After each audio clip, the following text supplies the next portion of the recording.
Hello, everyone, and welcome back to the Rebellious Noise Pro Wrestling channel. My name is Scott, and we are here for the Monday Night Raw watch-along. We're about an hour and a half away from the show starting, so of course we're going to start out with a preview show. We're also going to touch on what happened on SmackDown in Barcelona. This European tour is great for us European fans because we get to watch it at a reasonable time, which means we're going to bring you extra coverage over the next few weeks. And what better time than the road to WrestleMania? So let's jump into it. Welcome to the Rebellious Noise Pro Wrestling channel. On this channel, we bring you some great content from inside and outside of the squared circle. We will go through and offer some in-depth analysis of the biggest events of the year, as well as bringing you exclusive interviews with some of the industry's biggest names. There will also be live show reviews, in-depth features, and podcasts. So make sure you give that subscribe button a slam so you don't miss any of the action.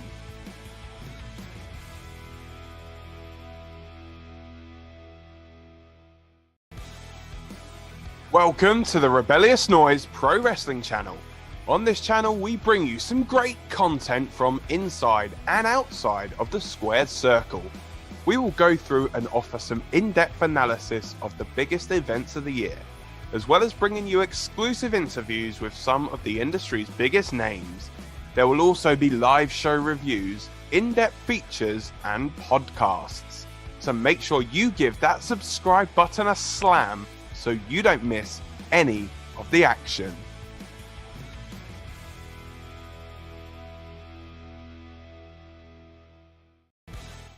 An intro so nice. We played it twice. Yes, I accidentally did that. But let's just pretend, right? Move on. Welcome again to the Rebellious Noise Pro Wrestling channel. It's great to have you with us.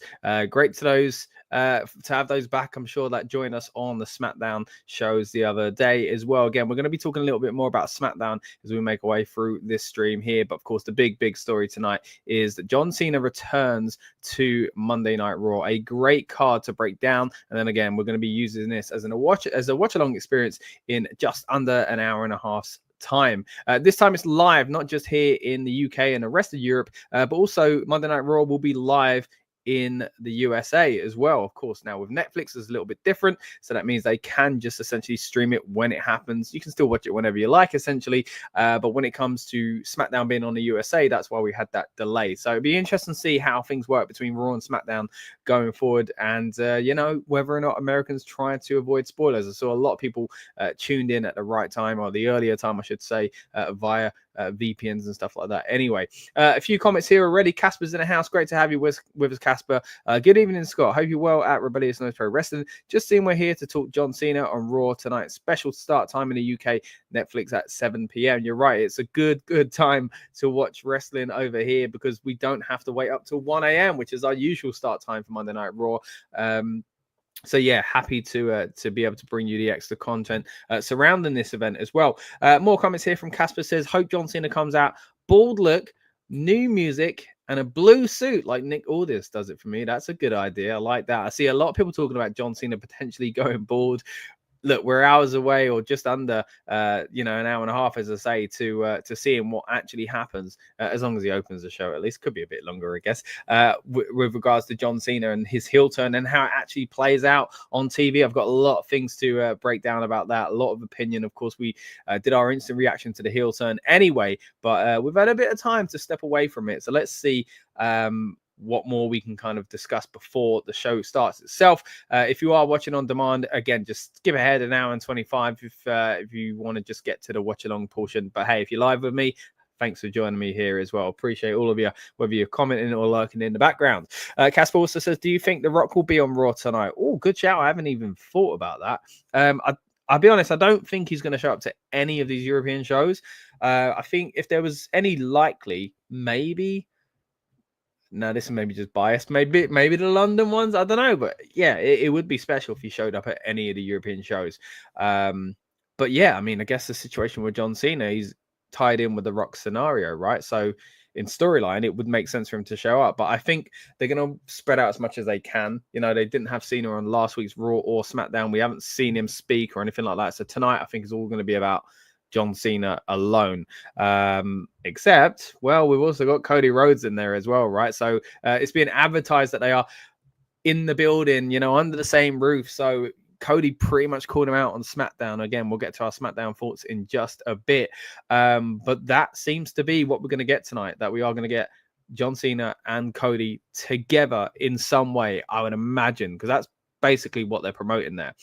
Casper says, my Becky Lynch hoodie arrived today. Oh, cool. Nice one. I haven't seen any. Is it a new hoodie? Is she getting new merch? Because again, there's obviously always talk about whether or not she's coming back anytime soon. So is it a classic design you've gone for, or is it a newer design, Casper? Again, what we're going to do in a moment is swing over to our SmackDown thoughts. But first of all, let's break down this card tonight. It's going to be a pretty big Monday Night Raw, and they've got a lot to follow. Again, SmackDown was, I got to say, really enjoyable. I'm still not massively happy about shows being 3 hour long, but still, I got to be honest, it was an enjoyable show, and it ended with a quite a fun twist as well, which again, we'll touch on our thoughts on that throughout the show. But let's break down the Monday Night Raw card. First of all, we're gonna see Bron Breakker versus Finn Balor for the Intercontinental Championship. Pretty stacked card. You'll see what I mean as we make our way through. Next up, we've got, and I'll give thoughts on these matches individually as we go throughout the preview portion of the show as well. No holds barred matches, you can see, between Ludwig, Kaiser, and Penta. So that'll be quite interesting.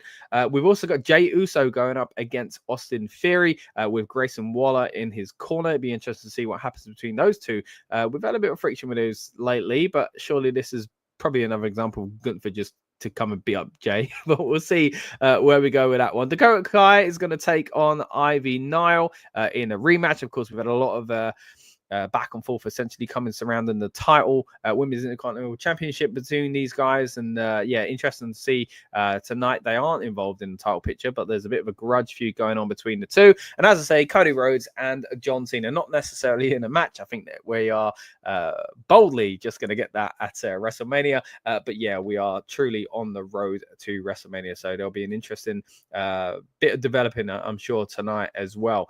As I say, SmackDown was really fun. Raw's got a lot to live up to. The fans in Belgium have a lot to live up to as well, and I'm sure they will deliver, because international shows are so much fun these days, not just the PLEs, but again, great to finally have more TV shows here as well, not just Raw, not just PLEs, as I say, but Raw and SmackDown, and not just in the UK.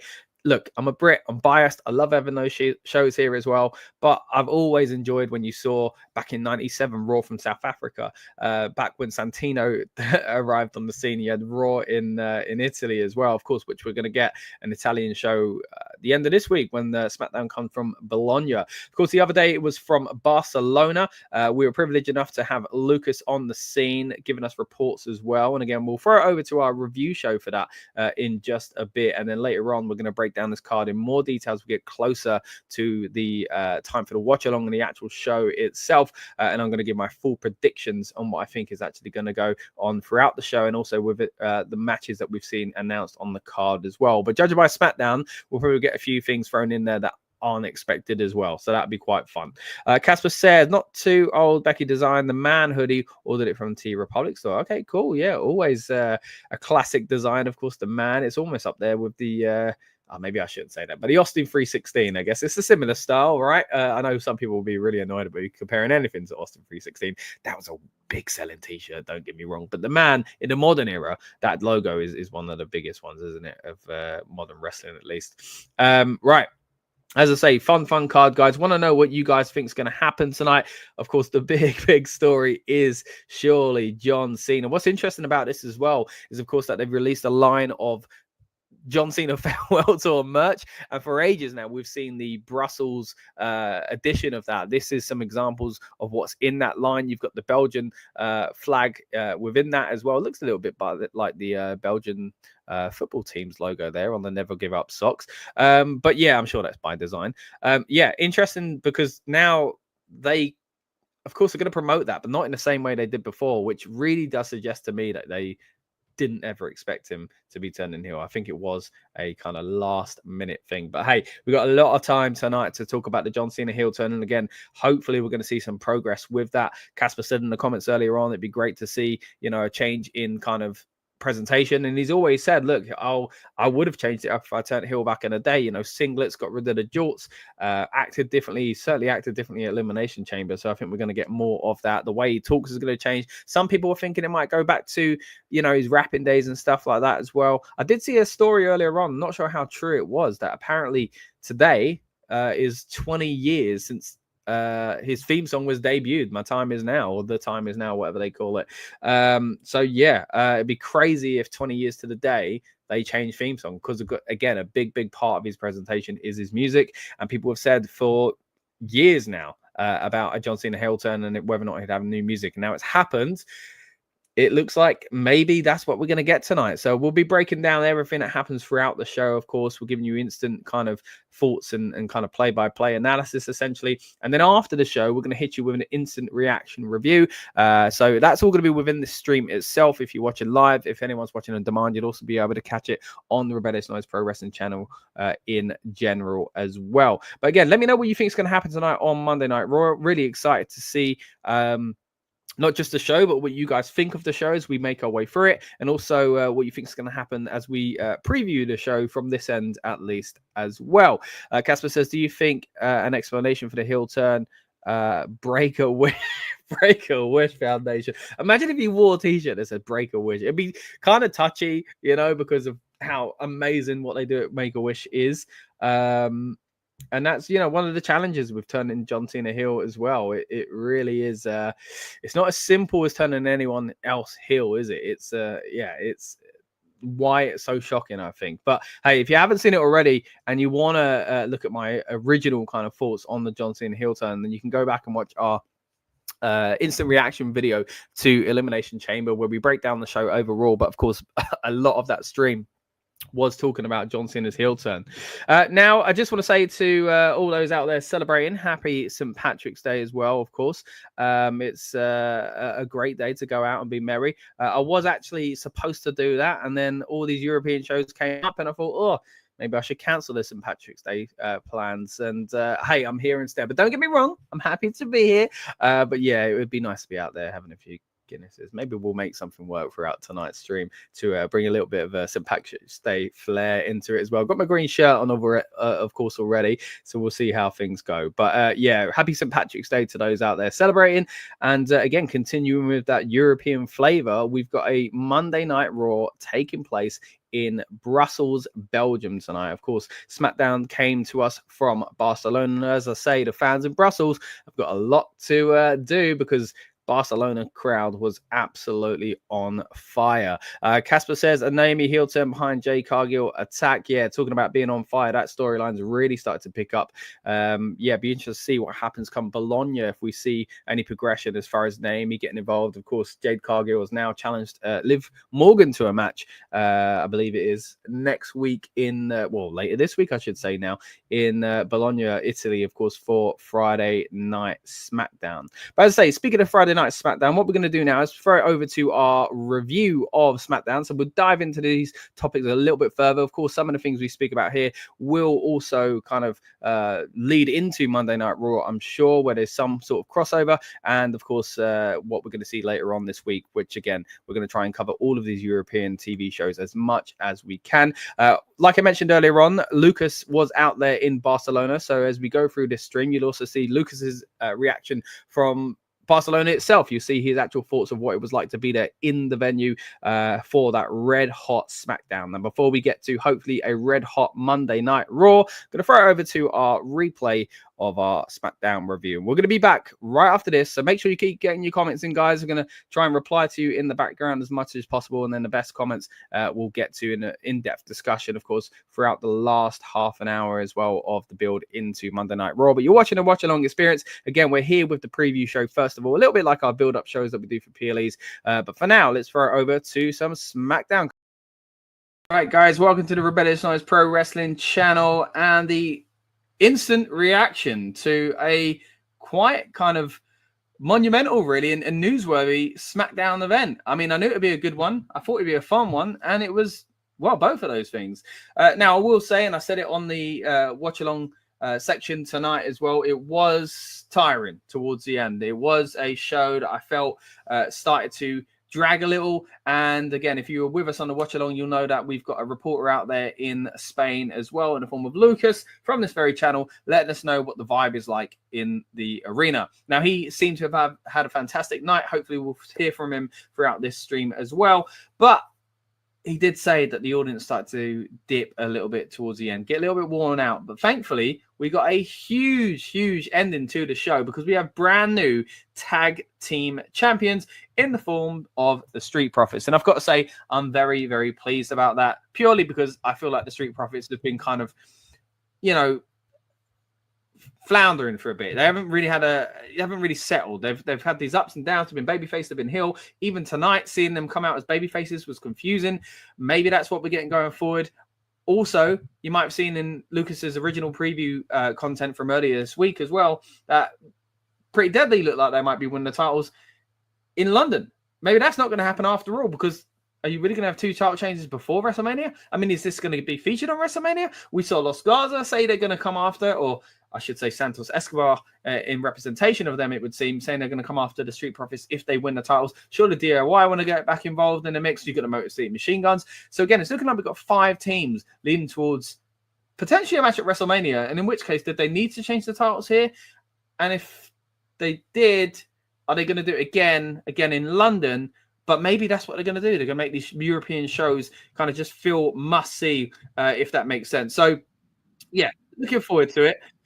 What we're going to do in a moment is we're going to throw over to some comments from Lucas. As I say, he is out there in Barcelona at the moment. He's going to let us know what he thinks of the show itself. But we saw some really interesting things on this show. Not only did we see some fun matches, but we also saw some really interesting vignettes. One of those, of course, would be from...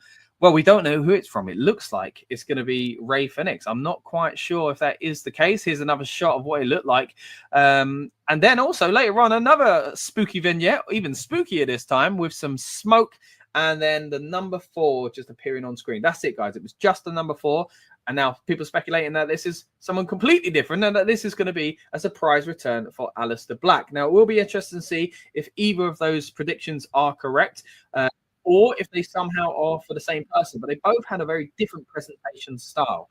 Now, what we're going to do is we're going to go right the way back to the beginning of the show, and I'm going to let you know what I thought of each and every segment and each and every match that we got here tonight as well. It started out actually with a 6-man tag, and it was LA Knight who came out first, got great reaction.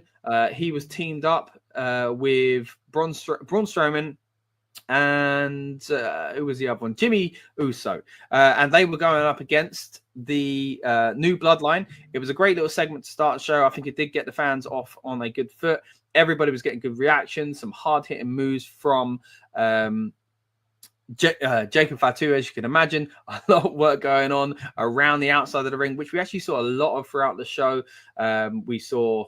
again, just sticking to the show, going to the whole show itself, we saw loads of spots with the announce table. We saw loads of spots with the guardrail, the barriers, and loads of fighting around the ramp and stuff like that, which, again, we're going to get to in just a moment.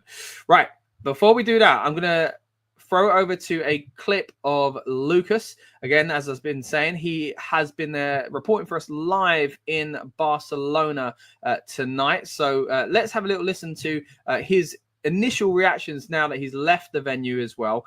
Again, really happy that we've managed to get Lucas out there and reporting back to us live. And again, if you haven't already, please subscribe to the Rebellious Noise Pro Wrestling channel.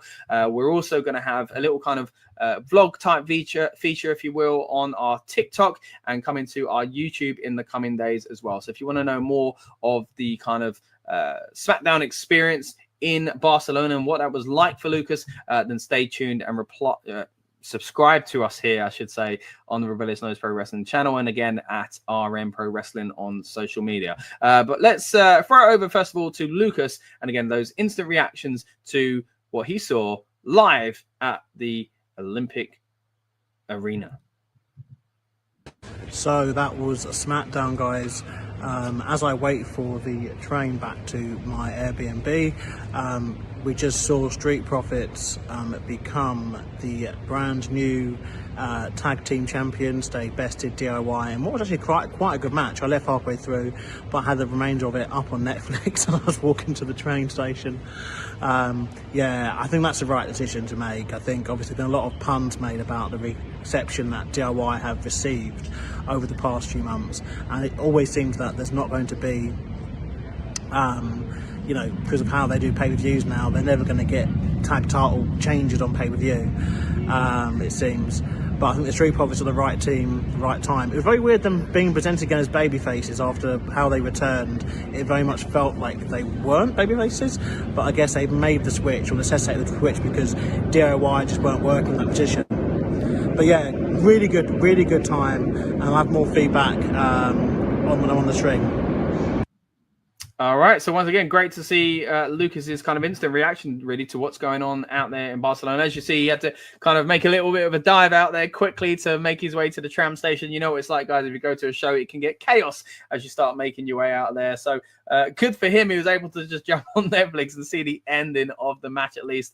So I guess he didn't miss out on too much. Now, you're watching the instant reaction review, but we were live earlier on with the watch along. So if you do want to know how we felt, well, more than instantly, pretty much at the time really, then just watch the earlier part of that stream and you'll see exactly what we thought of the show. But again, it started out with a 6-man tag, quite a fun one, quite an enjoyable one. Again, the person coming out of this, as you might expect, looking the strongest was, of course, Jacob Fatu. But yeah, a pretty enjoyable match.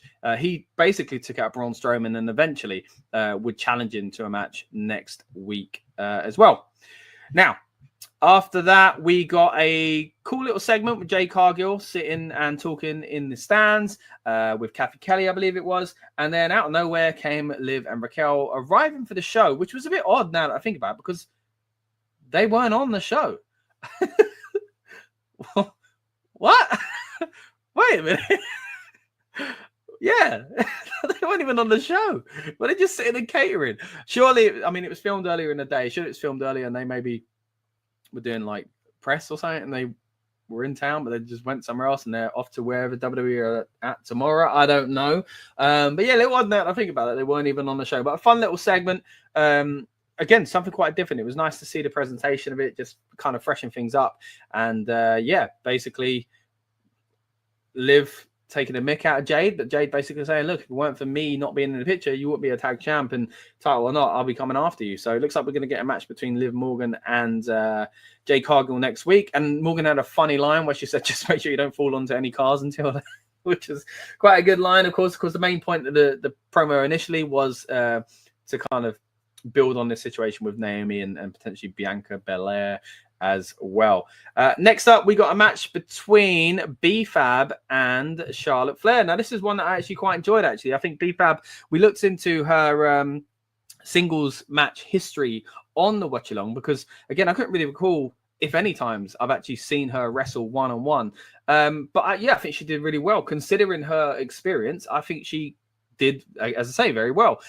We saw many times tonight wrestlers speaking Spanish to the Spanish crowd. I think great. I think that was something that they did really, really well. Of course, we had Axiom come out later on who didn't speak, but a representation of Spain. But then many Spanish-speaking countries, of course, have wrestlers in the WWE as well. So here you've got B-Fab growing up in Colombia, so she can speak Spanish. We also saw some Spanish, of course, from Damian Priest being Puerto Rican. We even saw The Miz talk Spanish, I think it was. Who else did we get? We've got quite a lot, to be honest. But anyway, moving back to the match itself, B-Fab versus Charlotte Flair was quite a good one as well. I think B-Fab looked better than I expected. Not just saying like how she looks as a wrestler, but I think the presentation of her. I think they gave her quite a lot of offense. They made her look like a threat to Charlotte Flair. But the right decision was made, of course, for Charlotte Flair to come away with the victory because she's got to look strong going into the match at WrestleMania with Tiffany Stratton. Now, speaking of Tiffany Stratton, wow. Wow. This match this segment, I should say, just went on and on and on. It was a bit like the CM Punk Seth Rollins situation a few weeks back on Monday Night Raw, where they just kept brawling and pulled apart. But this time, every time they got pulled apart, someone went up high and jumped on the other one. We saw it off a turnbuckle, I think the announce table. Eventually, we would see it spill into the next segment, which was Miz TV, by the way. It felt like we were moving straight into that. But no, these guys start spilling back out onto the mat again, into the ramp again, I should say. Then you got Tiffany Stratton climb up to the Titantron, or the screen, whatever they want to call it these days. And look, it wasn't the highest one. It wasn't like Shane McMahon falling off of it, or even a few Jeff Hardy stunts we've seen in the past. But credit where it's due, it was still a fantastic spot, a great visual. But yeah, Tiffany Stratton flew swanton off the top of the Titantron onto Charlotte Flair, and of course all the security taking the fall as well. Now, she'd already done this spot, again, a flip off the turnbuckle, and she tucked a little late, and she landed kind of a little, not messy, but a messier than the spot we've just been talking about. So I'm not sure if this was just done on the fly to say, get it again, we want to use another promo shot for the promos going forward. So I'm not entirely sure, but either way, a cool little spot there. Did enjoy what we saw from Tiffany Stratton and Charlotte Flair. And of course, as you might expect, Tiffany Stratton got a great reception from the fans out in Spain as well. Now,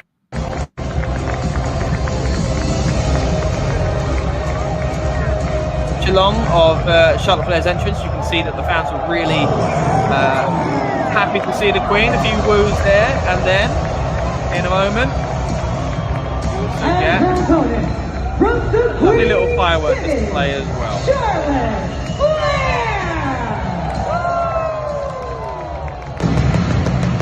And it really did. I mean, the presentation on this show was quite impressive. You know, it was, I guess, just a SmackDown, but the fact that they were given, you know, big pyro, that we got a title match and a title change at the end of it as well, I think they gave the fans in Barcelona their money's worth. I really do think it was a good show. Another little clip we got here from Lucas as well.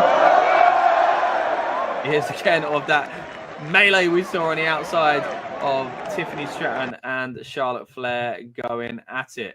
Again, great to have Lucas's reporting coming live from Barcelona throughout the night as well. Let's move on to the next segment as well. We saw, what do we see next? I think it was, no, we've had the empty arena thing. We've had the Charlotte Flair and B-Fab. Next up, we got Drew McIntyre basically hyping up why he doesn't like Damian Priest, which we'll get to in a bit because that was part of the show as well. That was it, the Miz TV segment that we were supposed to get. Now, Cody Rhodes was the guest on Miz TV, and well, it didn't last long, did it? Cody Rhodes came out, didn't have much to say, a little bit annoyed at the fact that the Miz cut him off. He didn't want it to be sing along with Cody Rhodes, and basically when Cody gets up for the second woe on his entrance, the fans sing it, but Cody gets a little bit annoyed because the music has stopped because Miz has demanded for it to be the case. Now he gets down, jumps to the floor, uppercut, hits him with a crossroads and throws him out the ring. That was pretty much it. Then he gets on the mic and says, look, John Cena, I'm coming for you, basically. I'm going to be on Raw next week. You're going to be there. We're going to be under the same roof. Let's see what happens, pretty much. So, yeah, straight to the point. I do somewhat feel bad for the fans in Barcelona because I feel like Cody Rhodes is such a big deal at the moment for a lot of people that they haven't seen him live in this version of Cody Rhodes, at least as WWE champion, or even since his return to WWE as the American Nightmare. So I do hope that they've had some sort of dark segment. I'm not sure if they have, but either way, it's not like he didn't show up and he didn't give them something. Don't get me wrong. But yeah, it's the kind of, I wouldn't be surprised if there was a dark match. But again, it's been a long, long night for those out there in Barcelona. As much as they had a fun show, I'm sure a lot of them are like Lucas and heading for the tram quite quickly. But that was the Miz TV segment. Again, quite a fun segment. I'm glad it didn't go over. It didn't go on or anything like that. It was straight to the point and quite fun.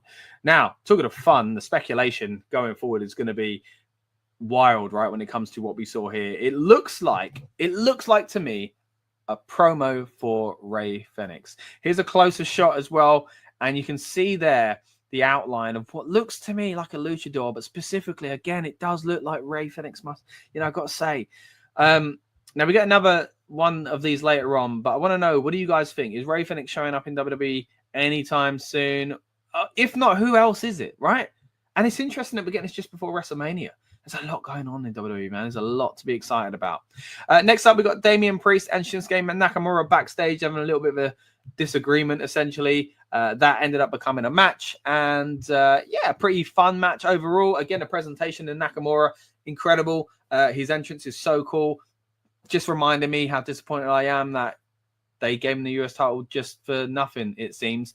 Yeah, LA Knight looks over as Rover, as they say at the moment. Again, looked fantastic out there in Barcelona. Got a great reception from the fans. Deserves to be a champion, you could say as well. But yeah, why take it off him? I'm still not quite sure. Anyway, Damian Priest wins from a disqualification essentially because Drew McIntyre arrived and he tried to distract him first of all, but he hit the South of Heaven on Nakamura. Looked like he was going to go for the win and pick it up, but Drew McIntyre ended up attacking Damian Priest and causing the disqualification. Again, pretty enjoyable segment, fun match. The ending, exactly what you need it to be, right? I think this has set up their feud so much more than it previously was. I think when we saw the rumors coming out of Royal Rumble and then saw what happened at Elimination Chamber, and it seemed clear what they were going to do. Bit confusing, but now it starts to make more sense. Speaking of making more sense, I'm going to bring in our Roman reporter now, Lucas, who is out there in Barcelona. So here he is, live from Spain. How you doing, buddy? Hello, guys. Don't know if you can hear me. All good. Yeah, all good. Yeah. So I'm just literally near the hotel again on the Airbnb, and what a show that was tonight, eh? Amazing. SmackDown delivered, I want to think. You know, I mean, yeah, I'm just trying to not trip over or get run over. Be careful. Yeah, I mean, yeah, the only thing I have to say, it doesn't need to be 3 hours. My God. Yeah. But we got a lot of action tonight and a lot of storyline progression to WrestleMania, which is interesting, you know, because sometimes these international shows, when they're TV, they can feel a bit like an afterthought. But I think they're doing a really good job of making it seem like a big deal. Obviously, some of the boos that came later on in the broadcast, I don't know whether they made the broadcast, but definitely during the show. But when they were announcing stuff for next week, yeah, the Roman Reigns one was the worst one. Well. Yeah, I'm sorry.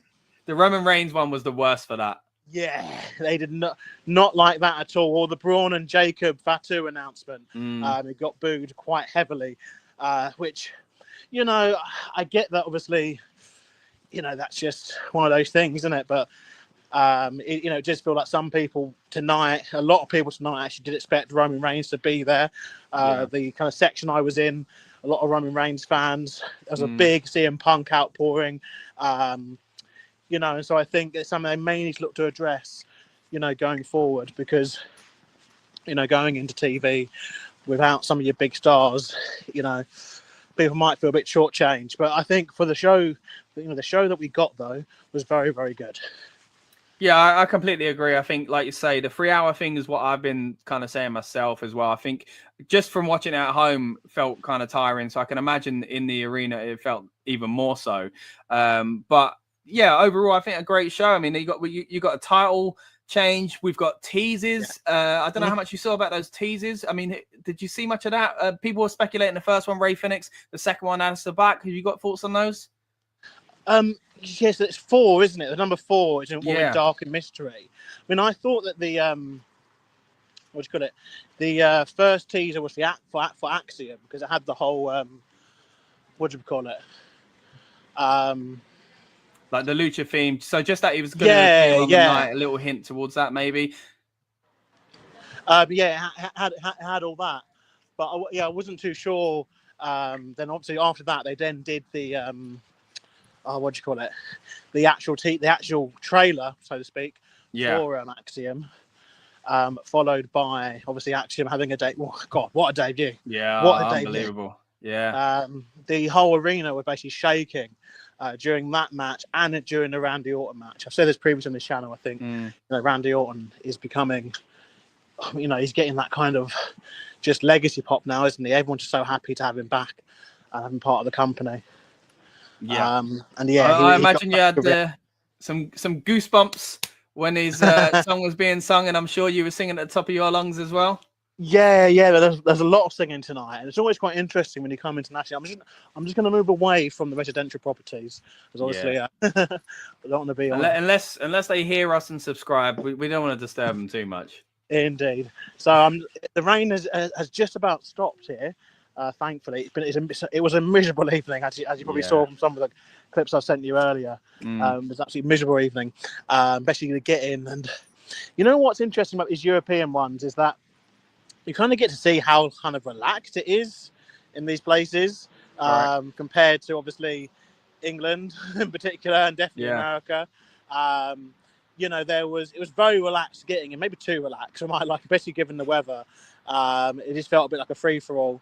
And then once you kind of got in, again, it was just like, you know, it was very just free, basically, free to do what you wanted. Okay. But you know, like I think they, you know, what I did notice though, and I spoke to someone actually, a guy from Chile. I can't remember his name. I sat next to him in my first section of the evening. We'll get to that. Oh, you did a bit of skipping, did you? Yeah, basically, I just got so overwhelmed by the time I got in. I needed to go to the toilet, and then I just didn't. The numbers were all different to what was in my ticket, and I couldn't find anyone. So I was like, you know what, I'm gonna sit here. So anyway, I sat next to a guy from Chile actually. Again, everything I'm about to say follows with a pinch of salt, but apparently he either has worked with or knows someone who works with Stephanie Vaquer, and he was going to talk to me about her and about how next year already there's 2 shows announced for Chile. I believe they're going to be house shows or maybe part of a tour. But obviously he had never actually seen the product live. He says he lives in Madrid, so obviously this was the closest one for him to come to, but he's never actually seen it live. And so annoyingly, I had to then move afterwards. I'd like to see his kind of reaction to obviously the whole machine and stuff. But then in my other section, I got speaking to the people either side of me and the person in front, one of the people in front.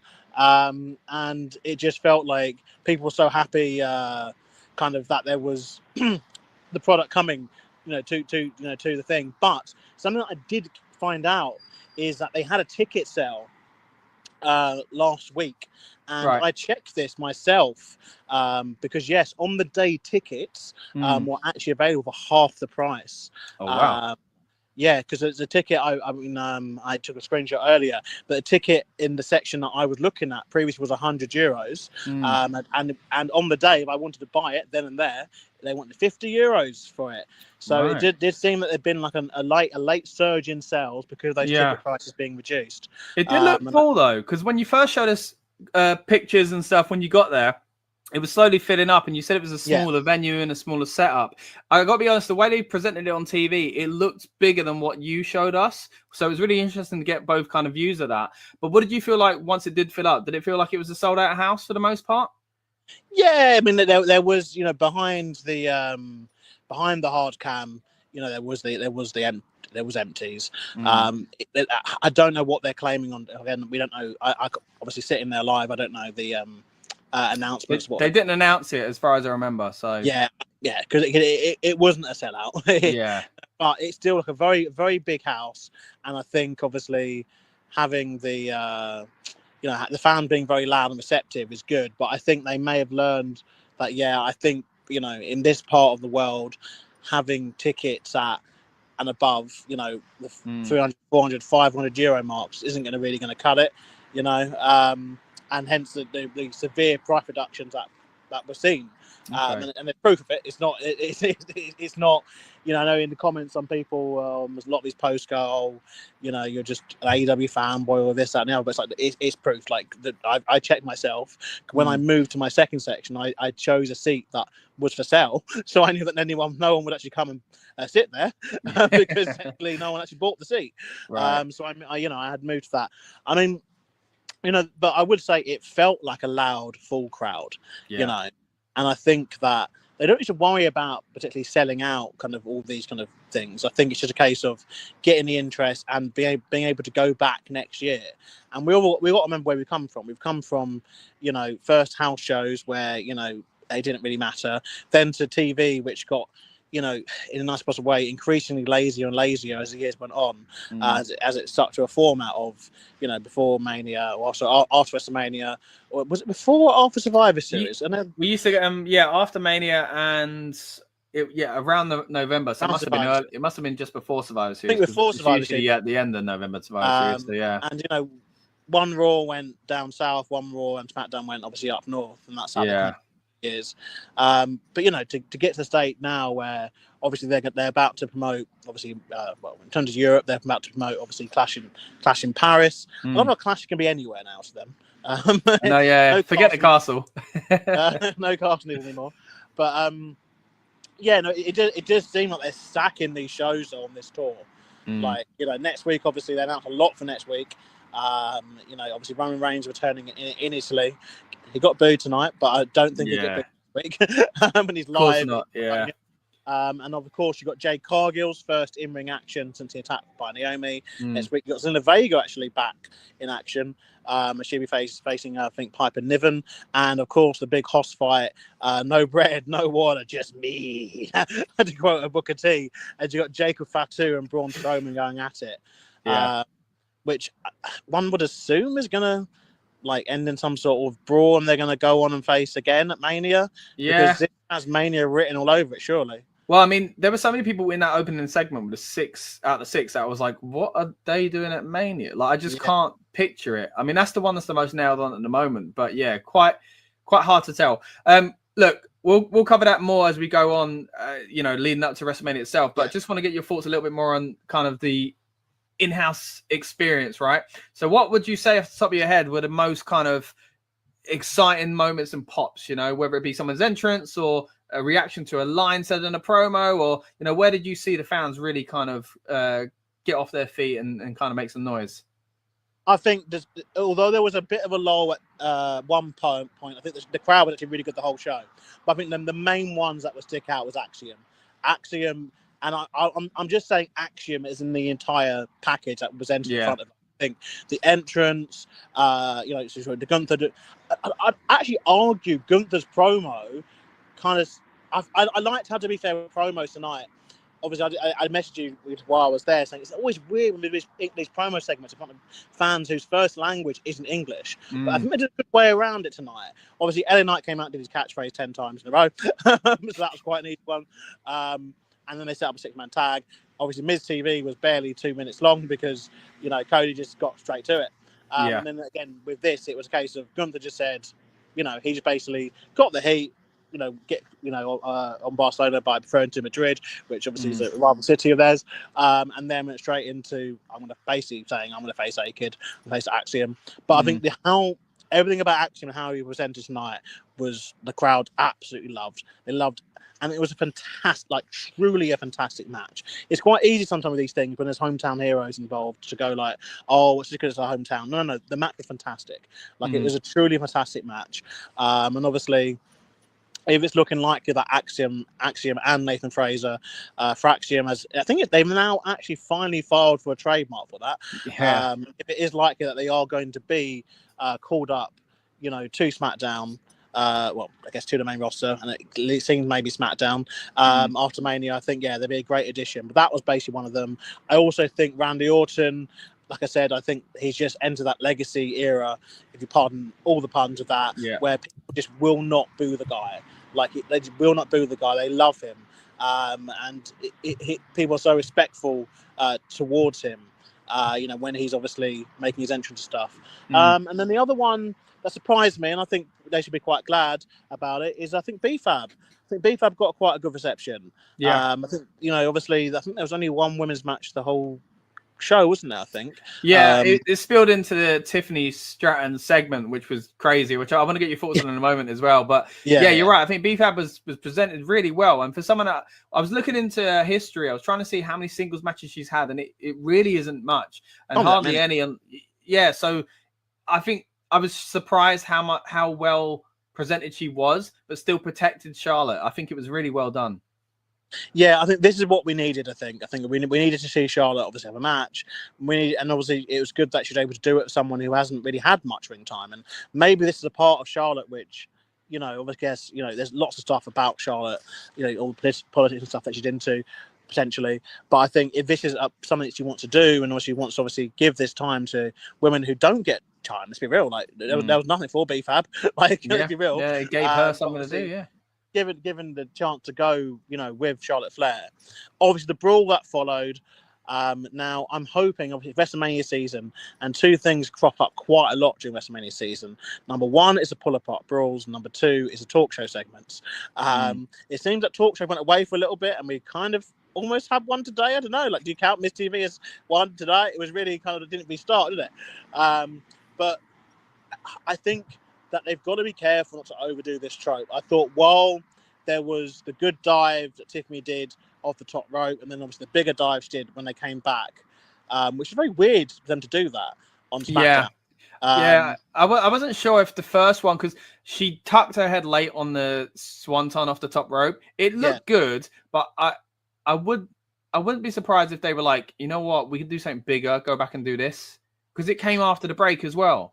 It feels like too big a spot to just go and do it. Yeah, especially because Miz referred to it as well and everything. I mean, yeah, look, they are professionals. Like, I get that could happen. The only kind of gripe is, I think all the pull-apart brawls are becoming the same, and you kind of see the next thing happening like very quickly. You know, because they do the whole like, and why do they pull them apart and just leave them next to each other, or not like leave the gap so they can run around? It's quite odd. And then, you know, there is that part where you're like, also, so what, like 10 to 15 men can't separate two women. It doesn't make any sense to me. It kind of takes you out of it a little bit. I think they maybe need to look at how they present these things, particularly as we are on the road to WrestleMania, and we're going to be seeing this quite a lot now. Like, I just think having the whole, like, they pull apart, but then they don't really go apart, and that leaves them to run around, and they're able, like, just to dive on top of them, like, at free will, it seems.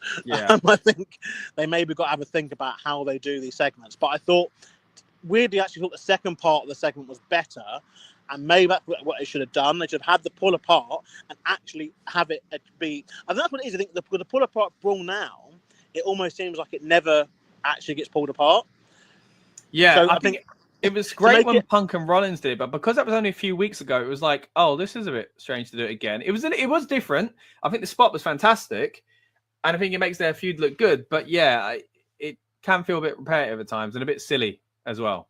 Yeah, I mean, it's just they need to find, you know, a different way to obviously tell the same story. Yeah, and that's exactly what wrestling is as a whole. Yeah. But yeah, look, for this crowd, it got the pop. Tiffany's very, very over.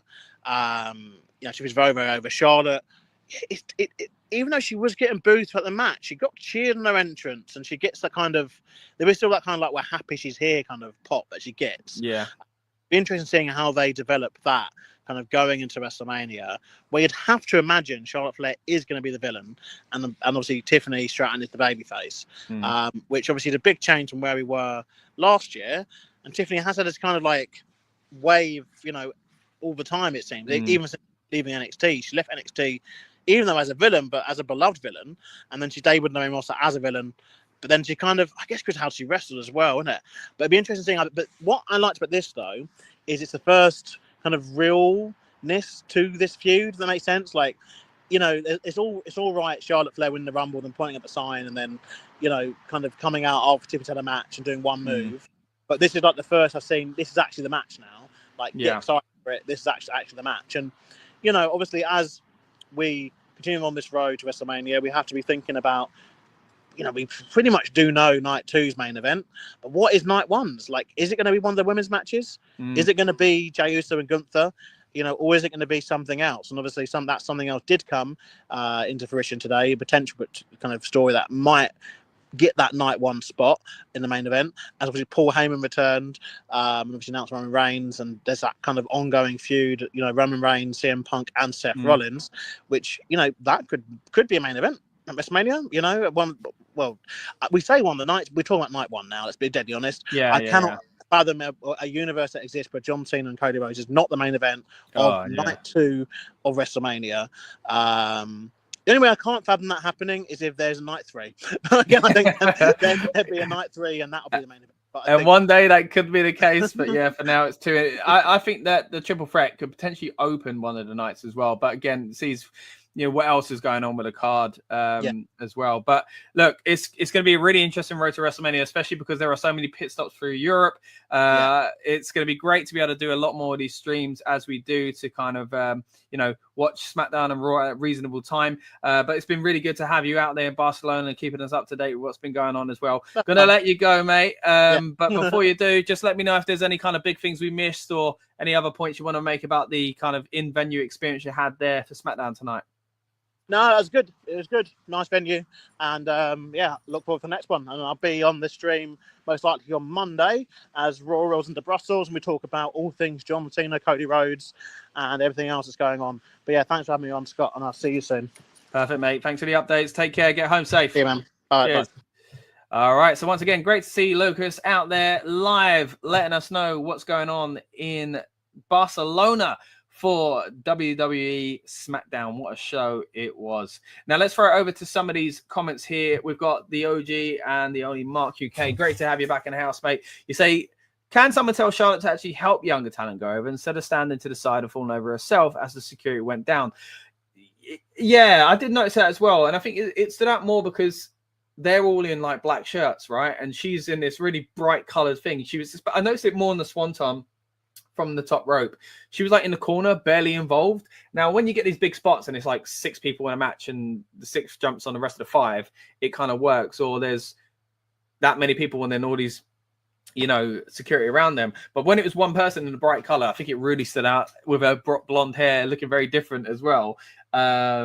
It stood out that she wasn't in the fire line in that bit. So I get what you mean for that. But yeah, you said as well, for me, I think because Charlotte messed up the first one, they sent her back out to do a second one. Okay, yeah. So again, touching on that Swanton, you do feel like the first one with Charlotte being in that position might have been, because exactly that. You're right. They wanted to, as I said earlier on, surely have this to promote the match going forward. And if Charlotte's barely in the clip, because she's on the edge of it, it wouldn't look as good. So as Lucas said, this is, maybe they wouldn't, this is the kind of spot they would plan in future, but maybe, again, they are professionals and it wasn't as high as telling someone like, again, Shane or Jeff Hardy to go up as high as they've been in the past. Again, credit to Tiffany for doing the spot, but I don't think it's out of possibility that they did in the break go, Tiff, would you be comfortable jumping off of that? Or doing it again? Now, going on to some more of these comments as well. Mark, you say the luchador is Rey Fenix, again, referring to the segment we saw, the little spooky vignette we saw. Looks like it is a luchador. Looks like it is Rey Fenix. We'll have to see. Time will tell. Speaking of spooky vignettes as well, again, a lot of rumors going around about this one. Completely different presentation style. So I don't think they are about the same person. Don't know what 4 means, but suddenly people think Aleister Black is on his way back and it's related to him. I wouldn't be against that. But again, great to have Lucas's input there. Great for those in the comments. Keep them coming, guys. You are now watching the instant reaction review. Earlier on, we did the watch along of the show itself. If you are yet to watch the show, feel free to go back and watch it on the Rebellious Noise Pro Wrestling YouTube channel. But here we are on the instant reaction review. Not only we had an instant reaction from me watching from TV, again, it's incredible that we've had the opportunity to hear what Lucas had to say as he was out there in Spain for the show itself. Now, picking up with the review of segment by segment that I was given earlier on. The last thing we spoke about, of course, was the Damian Priest Drew McIntyre match, moment, I should say, leading towards their match at WrestleMania. And again, I do feel like this has started to heat things up and make that match and feud seem a little bit more important. When we had the promo video and Drew explained why he wants to go after Priest, I think it made a lot more sense. And then it got quite vicious here. I think it was quite good, well executed. Next up, we had the in-ring return of Randy Orton against Carmelo Hayes. Now, this was a very fun match as well. Again, Lucas was there singing his heart out as we got to just a moment ago, very much with the other fans in Barcelona. And we got some really good spots in this as well. Once again, throw it over to a clip that Lucas sent us earlier on. Really enjoyed this move from Carmelo Hayes. As you see, misses the jump off the top rope. And this moment here, look at this, jumps onto the amazing spot, jumps off of the rope in a springboard motion, does the DDT. Orton can't even see it coming, doesn't know what's coming. So proper pro there as well. Really, really well executed. And some really fun spots in this match overall. I think it did make both of them look good, essentially, which is basically what you want, right? Randy Orton, of course, massively, massively over, as you would expect, doing this kind of... not a retirement tour like John Cena, but still very much in the twilight of his career and getting mad appreciation from especially international fans when they get to see him for potentially the last time. Look, I don't want to put a clock on his career or anything like that, but as they said on SmackDown tonight, they haven't been there for a few years now. So if that happens again, who knows where we're at in the career of Randy Orton. But I do feel like he's got a little bit left in the tank, which is great to see when you see a match like he had tonight, again picking up the victory against Carmelo Hayes. Then we got a backstage segment I referred to earlier on where Jacob did cut that promo against Strowman. Said, look, we're going to go at it next week. So that'd be interesting to see how that goes down in Bologna. Then we got the number 4 spooky segment as well. And again, I'd love to hear your comments, guys, whether live or on demand. Let me know who you think this is referring to and the other one as well. Then we saw Gunther make his way to the ring and he said he was going to call out a kid. And it would be Axiom, hometown boy, or sort of at least home country boy. And as Lucas said earlier on, what a performance from Axiom. Talk about bursting onto the scene, right? Yes, he's a champion. He's a champion in NXT. And again, they've done really well lately. It looks like they might even get called up to the main roster. But this is kind of a picture to those that aren't sure of Axiom or haven't seen much of him, or even to those, you know, working in WWE, thinking about bringing him up, of what he can do. Now, yes, the reception is different when it's your home country, right? That was a big part of why they did this. It's the biggest part of why they did this. But man, when it comes to the talent, what a showing he put on with Gunther. A fantastic match. Really, really enjoyed it. And again, I think it was almost, or maybe even PLE quality. Gunther picks up the win here. Did think Jey Uso was going to come out. Didn't happen, but we do get some references to him later on in the show. Paul Heyman comes out, basically does a kind of tease of the triple threat situation and of, you know, Roman Reigns, CM Punk and Seth Rollins. Interesting kind of words used. He's basically really against Seth and wants Punk to know that he still is supporting of Roman, and of course wants Roman to know that because Roman looked a bit suspect at what he saw on Monday Night Raw in the steel cage when he was kind of cradling Punk essentially. But yeah, a short but sweet segment, mainly to promote 2K25. Anyway, moving on from that, we do get that segment I talked about just a moment ago with this time Jimmy Uso backstage with Gunther. Where Gunther again was basically saying, look, tell your brother not to come for me because it will end up like Axiom. It's for the best. Look, if you want to see my thoughts on this and how it went down at the time, you can again go back and watch the watch-along show. But look, overall, I thought this was a good segment. Not much else to say there.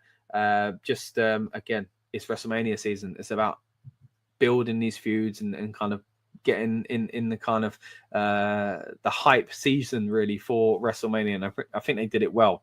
Now I got to say the hype did start to die down around this point, maybe even a little bit earlier. Well, yeah, it was just tiring, you know. And again, the reason why we're doing this, guys, is because we're here in Europe and we get to watch it at a reasonable time. But even I'm feeling tired. It's not the 3 a.m.s or the 4 a.m.s we're used to, or even the 5 a.m. sometimes. 6. Oh gosh, I look forward to that at WrestleMania. But it was still a tiring night of watching wrestling. Now imagine being there at the show. Now that's not to say it weren't great. Like it weren't, you know, it didn't deliver. You know, it had some great moments. It had the fans were on fire, but they certainly started to peter out towards the end. And again, that's not just coming from us watching it on TV. Lucas said the same, being there in person, it does start to get a little tiresome, which is a shame. Because this match coming up next really, really deserved more at the beginning. Not saying the fans didn't want to give him love. They tried. But it had to be picked up. And I think they were picked up. To the credit of DIY and to the credit of the Street Profits, this was a really fun match. A surprise switcheroo at the end with the titles. Pretty Deadly kept being shown at the back. I thought they were going to come out. I thought there'd be some sort of like schmoz finish. No, there wasn't. A title change hands in Barcelona, and it was really fun to see. I mean, Street Profits, again, haven't had the titles for quite some time. Still don't quite understand why they came out as baby faces. But they are. And the switch, I guess, naturally happened because people were ready to cheer for them. And yeah, they won the titles in the match that I think was really, really enjoyable. Now, it'd be interesting to see where DIY go here. You'd imagine they and the rest of the teams that have been in and around this title picture will be involved in a match at WrestleMania.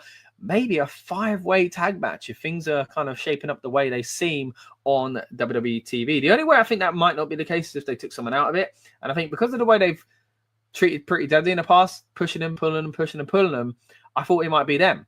But then I was thinking, well, the UK tour's coming up, UK section of the European tour, I should say. And Lucas was assuming that maybe they'd win the titles. Now, I don't think that's going to be the case because they've just had a title change. Stranger things have happened. But maybe they will. Maybe they won't. Either way, I think they're firmly involved in this feud. And I hope it's not just to do something in London and then take them out of the feud. I think they deserve to be in whatever this becomes at WrestleMania.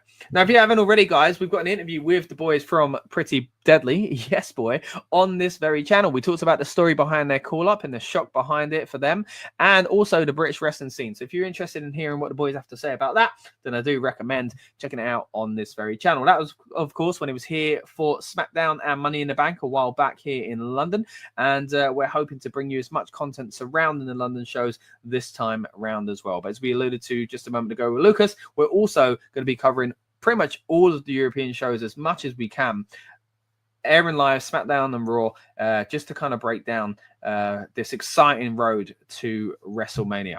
Now, again, ended with a big title change, but overall a fun night.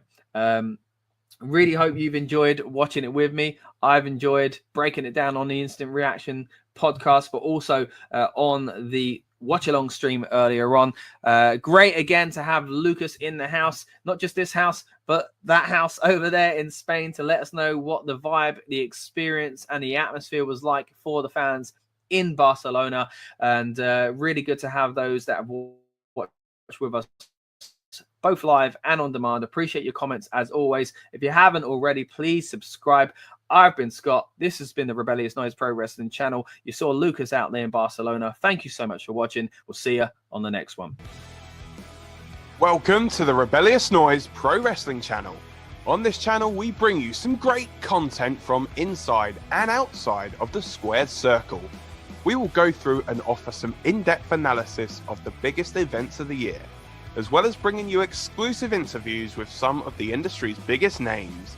There will also be live show reviews, in-depth features, and podcasts.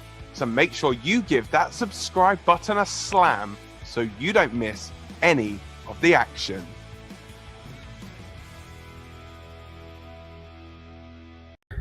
All right, so those were our thoughts on SmackDown. Right now, though, we are gearing up, of course, for Monday Night Raw. So what do I know, guys? What did you think of SmackDown itself? You've seen my thoughts there. I'm going to get to some of the comments that were going on in the background. I did, again, start to reply to some of them. But we're going to go in depth on some of these because they're quite good, actually. But we've got a huge card coming up tonight. You are now watching the watch-along for Monday Night Raw. Later on, we're going to have an instant reaction review as well. But it's a big card, and when we have our review, we'll have a lot to break down. Of course, we've got Cody Rhodes and John Cena meeting under one roof for the first time since that devastating moment for Cody at Elimination Chamber. Ivy Nile is going to take on Dakota Kai in a rematch. We're also going to see Austin Theory go up against Jey Uso. We just saw myself speaking there about how Jey Uso didn't show up on the SmackDown. Will we get Gunther showing up tonight? And of course, we've got a no-holds-barred match between Penta and Ludwig Kaiser. Another title match as well, just like we saw in Barcelona. We've got an Intercontinental Championship match now between the champion Bron Breakker and the challenger of Finn Bálor. I've got to be honest, guys, I don't know what I want to happen there because I want Finn to have another world title. It's a similar situation to Nakamura one. Again, we were talking about on the instant reaction review for SmackDown there. I don't really understand what's next for Nakamura. I mean, he changed his character and everything. But again, even there, watching the instant reaction review to SmackDown, as I say, later on, we're going to have one for this very show on this very stream. So if you're watching live, stay tuned, essentially. But right now, you're tuned into the watch-along experience for Monday Night Raw in Brussels. And you can see in the middle of the picture there, the image of the John Cena merchandise crossed out. Because again, as we mentioned when we first came on air, this is a strange time, right? John Cena is now a heel. We've got a lot to cover with that anyway. But his presentation is going to be different. And if they're selling merch for him, it's a bit strange to see him be goody two-shoes John Cena, right? Now, let's get to some of these comments as well. Going to break these down as we go through this next part of the stream, and again, continue to preview the show itself before it kicks off in about 25 minutes time. So again, if you're watching live, you'll know it is 25 minutes away. If you're watching on demand, hey, you can line up your stream from that information as well. Now, we saw some comments earlier on from Casper, who's still with us, who says, I did struggle to watch SmackDown. I don't know why. And I was asking in the comments, look, was it the length or something like that? As you'll see in my review, I do think that played a part for me. But overall, it was a really, really good show. Casper wasn't sure. I said they struggled to watch the B-Fab and Charlotte match. And I was basically saying, look, for someone that doesn't have a lot of experience, B-Fab, I think, did very well. There's a lot of chance to improve, but it was a really good start for her. She's not had many singles matches, especially on WWE TV, at least. Casper also says, we'll have to give that SmackDown a watch again from Barcelona. Maybe I will enjoy it. But if I was properly invested, stopped after watching B-Fab and Charlotte, we'll try to rewatch the show again. Yeah, again, Casper, I really would recommend checking it out. Again, it was a really good show. You would have seen from our review, our original reactions there. And again, it was great to have Lucas out there in Barcelona itself. But yeah, just a fun show overall. I mean, a few spoilers there. You know exactly what's happened now. But hey, here we go. If you do have some time, I would recommend watching that SmackDown. Baku's in the house says, hi, I'm from Bangladesh. Tuning all the way in from Bangladesh. Fantastic. So good to have you with us, buddy. Appreciate you tuning in. Casper also says, I like Randy Orton, but I thought I'd struggled with Randy Orton with Carmelo. I think it was a good match. You say you like Carmelo. Yeah, it was a good match. We showed some clips there from, again, in-house. Lucas, our Roman reporter, sent us some clips of reactions from fans and stuff like that. It was really, really, really cool. Now, let's get to some more of these comments.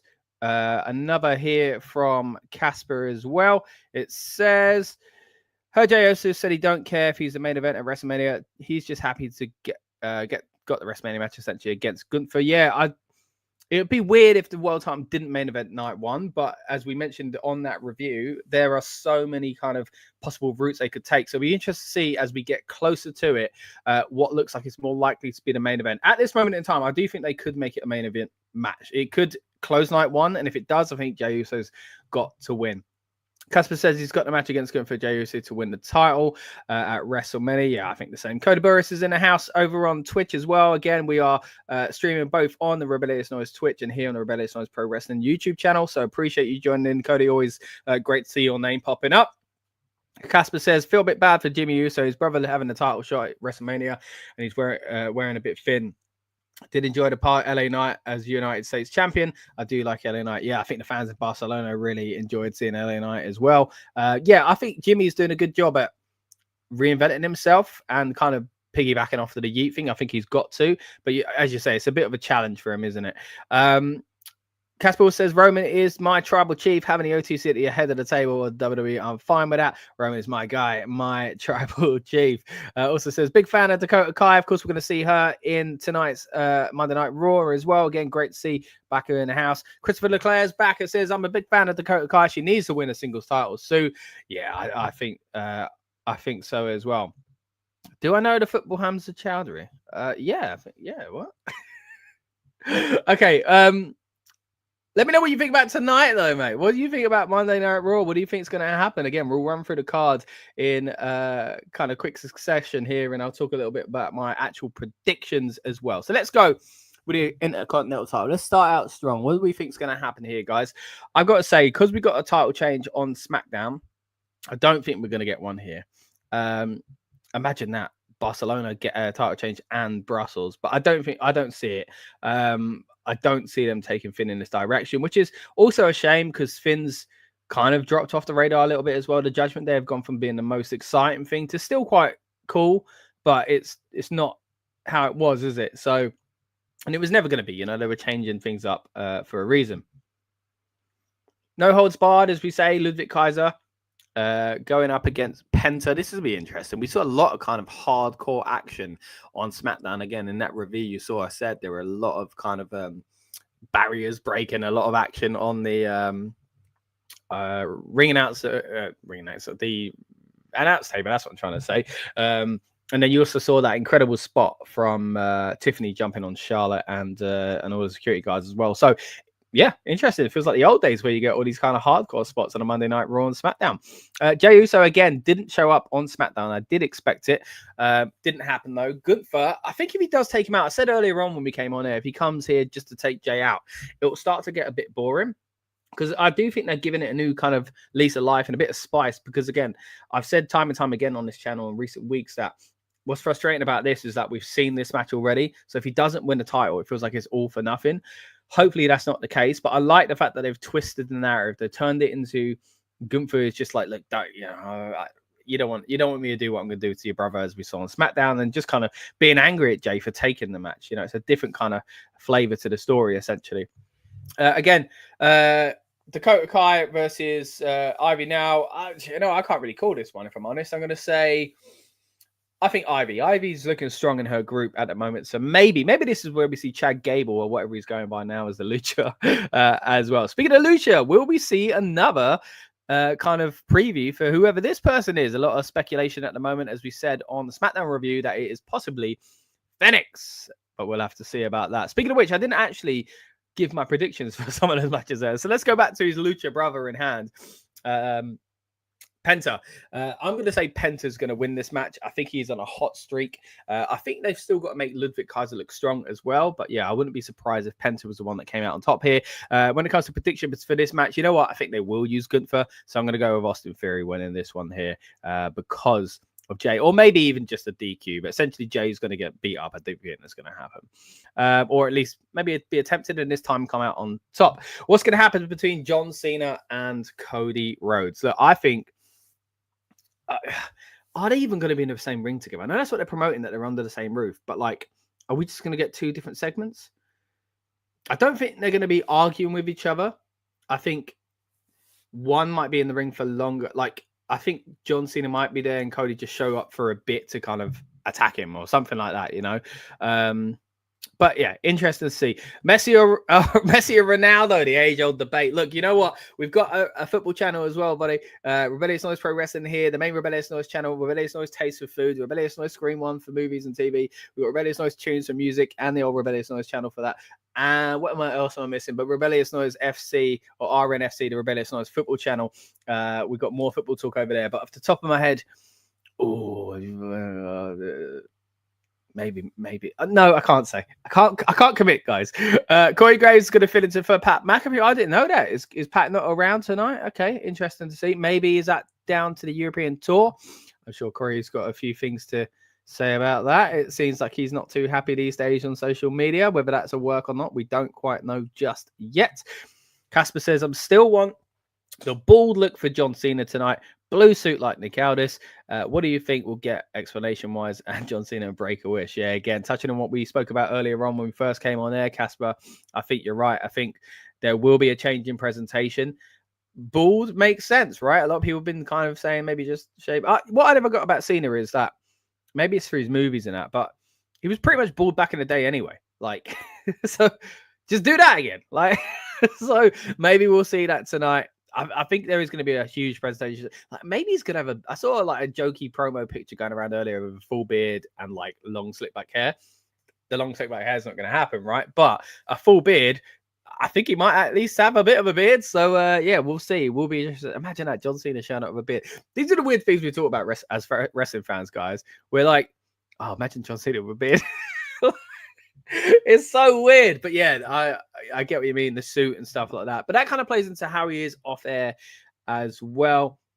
Christopher Leclerc says Finn Balor hasn't won a singles match since June the 3rd, 2024. Is that the case? Not great. I mean, he was tag champ for a while, but oh man. And also says I've got Bron Breakker. Yeah, same. Dakota. I went for Ivy, Jey Uso, and Penta winning. Okay, 50-50 to what I've got here as well. Yeah, Rocky's bald. They could have a bald connection between the two of them. Now, I mentioned earlier on, this show is in Europe. It's in Belgium tonight. So really, really excited to see what the audience is like. But it has fallen on St. Patrick's Day. Now, I was originally going out for St. Patrick's Day, and I didn't manage to do that. I figured I'd cancel the plans and spend it with you guys instead. We'll watch Raw together. How about that? Again, it's a rare opportunity for us here in Europe to watch it at a reasonable time. But I mentioned earlier on, before we went over to the SmackDown review, that I'll try and kind of bring some of the St. Patrick's Day flavor into the stream as well. And here we go. A nice old Guinness as well. So that's my poison for tonight. Let me know in the comments, guys. Are you having any snacks or celebrating anything today as well? Again, happy St. Patrick's Day to those celebrating out there tonight as well. Now, again, very, very exciting card. We talked about how fun SmackDown was, how good the crowd was. I got a feeling that Brussels are going to deliver. Every time they come to Europe, it's kind of on fire, essentially.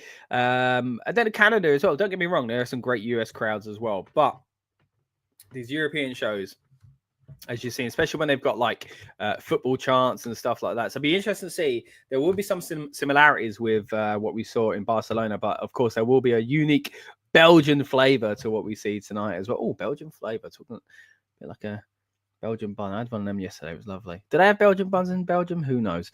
Casper said, heard something about the rock and soul connection. Yeah, I heard this as well, Casper. That could potentially be what they call the team.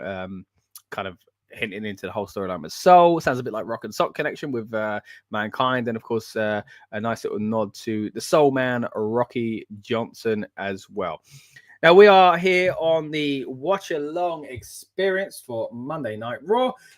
We are live at the moment, but the show itself, as far as Monday Night Raw goes, starts in about 14 minutes. And then we'll stick with you. We'll talk about what's going on as it happens. And at the end of the show, we're going to come back with an instant reaction review. Now, if you are watching on the channel at the moment and you are live with us, stay tuned. It will be part of this exact same stream. If you watch it on demand, you can do that, or you can find it on demand on the Rebellious Noise Pro Wrestling channel. Again, keep your comments coming, guys. Want to know what's going on as far as tonight's show. Christopher Leclerc says, I'm half Irish, so I celebrate St. Patrick's Day. So happy St. Patrick's Day to you then, Christopher. Hope you're enjoying the occasion. And Baku says, how to watch WWE for free? Whoa. Oh, that's the question. Hey, their YouTube channel's got a lot of free content. I guess you could go there. Or you could stick with us on the channel. We'll tell you all about what's going on, eh? But of course, excuse me, I might need a bit of that Guinness. Hold on.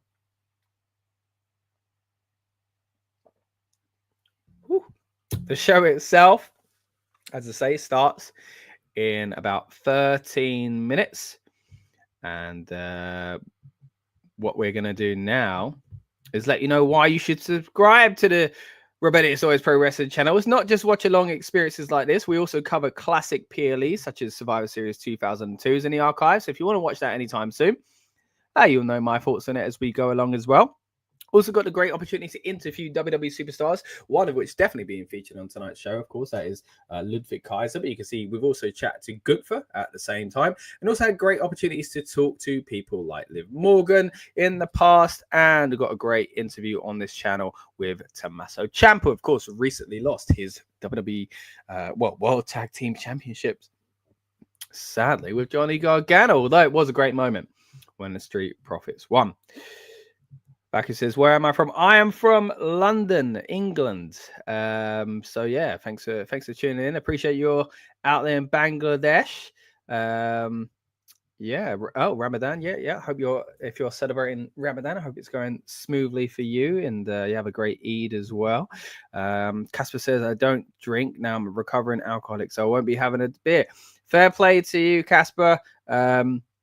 Hope you're doing well with that road to recovery, and I hope you continue to be strong in that as well. So yeah, appreciate that, and I appreciate your comments as always, mate. So hey, what's your soft drink of choice, mate? What are you enjoying there as well?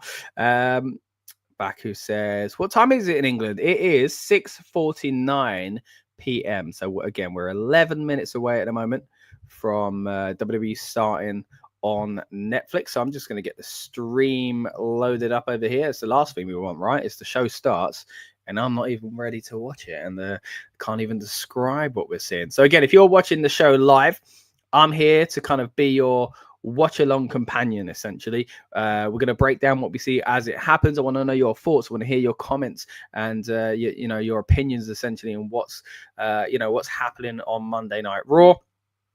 And again, after the show,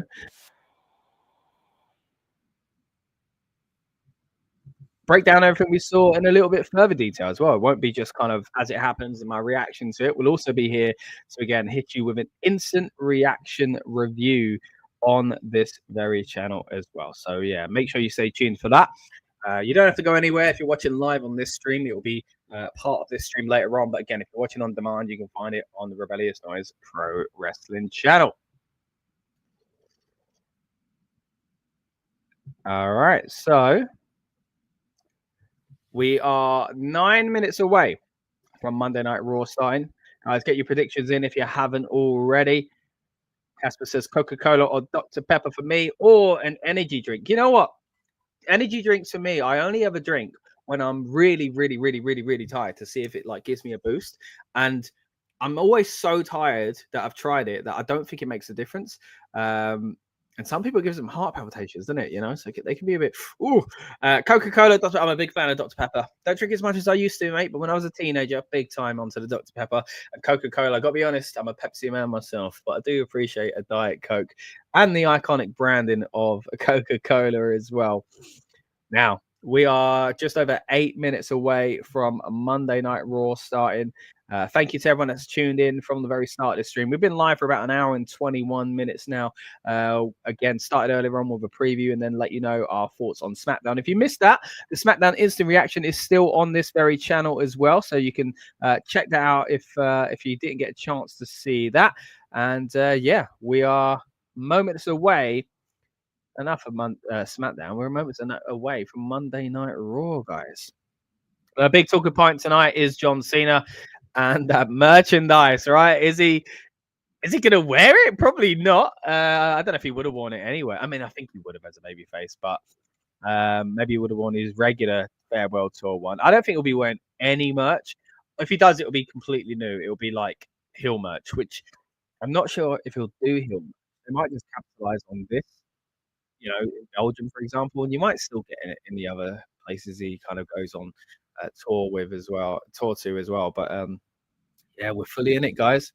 Last year of John Cena, and wow, I don't think many of us expected what we're getting, a heel turn. And again, if you want to see my original reaction to the John Cena heel turn, check out our instant reaction to Elimination Chamber on this very channel. I was also a guest on the Kick Out podcast. Shout out to Skillet and Co.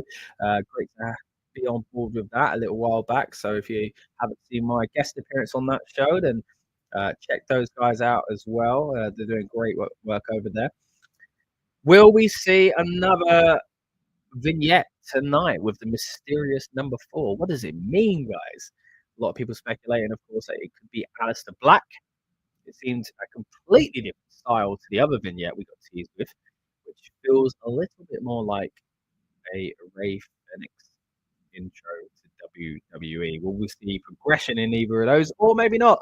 Maybe they're going to be a SmackDown superstar or both SmackDown superstars, and therefore the kind of vignettes will stay on SmackDown. It's unusual Raw being this time. I know what you mean, Casper. It is very early indeed. It is, yeah, just over 6 minutes away. We're coming up to 7 p.m. here in the UK. I think in America, people watching it, depending on where you are in the States, 12 and 3, I believe. But yeah, it's a lot of people still at work, basically. But a great opportunity for us on the channel to watch along live. The show's not going to finish at, what was it, 4 a.m. usually for me. So I can hit you with an instant reaction after it as well. So again, appreciate everyone that's tuned in, and great opportunity for us here while we have these European shows to give you a little bit of extra content Now, if you've been with us for a while, you know how we do it around the PLEs. We go hard. We have build-up shows to get you in the mood and get you hyped up, a bit like what we did earlier on, but essentially longer. And with our friends from the rest of media jumping in, and more members of the Rebellious Noise crew, as well as a panel. Baku's heading out. Good night to you as well, buddy. Hope you have a good night and hope you enjoy Monday Night Raw. Feel free to jump back in at any point, and hey, check out our instant reaction review. We'll be posting after the show itself. You want to know our thoughts on what goes down at Monday Night Raw? Again, the John Cena situation, I think, is the one we're going to be talking about coming out of this the most. You know, just the presentation alone has been kind of hugely speculated on social media, essentially. So yeah, it'll be really, really interesting to see what happens tonight. And not only that, what's he going to say? What's he going to do? You know, not just his presentation. This is the interesting thing. We're all getting caught up in theme songs and looks, which again is a great part of it itself. But any other person would be thinking, oh, what's the promo going to be like? So we've almost got two things to look forward to when it comes to John Cena. So yeah, really, really looking forward to that. Casper says he hopes Roman is on Raw. The possibility. Obviously, he didn't show up in SmackDown. They said he's going to be in Bologna next week, which got booed. I don't think he's been announced for tonight. So if that's the case, he probably won't. Because otherwise they're trying to sell tickets with him. So I'd be surprised if he did show up tonight. That'd be cool. And I think when you've got so much going on with a stacked card anyway, and you've got the situation, I've just seen the comment there, I'll get to the moment, and you've got, that's made me laugh, a stacked card, and then you've got the John Cena situation. You don't need much else, you know. Back is still with us and says, Cena broke my heart. I'm sorry I laughed, but it's caught me off guard. I'm sure he broke many hearts this past, a few weeks back now, but yeah, what a twist ending that was. And again, if you haven't already, check out my instant reaction review to Elimination Chamber. I did not see it coming. Just didn't believe it was real. Even when his face dropped and the fans started to clock what was going on, I was kind of in denial. Right, we are 3 minutes away.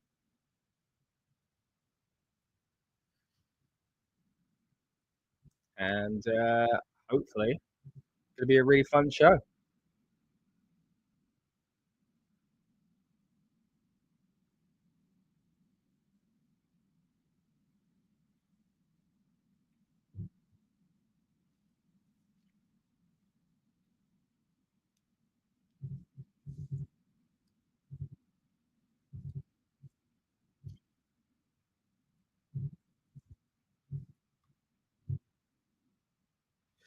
All right. So Casper says my jaw it hit the floor. I agree. You Scott didn't see Cena heel turn coming. Yeah, it was. I didn't believe they'd ever commit to it. You know what I mean? After so many years, I just didn't think they'd ever do it. And this year, I just thought, nah, like, we're past that. You know, what a great credit to WWE, credit to John Cena, and all involved in kind of helping. You know, put this together. Essentially, it's been look. We're doing watching them because we're so excited, right? We are just under 2 minutes away from Monday Night Raw style. Again, still feels so surreal to say that. As Casper mentioned, it's strange watching WWE at this time. Monday Night Raw, so it's 7 o'clock. It's like I live in America or something. I very much don't. Over here in the UK. And WWE will be here soon as well. We're going to try and cover those shows in depth. Had the privilege of being invited along to some of the WWE shows over the years. And if you haven't already, you'll see that there is plenty of content on this channel relating to that. Great interviews with the likes of Bailey when they were here for Money in the Bank. We also had great conversations with Bianca Belair and Finn Balor, just to name a few, when they were here in Cardiff for Clash at the Castle. And also plenty more content on this channel as far as the house show or WWE live event experience. Again, myself and Rob were invited down to check out a Wembley Arena show a while back. If you want to know what the current kind of non-televised scene is like for WWE, and that's a little insight into that. He says, can you live stream it in the YouTube for short feed? I don't know if you can do that. I don't know if you can do it in short feed, actually.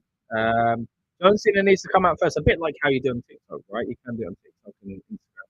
Cena first. I don't know if they'll just keep us waiting for it. I'm not sure. We're about to find out. We're under a minute away.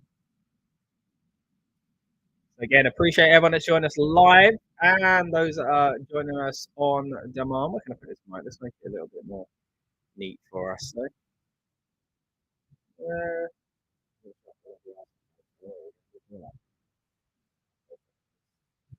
Right. There we go. That's weird when you're looking at it in reverse, isn't it? Right, here we go. Right. We are 4, 3, 2, 1. Live event apparently starts now. Let's go. Oh, it hasn't started yet. Come on. The clock's ticked over. It's 7 o'clock for me, so we've hit the hour mark. Come on, guys. Hit me with that signature.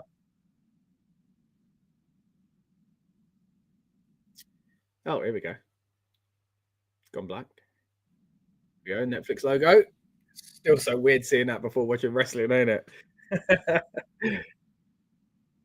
So, of course, this time around, unlike with SmackDown, it's live for those in the States because it's on Netflix, whereas we get everything on Netflix, essentially, here in the UK. But yeah, Monday Night Raw is live globally, I believe, now on Netflix. And I'd imagine it'll go that way in the States eventually as well. Who says, never give up? Wrong. Give up. Right. Apparently so. He hasn't given up. He's gone to the dark side. Let's see if he is the first person we see. Here we go. The show has begun. We've got some lovely aerial shots of Brussels. I'm not sure what the weather's like, but I knew that last time in Barcelona it was a lie because, again, we had Lucas out in the field. And he was showing me videos and sending them into the stream, as you would have seen, of it raining. Yeah, WWE was showing these glorious sunshine images. Oh, here we go. Let's see. Oh, it looks nice and sunny there. Oh, Bálor's wearing the Umbro special St. Patrick's Day shirt, I think. Ooh. Of course, Irishmen have to celebrate. I think it's a beautiful Umbro shirt they've released for St. Patrick's Day. Football shirts. Rob Breaker's in the house we just saw, and so is Bianca Belair. So let's see what happens. Oh, contract signing tonight between her and Io Sky, who is walking in with Dakota. Cool little background there. Look at all this spray paint and stuff. Graffiti, eh? How old am I? Oh, that's a question there. I am 35 years old. I'm 35 years old. So I've been a wrestling fan for quite some time. Oh, what was that about Roman? Did it say it's going to be there? But drone shot. So yeah, wrestling fan since the late 90s, essentially. Oh, look at that. Belgian flag in the audience on the left-hand side. That looks cool. Holding out little cards, essentially, to show the Belgian flag. That's pretty cool. Here we go. Who's coming out first? Oh, this is so cool. I love seeing these shows in Europe. Different setup to what we saw in Barcelona. Still a kind of angled ramp, but from a different angle, I believe.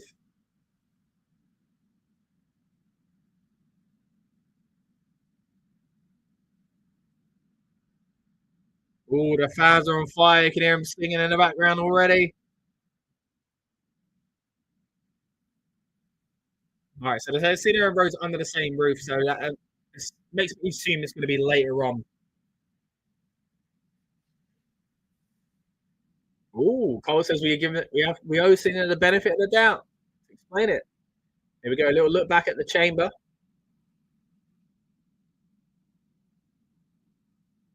Genuinely one of the coolest videos, coolest moments, I should say. I hope we get to 1 million subscribers soon. Thank you, mate. I appreciate that. I hope you've subscribed.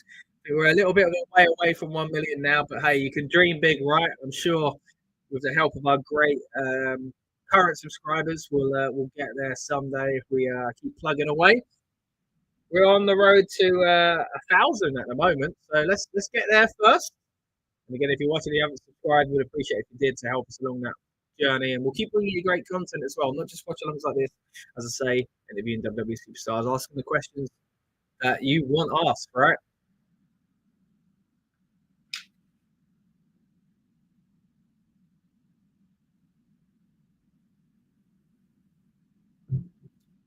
this.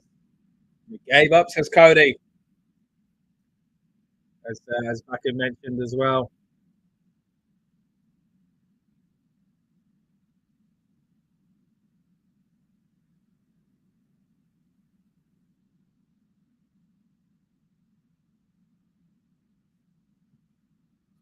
Casper says John Cena goes for Cody again. Do you think, yeah, we could get another like brutal attack?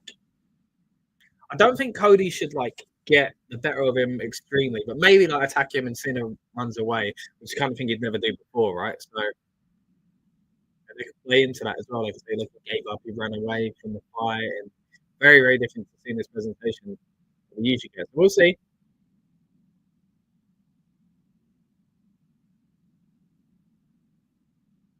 Wow, so Cody, you know, SmackDown saying 17, you ain't gonna get there. I think it's silly that he's calling him his hero. Like. I'm sure he likes Cena and appreciates him. It's getting a bit R2 territory there, pretending you grew up watching him, isn't it?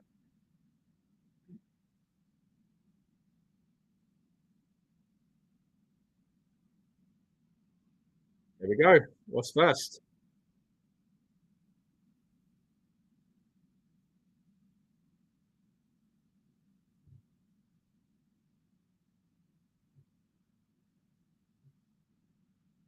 Ooh, Cena's first. Oh, the boos are strong. Oh, it's like back in the day when we didn't want him shoved down our throats winning titles. Oh, the boos!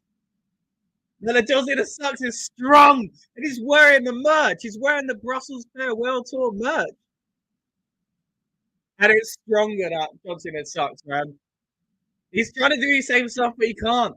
Like he held up the towel. And he's not running. He's walking slow. The boos are going. Oh, this is so surreal. Like he hasn't changed his being like some of us hoped. He's still Cena, but ooh. All right, name. After the name, heavy boos. And I love it because it was such a risk to put him out there in a non-US crowd. I felt because people would in Europe we like to cheer the bad guy. Let's be honest, like in Canada as well. But I think they're playing into it. And the John Cena sucks was like a play off of how he was shoved down our throat. People used to sing it anyway, and then he played into it, and everybody booed. Like everybody sang that in a kind of respectful, jokey way. But now it was louder than ever, which shows us we're gonna have a good time tonight. But also that people are tired into this heel turn emotionally. Oh, the look on John Cena's face. You're right, Casper. It's different. Let's see what he's got to say. I'm surprised they're opening with him. Woo! Here we go. Bucky, you say you can speak little English. Hey, you're doing great, buddy. Appreciate your comments either way.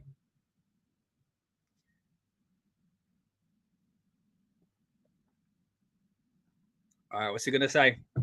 Here we go, guys.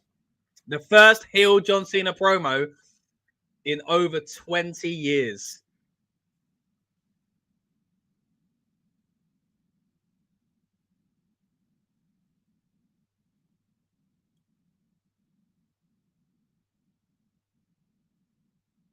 Let's go Cena. Cena sucks. Louder with a Cena sucks. It really feels like back in the day when we didn't like him for different reasons. You know, like if you're a certain age or whatever.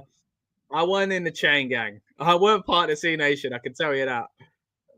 I subscribed to the Doctor of Thugonomics, but that was about it.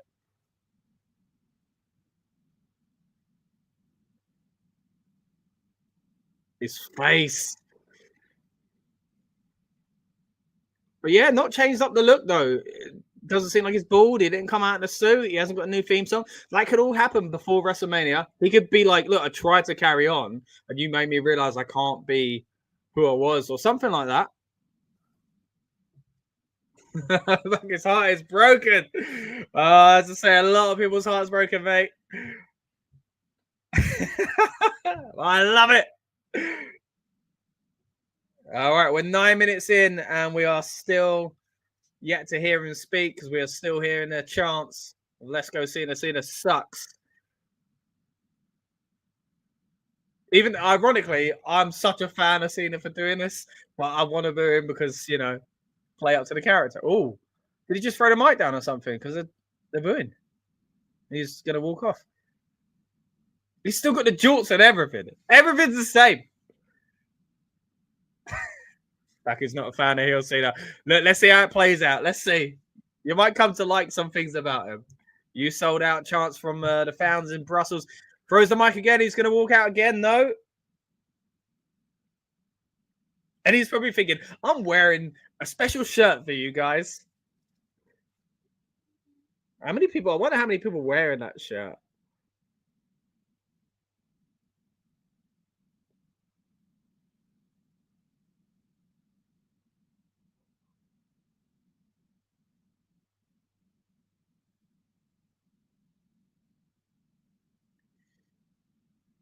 Okay, so Cena says when someone's probably grounded in life, they don't have to, well, they shouldn't have to look outside themselves for approval. Oh, I can't hear what they're singing.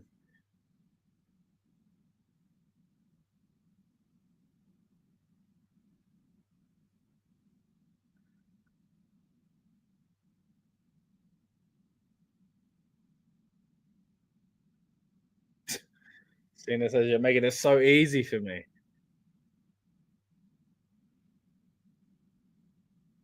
Ooh. Cena says for 25 years he's been the victim. Woo. Of an abusive relationship.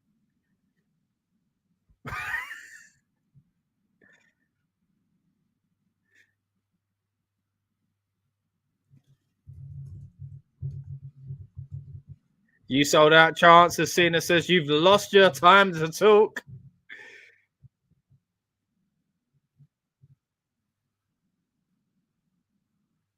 Mm. Wow. Ooh. Wow. He's saying you bully me. You always wanted to me be a puppet and do a smile on my face. It's as good. He's playing up to the fact that people booed him for years, right? It's not happened recently because we also respect him as this kind of legendary act. F you Cena chant. They're trying to blur it, but they can't. We've heard it.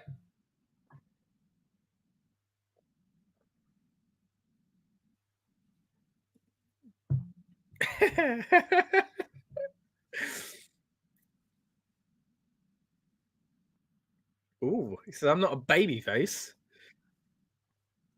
I'm not a heel. It's just so strange seeing all this verbiage on TV. I'm a human being, okay.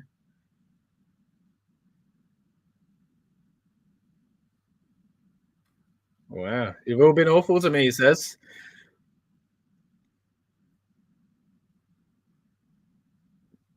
Put the mic out to the fans and just boo him.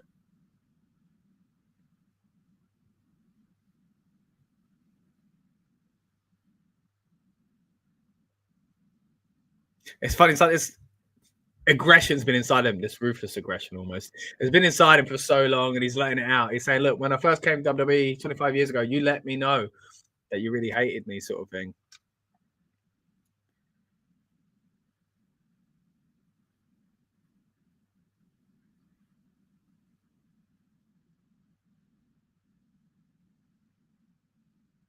Cena said he changed himself hoping they'd like him, and then it weren't enough. It worked for a second. That was it, though.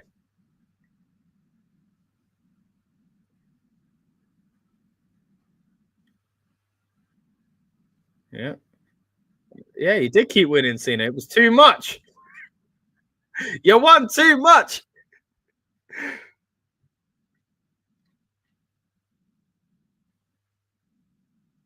Yes, you're right. I did hate you winning a lot. That's right.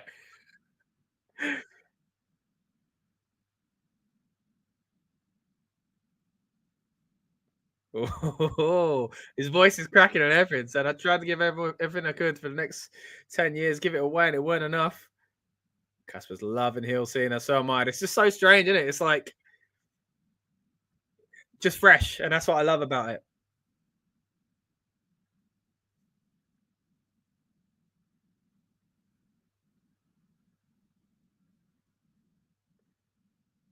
Shut the F up, I think we're hearing from the fans in Brussels.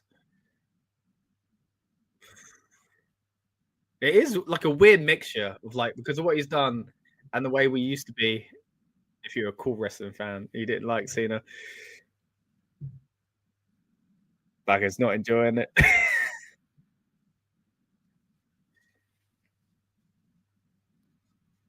Where's this promo going?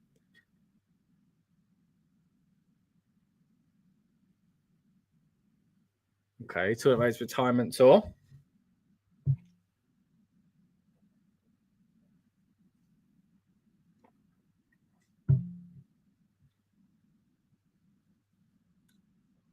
So he tried to be nice for us and we ruined it. That newspaper article, fake newspaper article saying about breaking that kid's heart or something. No. Yeah. Goodbye.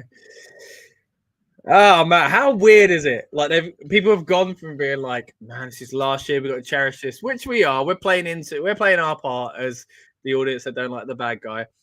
But it's so weird that people are singing this to Cena.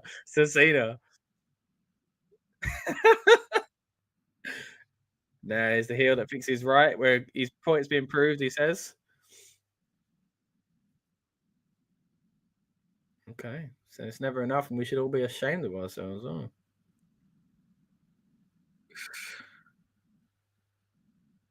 All we ever do is tank.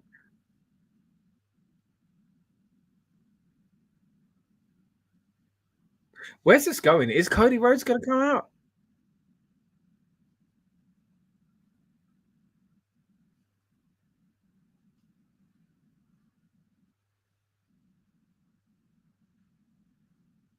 Hmm.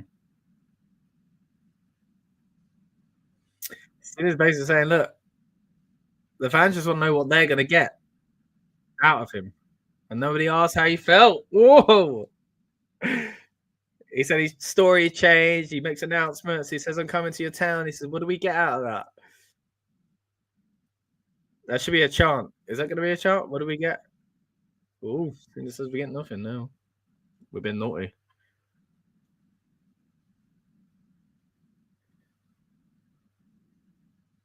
Yeah, we get what we've earned, and there's nothing apparently. We don't get a new look because you dress like me, I dress like you, idiot. Says you don't get music.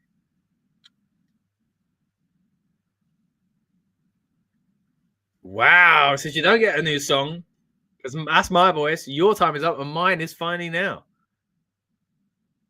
Wow. So he's doing a reverse and it makes sense. Although I wish I didn't get it. I mean, I did get something different, but this is the point. He's trying to go opposite. He knows people wanted the theme song. He knows people wanted the change in look and to respect him as a heel. And he's like, no, I'm not even going to give you that. I'm going to make you actually not enjoy my heel run, which is crazy. We want Cody chants now. And this is cool because they can play into like this guy is taking his place as the face of the company. And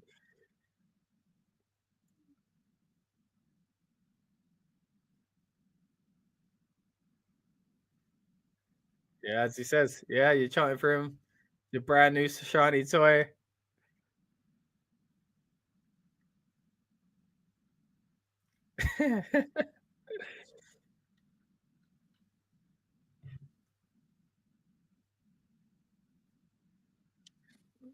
Okay, no one's safe. You can pick people out in the crowd. Is he going to do that?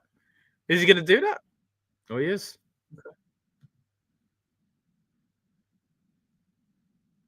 Okay. I can identify you easily. So let's go see the people. Oh, so he's going to go against them now. So he's going to go against the people that still support him. Yeah. Let's go see Cena sucks. This is the typical thing, isn't it? The heel in his hometown who goes against the hometown and says, you never liked me anyway. Or the ones that are still cheering for the bad guy going, I don't want you to cheer for me. You're just as bad as the rest of the hypocrites, you know. So he's now doing that layer, essentially, of the heel character. Like, and again, just all this new stuff for John Cena. Well, new in the modern era. It's been so long.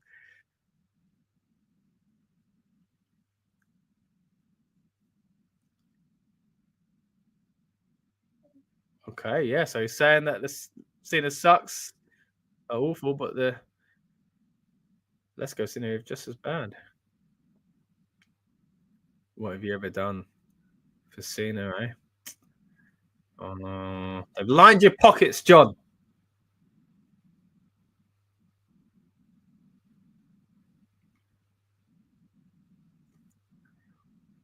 Will they ever do a still from him? He says. I told you should never have cheered Cena. Although I loved it when he came back at Money in the Bank. Even as someone that never really, again, in the last 10 years of your career, 15 years of it, obviously the last few years, it was. He said, you made me about the stupid invisible joke and it's not funny. It's even that, even a you can't see me thing. He's tried to attack every angle at what makes him a babyface. And even what we want as fans for him as a heel, he's attacked that as well. It's not what I expected, this promo.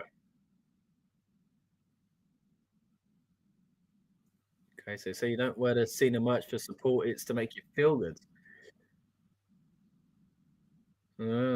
He's saying he lives them, but you just wear them. I don't think so, John.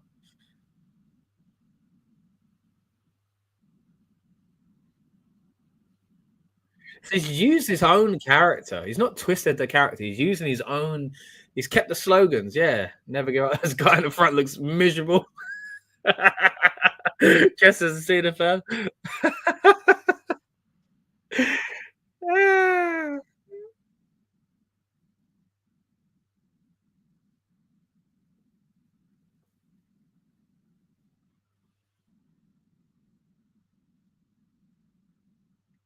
We just sat and watching Big Great.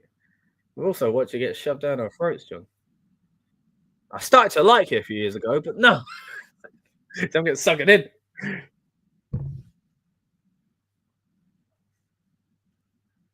Shut the F up. Oh, little kid, look at him. He looks shocked. Dressed up as Cena, just.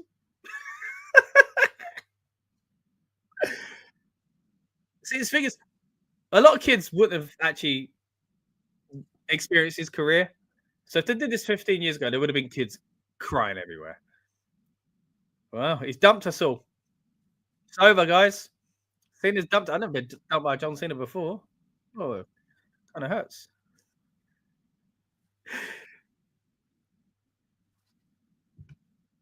Packer says The Rock coming with Cena and a theme song. I don't think he's changing the theme song now. Maybe later, but there he's mentioned it. Oh, here we go. Cody Rhodes. We ain't getting a Rock just yet. Well, maybe not tonight at all, but we're getting Cody. Okay, I didn't expect to start Raw like this. Here we go.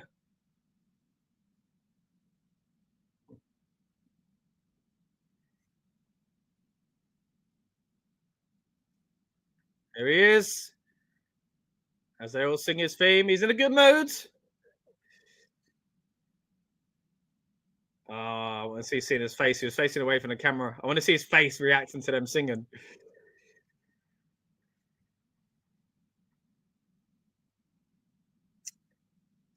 Down on his one knee, up for the. Whoa. Good reaction from the fans in Brussels. Pyro going off. Cena never got pyro. Maybe he's got a point.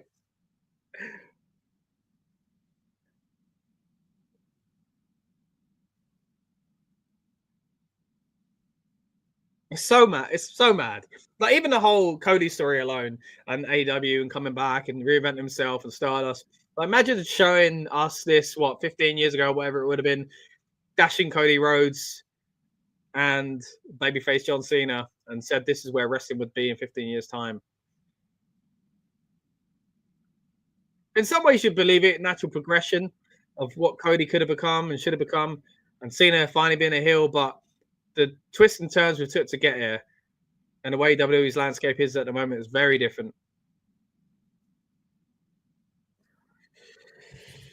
Another whoa. Yeah. Oh, more pyro. Oh, Cena ain't gonna like that. Did get stopped this time like it did on SmackDown by The Miz. Casper says Raw starting strong tonight. Yeah, I agree, mate. I didn't expect him to open with these two. I got to be honest. So where are we going to go now? I'm a bit surprised it hasn't ended with just Cody going after him and attacking him. But now he's probably going to play up to like, I am what you claim to be. I am the company guy. I'm the good guy. I'm someone they can believe in, you know. And I'm not going to lower myself to your kind of level or anything like that. But interesting. Now I'm excited because I want to see what John Cena says when he's interacting with someone as a heel. The closest we saw was when he brought back Dr. Thuganomics for one night against The Rock. He did it at WrestleMania as well. But let's see. This is real now. This is a real heel John Cena.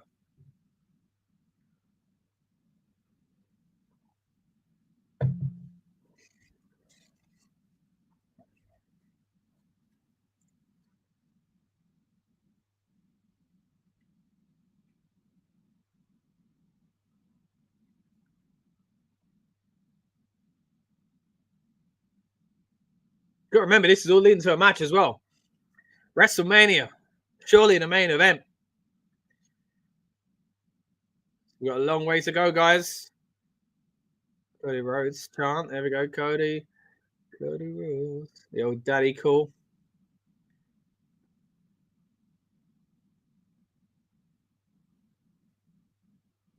Cena looking as if to say, like, when was this for me?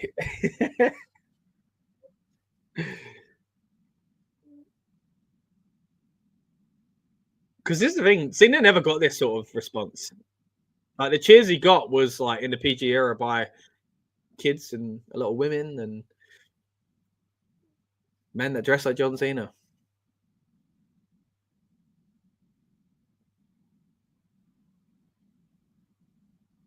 So, you know, he just got the cheers to straight up, oh, you did say good, I'm going to cheer for it. And let's go Cena it. But yeah. He's never been, he wasn't the cool babyface, was he? For me, at least.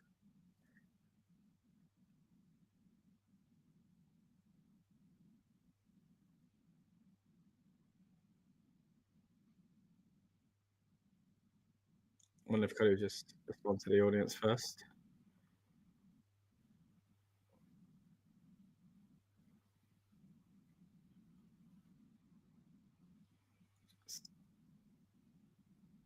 Cody's saying, look, maybe you should have been heard out. I was here to do it as well.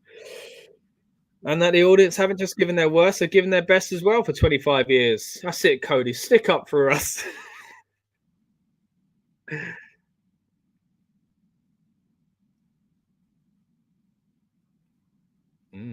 Cody saying you did it because you were special and you could carry it. You could take it. You were the company man. Cody knows that now because he's the same. Oh, listen, kids. So Cena. Woo. Cut off by Cody as well. It's not good. WWE champion, says Cody. Ain't kidding no more.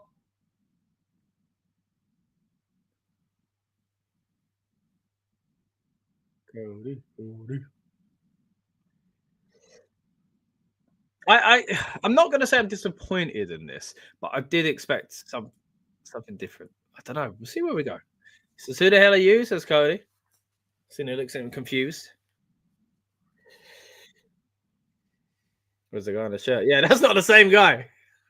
He's dressed the same, but it's not the same. Aiden's in the house. Hello. Hello, mate. Thanks for joining us. Love to know what you guys think of this promo here.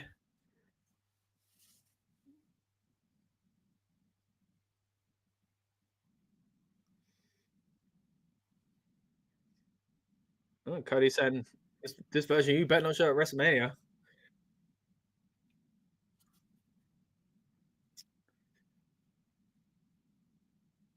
He's going to retire Cena early, he says, because he's taking his best shot and it weren't enough. Talking about Elimination Chamber. Aiden says, let's go, Cena. As a heel?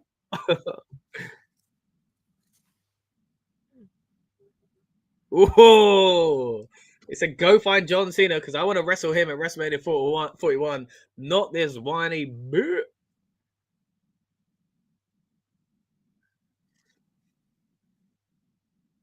That's not what I expected. And again, I know he played into that.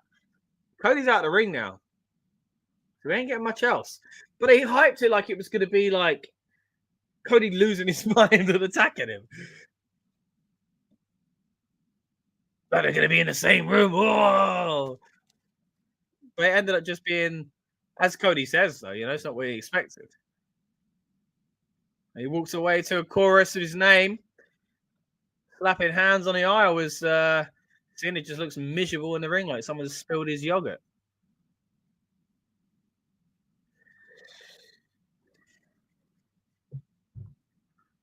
It was a little something like that, wasn't it, Aiden? Yeah. Cody lifts up the title to applause and walks out the back. I mean, Cena's still in the ring with a mic, so what's happening here? He's left alone to a chorus of boos. Throws down the mic. Kind of depressing, really, isn't it? Taking a towel with him in aggression. Here come the no-no-no-nos, I think, again. Yeah. Is he going to kick the towel while saying it, or like wipe his butt with it? I don't know. He's got to do something. He's just playing into like feeling sorry for himself. It's just not what I expected. Aiden says it was built like they were going to kick the out of each other. You're right. It was completely different. I don't think it was a bad segment. It's not fully over yet. He's still walking up the aisle, but I don't think it was a bad segment. It's just not what I expected. I like that he's playing into kind of, look, you wanted a cool heel. You ain't even getting that. You don't deserve that. Ooh, heavy boos.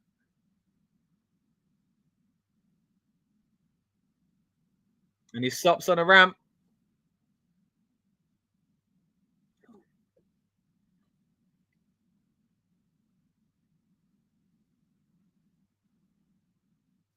Looks one time back at the audience and walks out of there.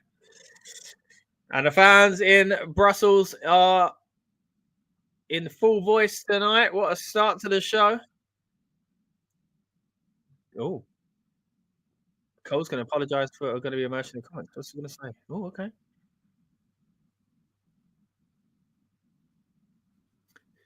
Cole said for 2 decades, I rode alongside him and bought into everything as all the fans did. And he has the audacity to come out and blame the fans. See, there is a 16-time champ because of the fans. You're right. And he's a millionaire because of the movies. Yeah, all the fans. You're right. He has come out and cried. Yes, Cole. Whoa! Hits him with a P word. Yeah, one of those little. Didn't expect that from Cole. To be honest, that was more than we got from Cena as far as aggression goes. It's different, not what I expected, but not bad either. Aiden says the crowd don't know what they're going to miss when he's gone. Yeah, look, we're along for the ride, aren't we, Aiden? It's about enjoying him as a heel while he's here. Cole isn't getting bleeps. Yeah, I don't know what they decide gets bleeped and what doesn't these days. But that's it. I mean, I honestly got to say, guys, I think he's going to turn babyface eventually. Before he won't retire as a heel, in my opinion. He'll lose. I think real and should happen, and then go back to his old ways to win, and it'll be happy because the fans will want him to win it. I don't think he should win the title when we don't want him to win it, or when the fans don't want him to win it. But at the same time, he's shown tonight that he's not going to do it the way we expected. So maybe that's not the case. Casper says, what will happen with Cena now? Don't know. You feel like he'll change. He will ramp it up a bit. And it's like that age-old thing, right, where they bring someone out and they go, I need the old you, and they snap and they become like the old Stone Cold and whatever else. But like, I don't know. Because he's already said we ain't getting that stuff.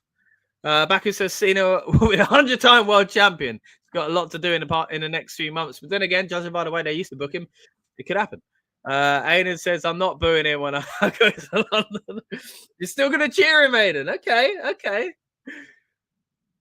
Well, enjoy the London shows, mate. Moving away from Cena now. We are continuing this watch along. We are now looking at the entrance for Ludwig Kaiser. And he is facing Penta in an old no holds barred match next. So, guys, what do you think of the opening segment of Raw?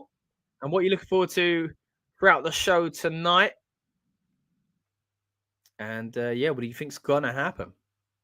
We are in the breaks at the moment. We've got 2 minutes and about 50 odd seconds left. They've actually brought it back. So if you're watching, well, I don't know if it's like this in the States as well, but I know here in the UK, we are not getting ads. We are getting an entrance continued from Kaiser here. I don't think they'll do the Penta entrance in the ads because that's a big part of the show now. But I'll keep you up to date, guys, just in case you aren't seeing what I'm seeing on my screen. Casper says, I don't want Cena back as a babyface now. Not now. Not all. I think he's got to retire as a baby. He's got to. We got to appreciate him one more time. He's got to get his emotional goodbye. I don't know. Ada says, they're literally going to go to Glasgow, closer to where I live. I'm going to London. Oh, fair enough, Aiden. Okay. Yeah, I guess. I mean, there's 2 opportunities in London, right? So you got Raw and SmackDown. So, but yeah, it'd be interesting to see what the fans are like up in Scotland anyway. A rowdy bunch, I'm sure. Ludwig's on the mic. He says, when I speak, you shut up. I better shut up then. Actually, no, I've got a stream to do. I better tell you what's happening. Sorry, Ludwig. You were nice when I interviewed you.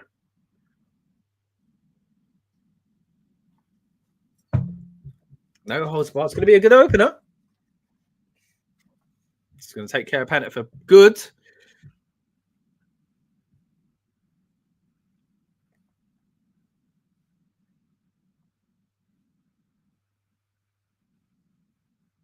After Ludwig's done with Penta, is he gonna no fear? Is that what he's saying? Oh, after he destroys him, right? Oh, so no one's gonna remember Penta's name after this.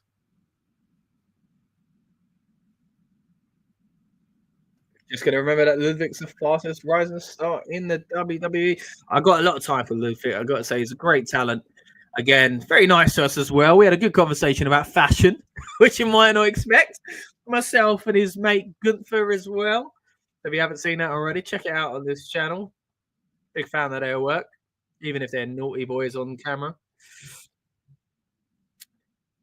Yeah, Ludwig promo, as you say, Aiden, and you're going to Raw in London. Okay, cool. So that's on I think it's the 31st of March, is it right? It's at the end of the month, isn't it?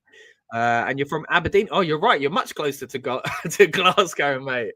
But nice little trip for you down to London, right? It'll be a nice little double it up as a holiday. That's the good thing about these European shows. As I say, Lucas covered SmackDown for us out in Barcelona. If you haven't seen our instant reaction to that, check it out. Or the watch along. Still got it up on the channel as well.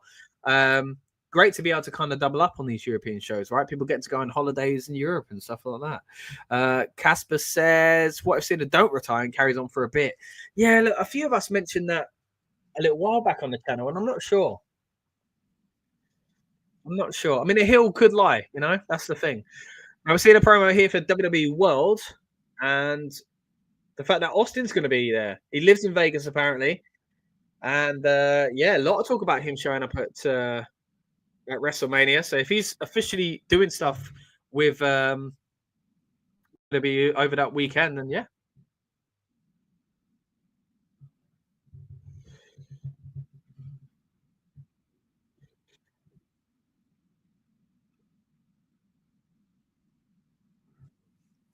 There we go. Penta's about to enter. Now, I wonder if we'll get that little teaser tonight again. And if it'll be linked to this at all. So they're on the drone for this entrance.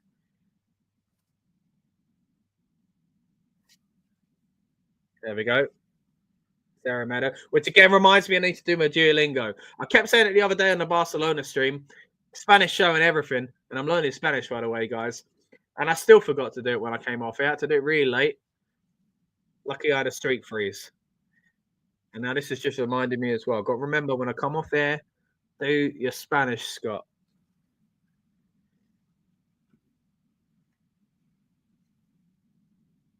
There we go. Cool entrance as always. Aiden says, only problem is I have to travel past the worst stadium in the world on the train to King's Cross. Is that my stadium? that you're referring to there. I see your images of Cole Palmer. I see that. I see that. Did you enjoy the game yesterday, Aiden? Let me just put that out there. Did you enjoy that game? Yeah. Because I was at that stadium, a fantastic stadium, where we won 1-0 against Chelsea. No, all's good, mate. If you do want to see me talk football, we've got a football channel as well, the Rebellious Noise football channel. Looking to start posting on there a bit more frequently, but we've got some good content in the archive as well. But you are watching the Rebellious Noise Pro Wrestling channel, where, of course, we talk all things pro wrestling, not just WWE, though. We try our best to cover the other major organizations as well. I was watching the old firm Derby. Ah, okay. Oh, and then the D Derby, excuse me. There we go. Right.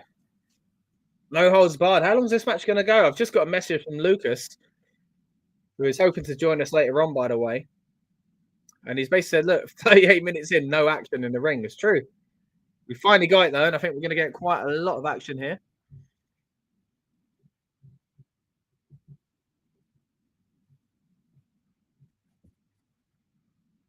As Penta walks the barrier. Oh, Hurricane Runner. And Ludwig goes into the side of the ring mat. Casper says, I respect you're an Arsenal fan, a Man U fan. Oh, we had a few challenging games against you recently. And Aiden says, I'm only joking. Your stadium's quite like. Thanks, mate. Appreciate it. It is a nice stadium. Oh, Penta over the top with a swanton. High energy to this match already. And he's thrown down the top of the announce table. We got a lot of that on the SmackDown, didn't we? But what does Penta say? Is that referring to me learning Spanish? Well, I know he says zero fear with his. I'm still learning. Oh, loads of chops there, but thumbs in the eyes of Penta now by Kaiser. He picks him up. He's gonna do. Oh, Death Valley Driver on the announce table. Doesn't break though. Doesn't really break like it used to, does it? This one's much stronger.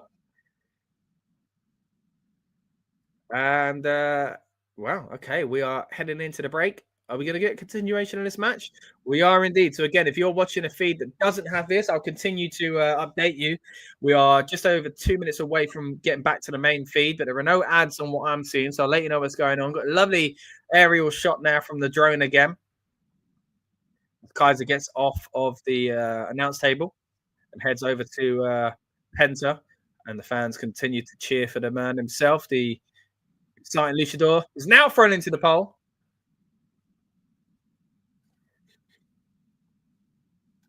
And it says, Penta hit his back off the table. Don't know if you noticed. Is that when he came off the Death Valley Driver? I mean, obviously, reminds you of JD McDonough, of course, that scary landing he had on it recently. So maybe something's got to be done about this. It's a great match, says Casper. Yeah, I'm enjoying it so far. And enjoying this Raw so far as well. Great to have you guys sticking with me on this watching on experience, whether you're watching live or those watching on demand. Appreciate it, guys. And please subscribe if you haven't already and drop some comments to let us know your thoughts of the show. Oh! That made it so much louder because Penta did the old shush. And goes quiet, goes to do the chop. Kaiser moves and his hand straight into the pole, and you heard it. Who's the Kaiser there? What, he done the leap? Oh, right. Did he? What, when he flew over the top rope?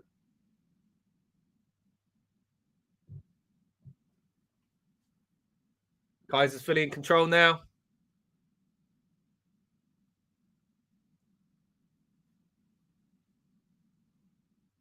A lot of boos here for Ludwig.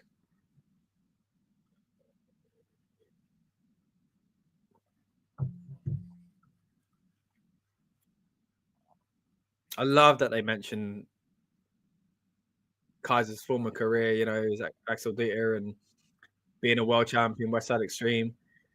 Didn't get that sort of stuff before. So I really like that they They put credit on what's got these people to the dance, essentially. Aiden says he hits lower back on the table because he put his hand on his back. Okay. Thanks for filling me, mate. Yeah, didn't quite catch that. Oh, we're back from the break, by the way. I forgot we were watching the non-live version or live version of not. You know what I'm saying. We're back on. Got that drone shot again. Tiddy and Cody segment here as question mark. Not quite sure what you thought of it, Baku. I don't think we're going to see any more from him. Not tonight, anyway. There's a lot to go on tonight. I'm surprised it was so early. I really am. Oh, face down into the mat for Ludwig there. Aiden says, I wish Tiffy and Ludwig were on the same show. Yeah, of course. Well documented that they are dating. Oh, lovely backstabber, but a 2 there just for Penta. Yeah, going back to Ludwig and Tiffy, not on the same show. It's a bit of a shame for them, isn't it? Must be hard to keep a relationship well on the road like that. Casper says John Cena is saying no new music. You don't deserve it. Yeah, exactly that, mate. That's exactly it. Not what I expected, but I kind of get him because that's what I wanted. And he says he's a bad guy. And he don't want to give me what I want, right? I'm gonna have to all Batista on him. Give me what I want. Lovely kick, and then a Death Valley driver in the ring for Kaiser. Only gets a 2 though. Belgian fans very, very loud tonight, just as they were in Barcelona as well with the Spanish fans. I say it's Belgian and Spanish. Clearly not just because, again, Lucas was over there in Spain for that one. And, again, I'm sure a lot of people taking advantage of this, neighbouring countries, not just those that share borders, but maybe further afield, again, like with Lucas flying over to Spain for the Barcelona show. You've got Aiden coming down from Aberdeen to London in a few weeks' time as well.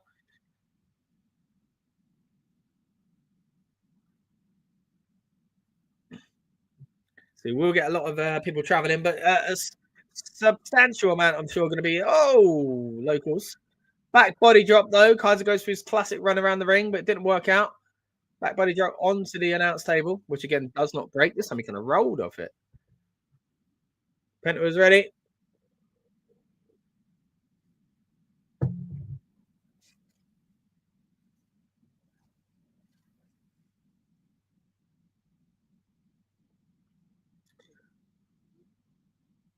Oh, I think they're saying ole, ole, ole, zero, meadow. Oh, that's a cool chant. That'd be good to go forward, you know? Ooh, what a punch. Aiden's in town Saturday, Sunday, Monday, and go home on Tuesday. So you were here for Raw, weren't it? So yeah, nice. Get a weekend in London, and back to Scotland on Tuesday. Well, I hope you have a great time, mate. Of course, you won't be able to join us for any streams because you'll be there. We're hoping to have some members of the Rebellious Noise crew down there as well, so you might bump into some of us there. But once you're back, check out our review. I'm sure we'll have an instant reaction just like we're going to have for tonight's show as well. Again, if you're new here, we're doing a watch-along experience at the moment, but later on when the show ends, we'll have an instant reaction review as well.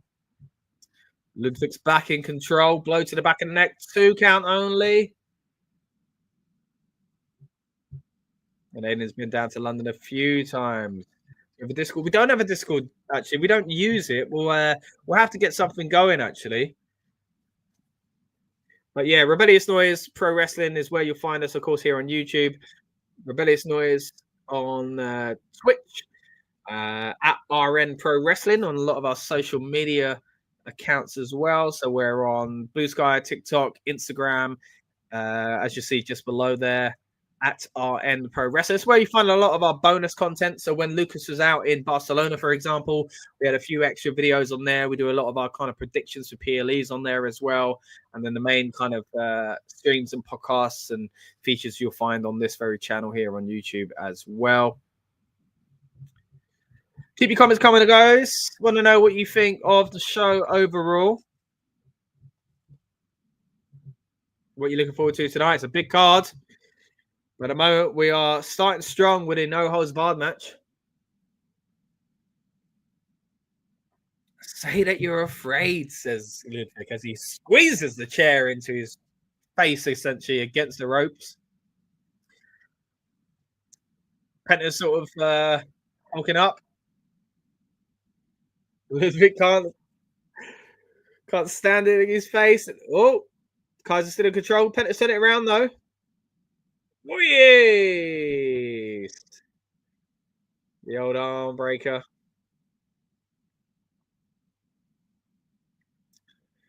I had a feeling these guys will work well together. I'd imagine they've worked together a few times already on the indie circuit, but great seeing a mix between the European style and the Mexican as well. They tend to gel quite well together. He gives up, he says. Don't think you can give up in this match, mate. But looks around at the crowd for oh. Oh, lovely super kick to the chair into the face of Kaiser. We tried to take advantage of Penta's hesitation. Whoa! Oh my gosh! Penta throws the chair in sort of like a Van Daminator would, but just straight up kicks the chair into his head and bounces off. Don't see many of those these days. Mexican Destroyer off the top rope onto the chair. Kaiser doesn't know where he is. Look at his eyes. This has got to be it. Here we go. Lifting him up one more time. Penta driver next to the chair this time. Gets the 3. Wow, great match. What an opener for Raw. I say opener, we're 51 minutes in. But the first match we got was very good. I enjoyed that. What did you guys think? Let me know in the comments, guys. Again, those watching live, those lurking in the background, you're welcome as well. But I'd love to hear from you. And if you're watching on demand, hey, you can drop your comments and we'll get to them through the coming days as well. Seen a few replays now. Lovely Mexican Destroyer from the second turnbuckle, apparently. Oh, Kaiser's head was very close to the leg of that chair when he landed there. I don't think it quite hit it, but scary little bump there. Great start for Monday Night Raw. I think great. A lot to talk about on the instant reaction review later on. Again, hoping to get Lucas to join us as well. Kathy Kelly's now on the ramp.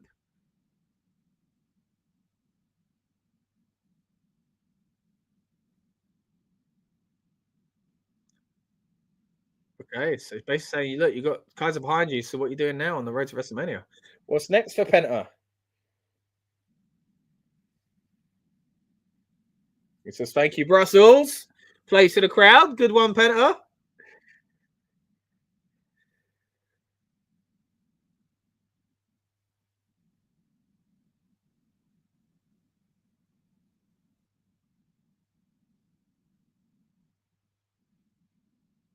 Not only in Europe.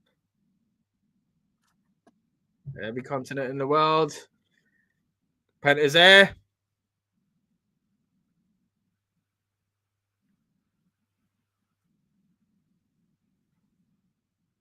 Wow, okay. Penta wants the IC title.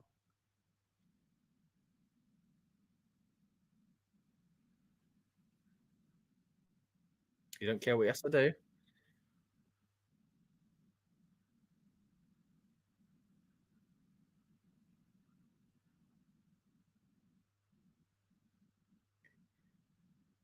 Okay. Did he say, again, I'm learning Spanish. Did he say I'm coming for your mum? Something about mum. But then he said, because I am Penta. I know that. Because I am Penta. Oh, mate, my Spanish is coming on. See Dakota Kai and Io Sky backstage at the moment. Aiden says, and X. Good point. We are on X as well. At RM Pro Wrestling. Thanks for reminding me, mate. Do you think we'll get anything else with John Cena and Cody Rhodes tonight, says Casper? I can't see it. If there was another segment where like Cody was in a match and Cena come out and attacked him, I could see that. But yeah, I don't know, man. It doesn't look like it at the moment. Strange though, right? They do leave me wanting more, but not in a good way. I've got to be honest. In a way of like I didn't see enough.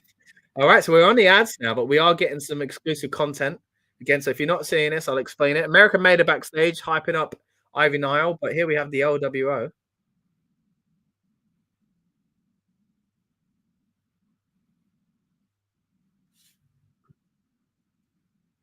All right, I see we've got Lucas in the background. I'll bring him onto the stream in just a moment.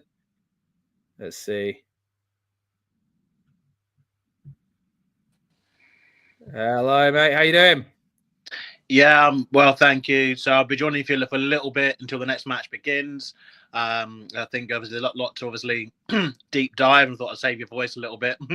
Thanks, It's man. talking for quite a long time. But yes, obviously, the show did open, of course, with Cena and Cody Rhodes going face to face. Well, they eventually went face to face after Cena did a very, very long promo. Yeah. Yes, it's a promo which is going to be unpacked quite a lot over the coming days and maybe even into the next week or so. As I think there was a lot that was kind of said, coming out of that promo.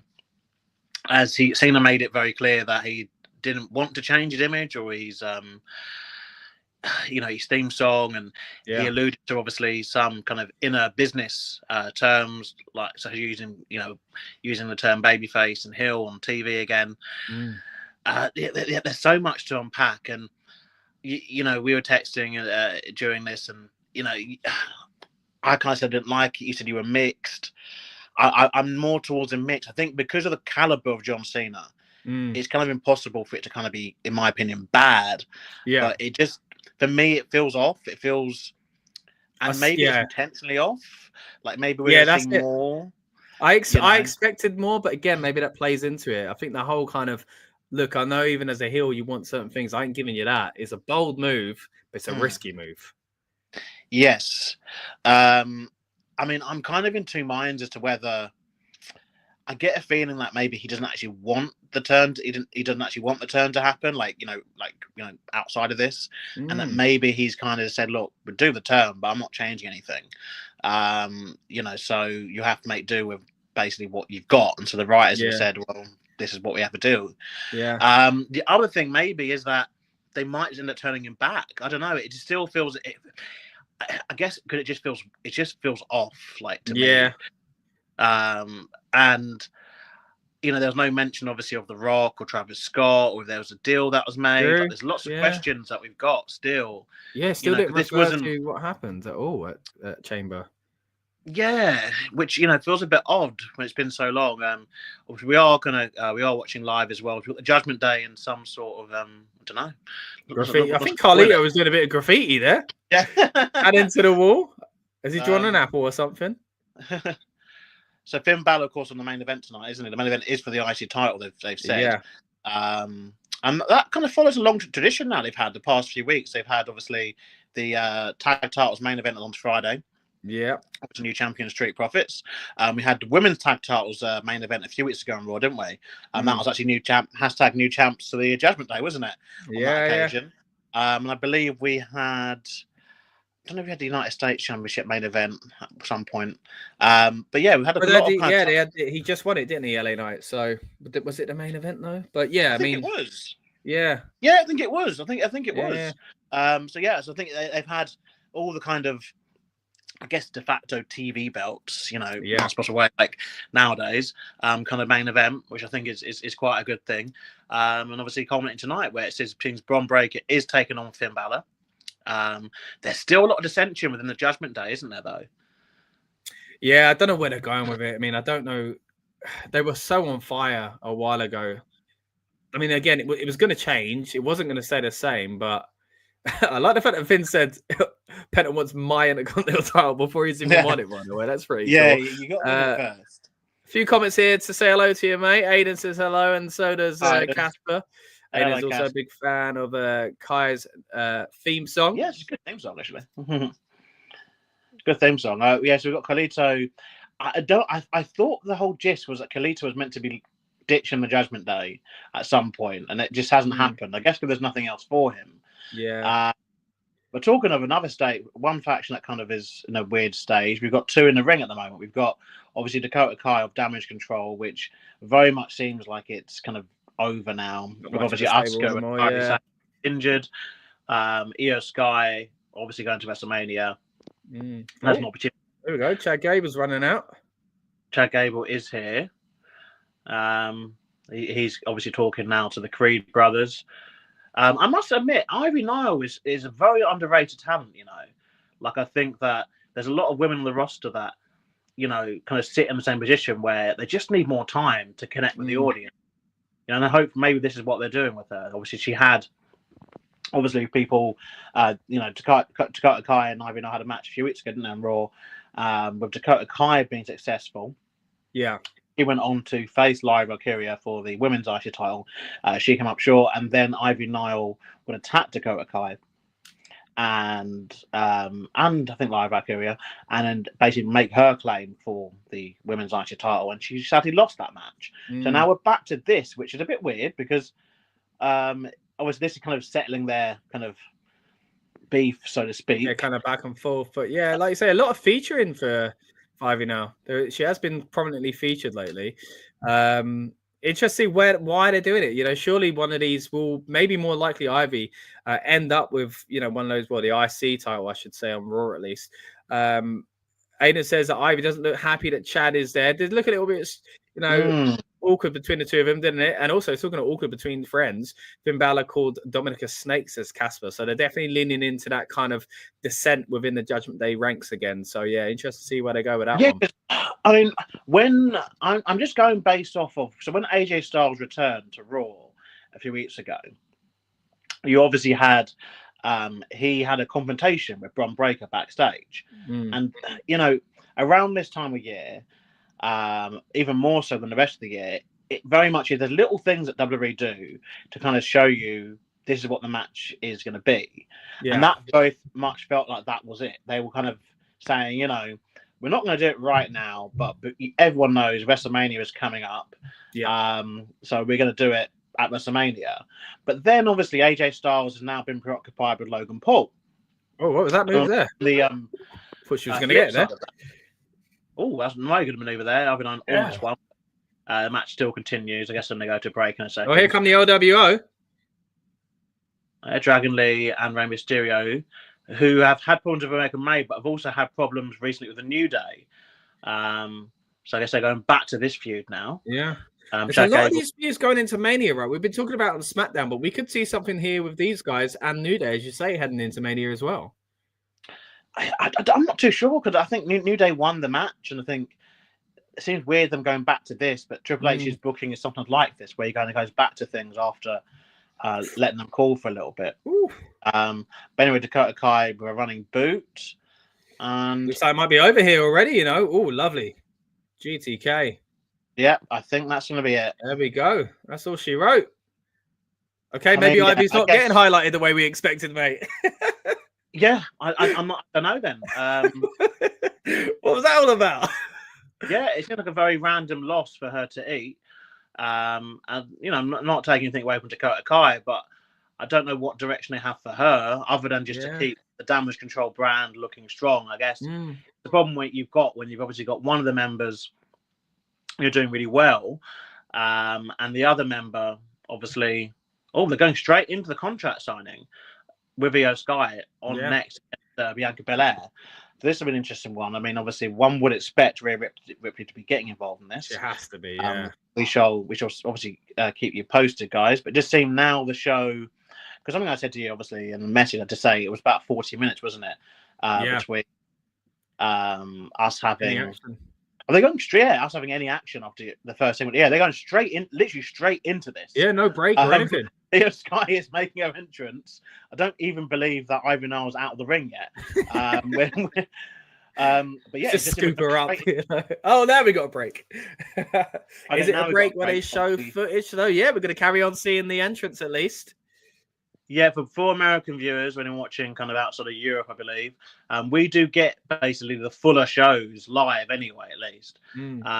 Casper's glad Dakota Kai won. Oh, cool. Let us know why you're glad Dakota Kai won. Are you hoping that...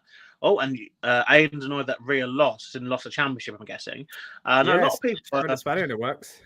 Also, that's another title that main evented the show as well, actually, wasn't it? Another title change. And a lot of title changes, because I'm going into this thinking, they won't do it again because of SmackDown. But then again, they've done like 4 or 5 already. Why would they not do it again? Maybe they will change the title tonight. What's the thing? Yeah, could we be seeing in the and new IT champion Finn Balor later this evening? We will keep you posted for that. It's interesting because we're seeing all the stuff that the Americans don't see. We're seeing them obviously prepare the ring. Yeah, entrances. We're seeing matches continue, guys, and they're not just down to rest holds either. It's still quite full action. And again, as Lucas says, if you're not getting it, we'll keep you up to date. What is going on at the moment? It's just an entrance for Sky. We had a triple threat. Well, this is the thing. This is where we're at with it potentially. I think we will. Lots of people are forecasting that Rhea Ripley will get involved in this segment. Contract signed, as we know, never ever go down. Yeah, someone's going through a table or something, right? Yeah. So bare minimum, like I said, we'd expect a brawl / table bump. Here we go. Bianca's coming out. Yeah, so she won't be on the main broadcast either. She'll already be in the ring. Yeah. So obviously, for people watching outside of Europe, you're probably most likely you're missing all this, and you're watching adverts about cars and pharmaceuticals and whatever else. Yeah. Bianca Belair's in her business gear, it seems. I must admit, it might be difficult for the women because obviously they've got to have the kind of more serious outfits, but obviously women don't traditionally wear suits and slacks and stuff. But then obviously if this segment is going to be ending in a brawl, I'm seeing Bianca's shoes and thinking that's not going to be very nice. They're pros though. We've seen it before, man. We've seen it before. I wouldn't be surprised. Who's conducting the contract signing? Says Aiden. They haven't announced. I don't know if I'd say maybe Michael Cole, but he's still on commentary by the sounds of it. Maybe it's Corey Groves or could even be Adam Pearce. Who they got? They got the lady. Who's the lady who interviewed Penta? Kathy Kelly. Kathy Kelly, that's it. Yeah, sorry. I keep forgetting. It's her, Jackie Redmond. But yeah, Kathy Kelly. I guess it would make sense for a woman to do it. Yeah. Oh no, who is in the ring? Is that Adam Pearce? There we go. That's your answer, Aiden. There we go. Back Adam on the Pearce. Main feed now. Obviously, a little bit of French there. I think. But obviously, we are in a talking segment. It's funny when they're speaking in French. He spoke in French, apparently. I know. We had loads of Spanish in Barcelona, didn't we?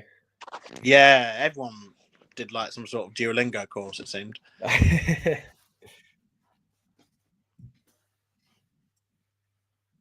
2 makes it official. So I wonder if someone will if Rhea will just do the second one and they'll squeeze the because Io acted the other day as if she was ready to accept Io in the match. Rhea in a match. Yeah. Which I guess as she's a babyface champion, it kind of makes sense. Yeah.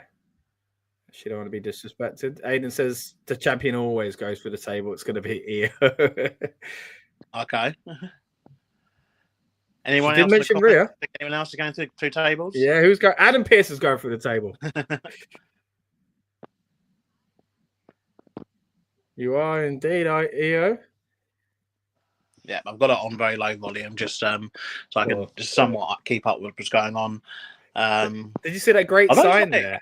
Did you see that sign? The guy had a thing, and it said "My first tattoo," and he had a thing for you to sign on. So whoever signs it, he's going to get tattooed. That's quite clever. It depends who signs it, I guess. Yeah, yeah. And how big or difficult their signature is.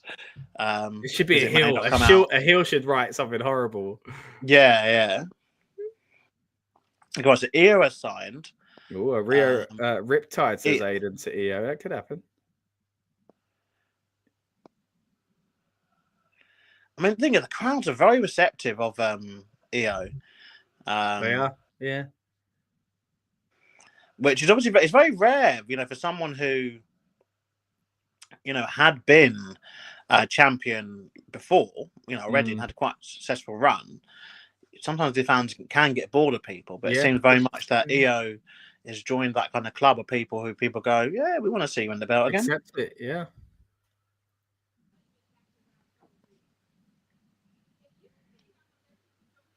It's an interesting dynamic. Of course, we don't really fully know what's happening with Bianca just yet because of the whole Jade and Naomi thing. But at the moment, 2 baby faces, potentially a third going into this match. And we're getting a lot of that at the moment.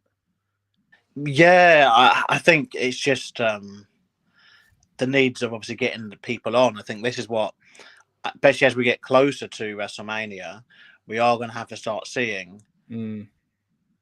Squeezing where they can. Signs. It's official. Aiden says she was a champion as a heel, but now she's a face. Yes, it does make it different. Oh, here we go.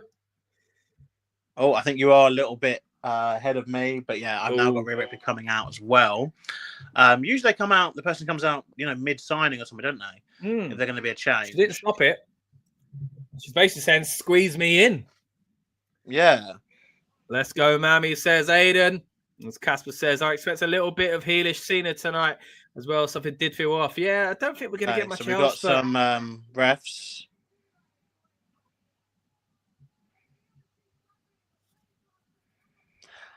See, the thing is, I think Bianca is going to have to be the heel here. Or Rhea. Like, definitely not Io. Well, yeah, that promo Rhea did when she lost the title was very kind of interesting. And it did make me think could lead to being a heel again, but I think it also makes sense why they did the title match on the Raw after Chamber, because had they done it at the Chamber, I think that potentially people would have been overshadowed by obviously what had happened with Jade Cargill coming back. Yeah. Oh, she's annoyed. Oh, it's kicked off. Oh, I think we might get two people through the table here. Oh, go on. Oh, good break. Cool spot still. Have they reinforced all these tables? I know that announce table was one thing, but this not breaking. Still a cool image of them leaning over the table, I guess. Oh, Rhea's just gonna sign it, but she's just forcing us in the match. Do you know how much for you, Adam? Yeah, I might just go to someone's house signing, and like after they've signed the deed, sign it as well. Yeah, like I live here now. Or a job interview, just Jake crash a job interview and sign a contract. You'll get that pay instead.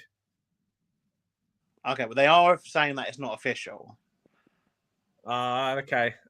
Because obviously, one would imagine that obviously the contract is going to be saying Io Sky against Bianca Belair. It's not going to say. At least they don't make it silly. They've at least played into it a little bit there, and they'll probably just change it eventually. Little backstage shot now. Again, cool graffiti all over the place here. Jey Uso now.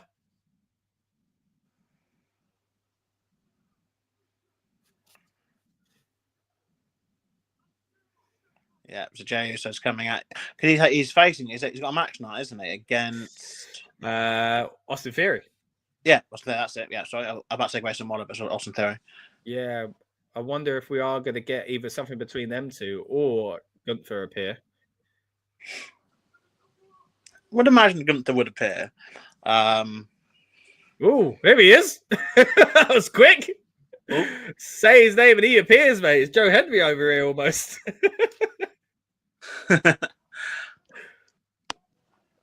Okay.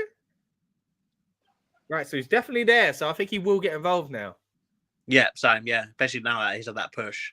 Yeah, he ain't gonna let that slide, the show now. The pacing of the show is really upped from the first segment. It'll be interesting seeing because obviously all Raws on Netflix seem to have been around the 2.5 to 2 hour 40-minute mark, haven't they? Let's go, Jay. Yeet. Yep. Got a piece on him in a second to say. But yeah, it just, all Raw stories since moving to Netflix have been around that time, haven't they? 2.5, 2 hours 40. Because Triple H in the past has said that he's felt that 3 hours was too much. Yeah. And obviously Netflix are giving them the freedom to kind of, I guess, go as long as they kind of want to go. But obviously with that opening segment being basically half an hour long, like, are they going to essentially rush the rest of the show? Because obviously, before it would be they had TV time remaining, but now there's no TV time remaining. There's just obviously however long they kind of, I guess they've got the venues, I guess, to consider to an extent, but they haven't got that TV time to have to worry about. But are we now going to see a rushed show to finish at about 2.5 hours, 2 hours 40, or is it going to be one of those where they accept that the opening segment went far too long, but we'll just do the rest of the show anyway and probably end up at about 3 hours again? As obviously we have still got the IC title match to come. Yeah, let's have a look. What else is on the announced card at least? So we've already seen, of course, the Cena and Cody Rhodes situation. We've just seen Dakota Kai and Ivy Nile. We saw the contract signing. We've already seen the No Holds Barred match. And yeah, we're into Jey Uso versus Austin Theory. The only other match announced is the IC title. So as you say, Lucas, this could start wrapping up quite quickly. I imagine we're going to get a few things that are unannounced after this. But yeah, it does feel like they're rushing through it at the moment. See, so the thing with Jay is going to showing that there is this definite difference between the fans who come to the arenas and buy tickets and I'll use the term fans loosely here, the fans who complain on the internet because it just seems that a lot of time on the internet you're seeing he's just a catchphrase, he's just this, he's just that, but like he's beloved, like he's he's so popular with the live crowds. Like I've said it already, but I think his merch and Cody are the reasons they're comfortable turning Cena heel, because they've got that, because Cena's been gone anyway. So like they've got that now. As Casper says, it's great that Netflix is commercial free again, especially if you're with us in the UK or Europe. I believe it is commercial free. If you're watching around the world and at the moment you do have an ad, let's just fill you in what's going on here. We're continuing a Yeet Fest out in Brussels as Jey Uso climbs on top of the announce table. Michael Cole's ready to do it, as awkward as always. Corey's getting involved now as well, but yeah, it is cool. But yeah, the reinforced announce table, which my theory is still, I think I said this on the stream before, my theory is still that is going to be gone through by Braun Strowman and or Jacob Fatu. Because I think, I don't know if they're going to do I don't know if they want to do the ring breaking spot again, but I think, I think doing the announce, basically they keep putting so much effort into it being, reinforced. Yeah. So in wrestling terms, it has to be broken. It's like in the chamber matches, isn't it? When it was bulletproof glass. Yeah. Bulletproof glass. Military grade. Like no one's ever been able to penetrate it. And it's like, yeah, of course Goldberg can spear someone through it, because why wouldn't he? Like it's wrestling. We're used to it now. Yeah. But yeah, we're still in a Yeet party, by the way, for any international viewers, anyone watching outside of Europe, sorry. So as Casper was saying about no Seth Rollins tonight, there was a graphic earlier. I'm not sure what he was saying, though. I didn't quite hear they were showing, they said they are going to show the footage from last week. Oh, okay. So Aiden's saying that Punk isn't there to fight him tonight, so it looks like we might not get anything from the guys live, at least. But here's A-Town down. Yep, he's making his entrance in the ad break still. So I guess we'll get the tail end of that when we get back, they get back. But yeah, no, they have announced, that they are going to revisit that segment. So I guess they might be the typical kind of reaction / maybe even the kind of backstage, maybe stuff. Yeah, backstage last week or something like that, and maybe an announcement for something coming next week, because I think Punk put his dates up on Instagram. I do believe he is there next week in Glasgow, which will be interesting because it was his first time here being in Glasgow since obviously the Clash at the Castle incident with him and Drew. But yeah, Punk is there next week live in Glasgow, as is Rollins. I don't know if Reigns has been announced, but Reigns is going to be part of the 2 broadcasts from London. That's Friday Night SmackDown. And then the last show of the European Tour, Monday Night Raw, at the O2. But it's not in Brussels. So we're looking.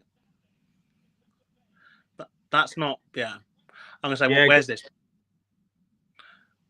St. Louis would do it. Yeah, we'll say that's the Backlash. They always show that, don't they? Normally, what it's called.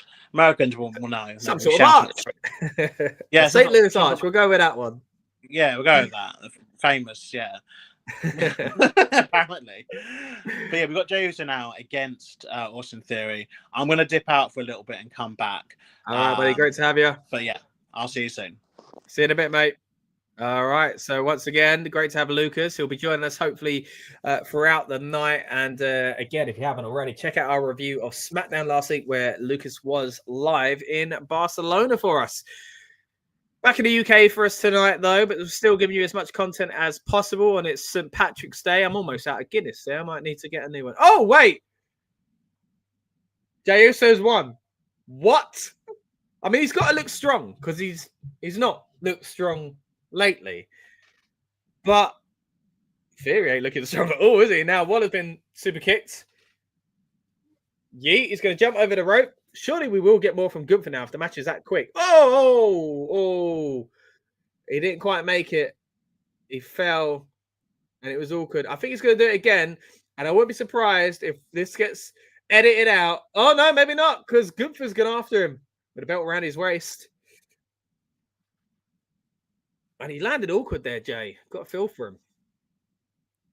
Probably ain't feeling great here. Oh, but he's done enough to move into the corner and whack Gunther's head into that top turnbuckle. And the yeet punches are piling in now as... Oh, the final one stopped. But then a reversal again by Jey Uso, who steals the title from him. Oh, and he's naked now. It's like he's nicked off his bathrobe. Whoa, and he pulls down the rope as the Gunther steams ahead and falls outside the ring onto the announce table. I've got to say, it looks good. I could see it. I could see this. WrestleMania. Jey Uso, your new World Heavyweight Champion. I think it's coming. Look, my opinion might change on the road to WrestleMania as it kind of gets closer towards the show itself, but we'll keep you up to date throughout this European tour, but also closer to the edge towards, well, closer to the end of the road, I should say, of the road to WrestleMania, where we'll cover WrestleMania in depth, as we always do with the big PLEs, with our build-up shows, our prediction shows, our instant reaction reviews. Speaking of which, we will have an instant reaction straight after Raw ends tonight. If you're watching live at the moment, it's on the end of this stream. And if you're watching on demand, it'll also be uploaded onto the Rebellious Noise Pro Wrestling channel as a separate video as well. But let's get to some more comments here as well. Aiden says, Rollins is cutting a promo tonight. Okay, we'll see what happens there then. Interest has another example, isn't it? As we just spoke about with Lucas, when you got several baby faces in the same match. Seth's been kind of like a heel, and Roman kind of like a heel. But yeah, we'll see.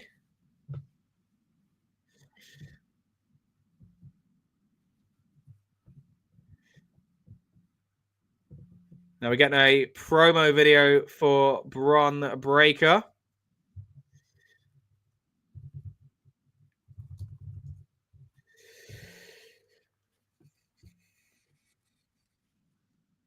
And Aiden says you've read it on Instagram. Oh, thank you, mate. Great to have the update. Great to have the extra eyes out there. Punk is in Bologna on Friday, then Monday Glasgow, then a week on Friday London, and 2 weeks in Raw as well. Okay, so that's the schedule for CM Punk. Thanks for filling us in. That's pretty much, is that all the shows left then on this European tour as far as TV shows go? I think that is, right? So they're going to start heating up from this point on. But this is the thing, they've got such a stacked roster that they can afford to have certain wrestlers off and you not feel shortchanged. Look, if you're a big Punk fan, he's your favorite wrestler, you've never seen him live, and this might be an opportunity, you miss it. Yeah, frustrating. But you still get some great sides. You still got the Cena promo. You still get all the kind of Cody Rhodes stuff and all that as well. So yeah, pretty cool. And as Aiden says, those are the TV shows. It's not just a Bron promo, though. It's also a Bálor promo, to mention the match ahead.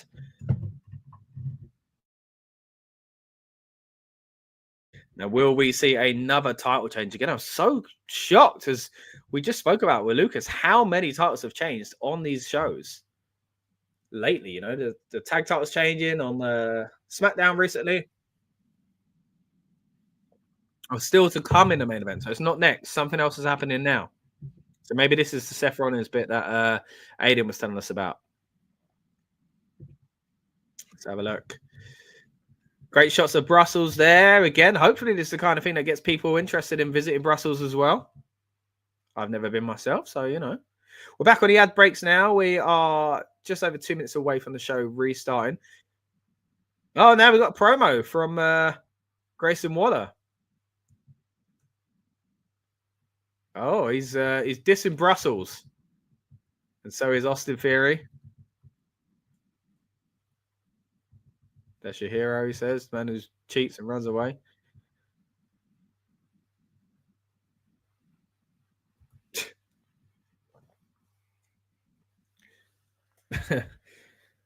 So you say next week we're going to go to a more depressing place.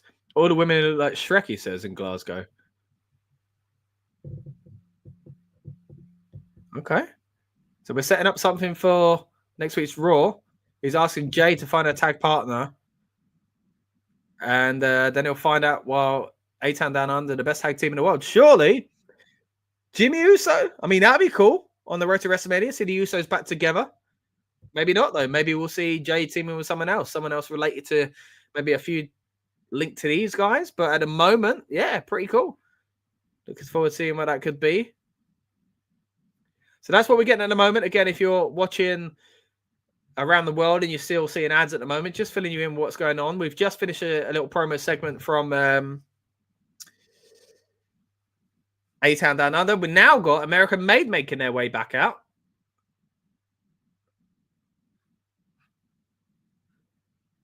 So they're in a match next, it seems.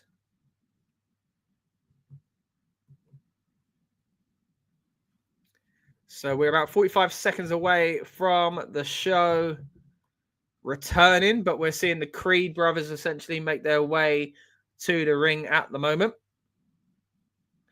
Again, we're going to hit you with an instant reaction review as soon as this stream is over.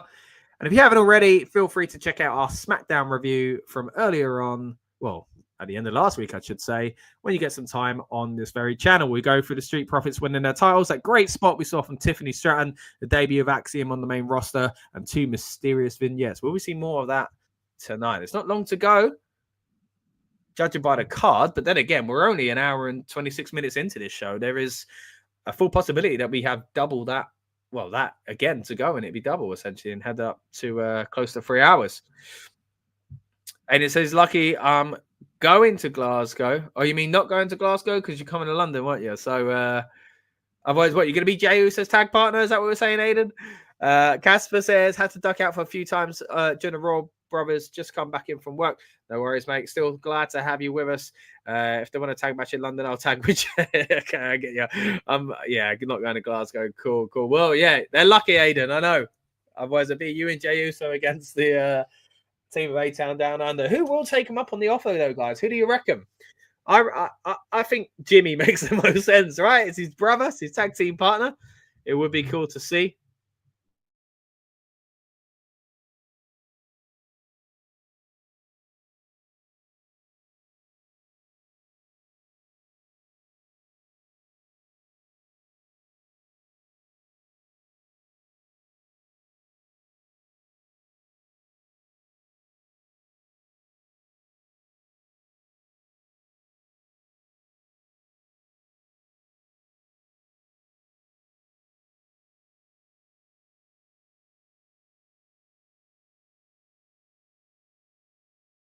Ooh, maybe a Scottish wrestler, you say, Aiden. If it's not you, who could it be? A Scottish wrestler, eh? Drew McIntyre. That makes sense. I know one Scottish wrestler that's not teaming with Jay. Oh, Joe Hendry. Oh. I think I've just talked myself into that one. I think it might be Joe Hendry. We'll see. Yeah. Bron Breaker going to Glasgow, you say, Eden. And yeah, Joe Hendry. Rhea saying it's a legal document. Put me in a match. My name's in there because he's trying to get the contract back. Now, Bianca's jumped Rhea backstage. Io is taking Bianca away to get her own kind of hits on the Bianca, excuse me. On Rhea, I'm getting all names mixed up now. Just in time for my second Guinness. Happy St. Patrick's Day.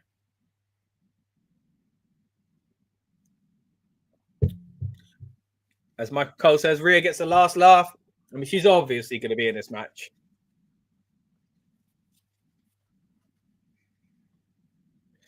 Right, we're back.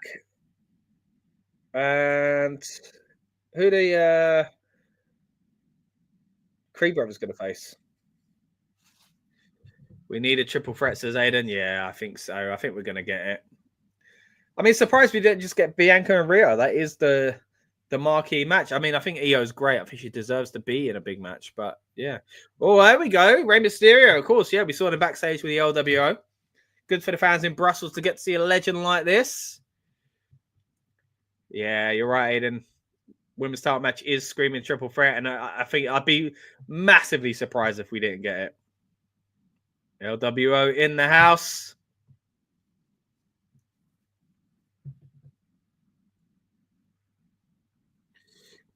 Casper says, I'm looking for a team name for Paige and Mickie James on 2K25. Downloaded them off community creations page as British. Mickie James is married to a Brit, so you got that connection there as well. So what could you say?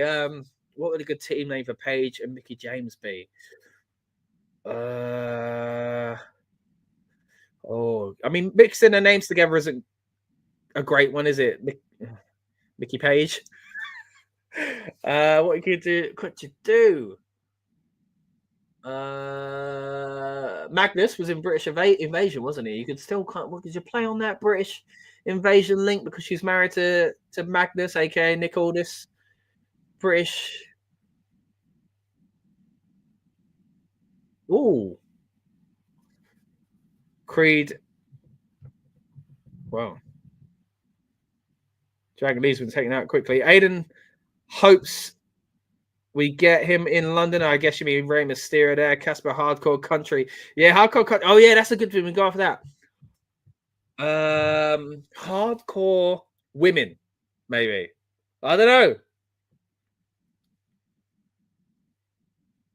Yeah, Hardcore Country is a good thing to use, I think. Hardcore.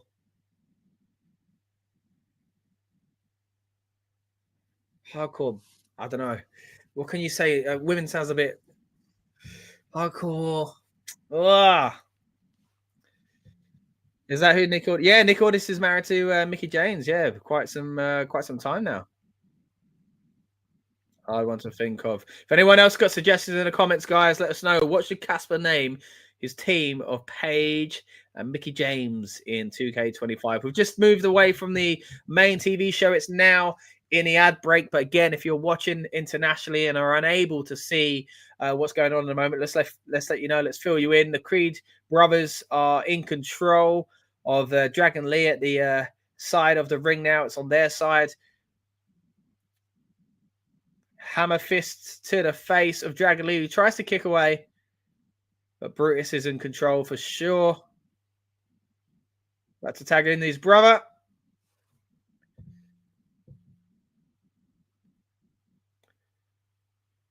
Aiden says hardcore for Mickie James and country for British core. Ooh, hardcore British maybe, or something like that. Ooh, it's difficult because Mickie isn't British, but she's married to a Brit. Hardcore. Because you can't say hardcore Brits because she's not a Brit. She's an honorary Brit, maybe.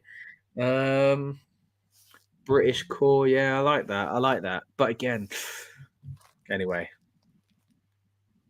Casper, let us know what you do decide.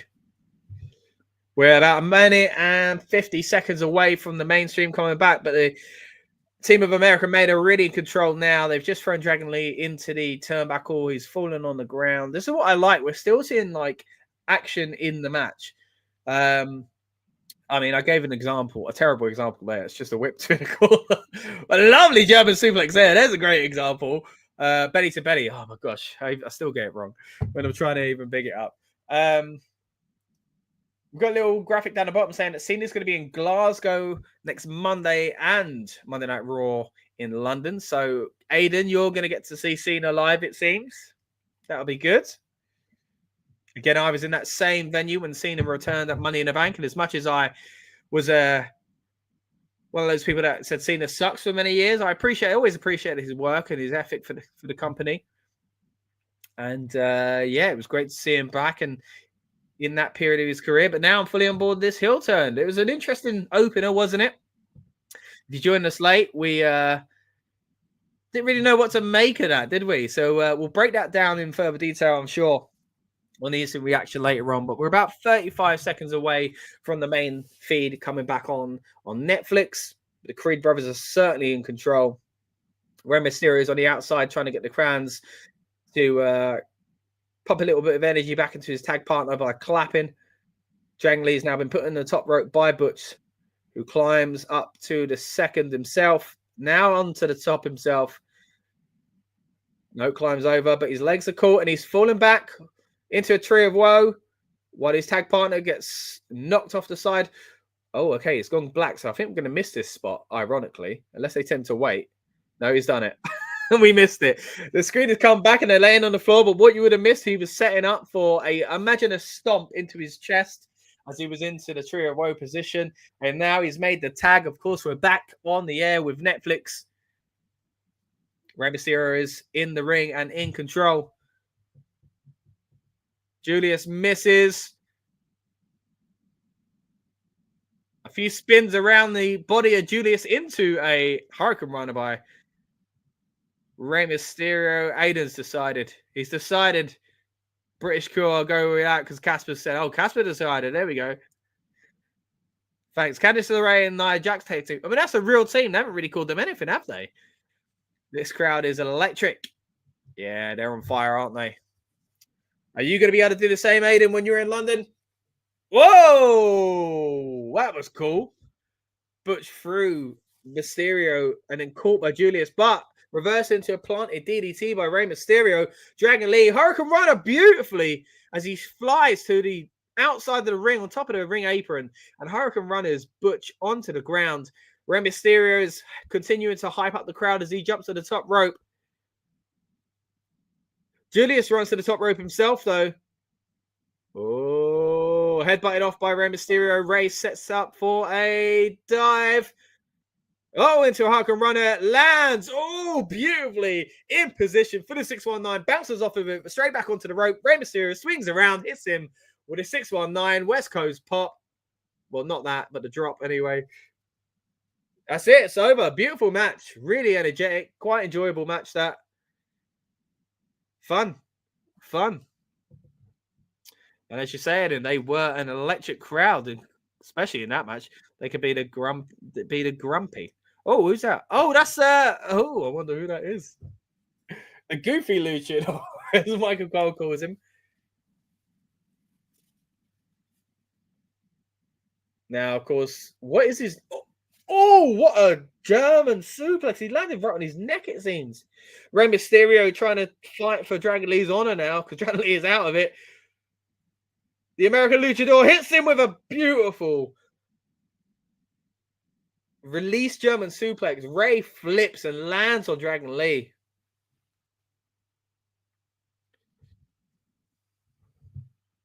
Up to the top rope for this mysterious luchador.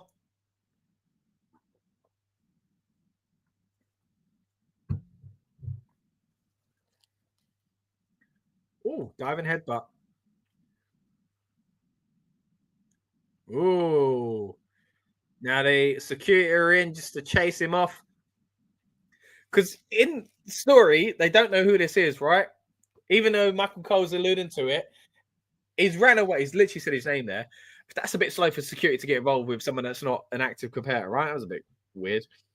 Casper also wants to know a team for Becky Lynch and Lita. We got Poison Jack's suggestion for it by Aiden for the other team of LeRae and Nia Jax. Casper Hard Irish for Lynch and Lita. Poison Jax is good. I do like that. Maybe we should let LeRae and Nia know that. I might start using that for real.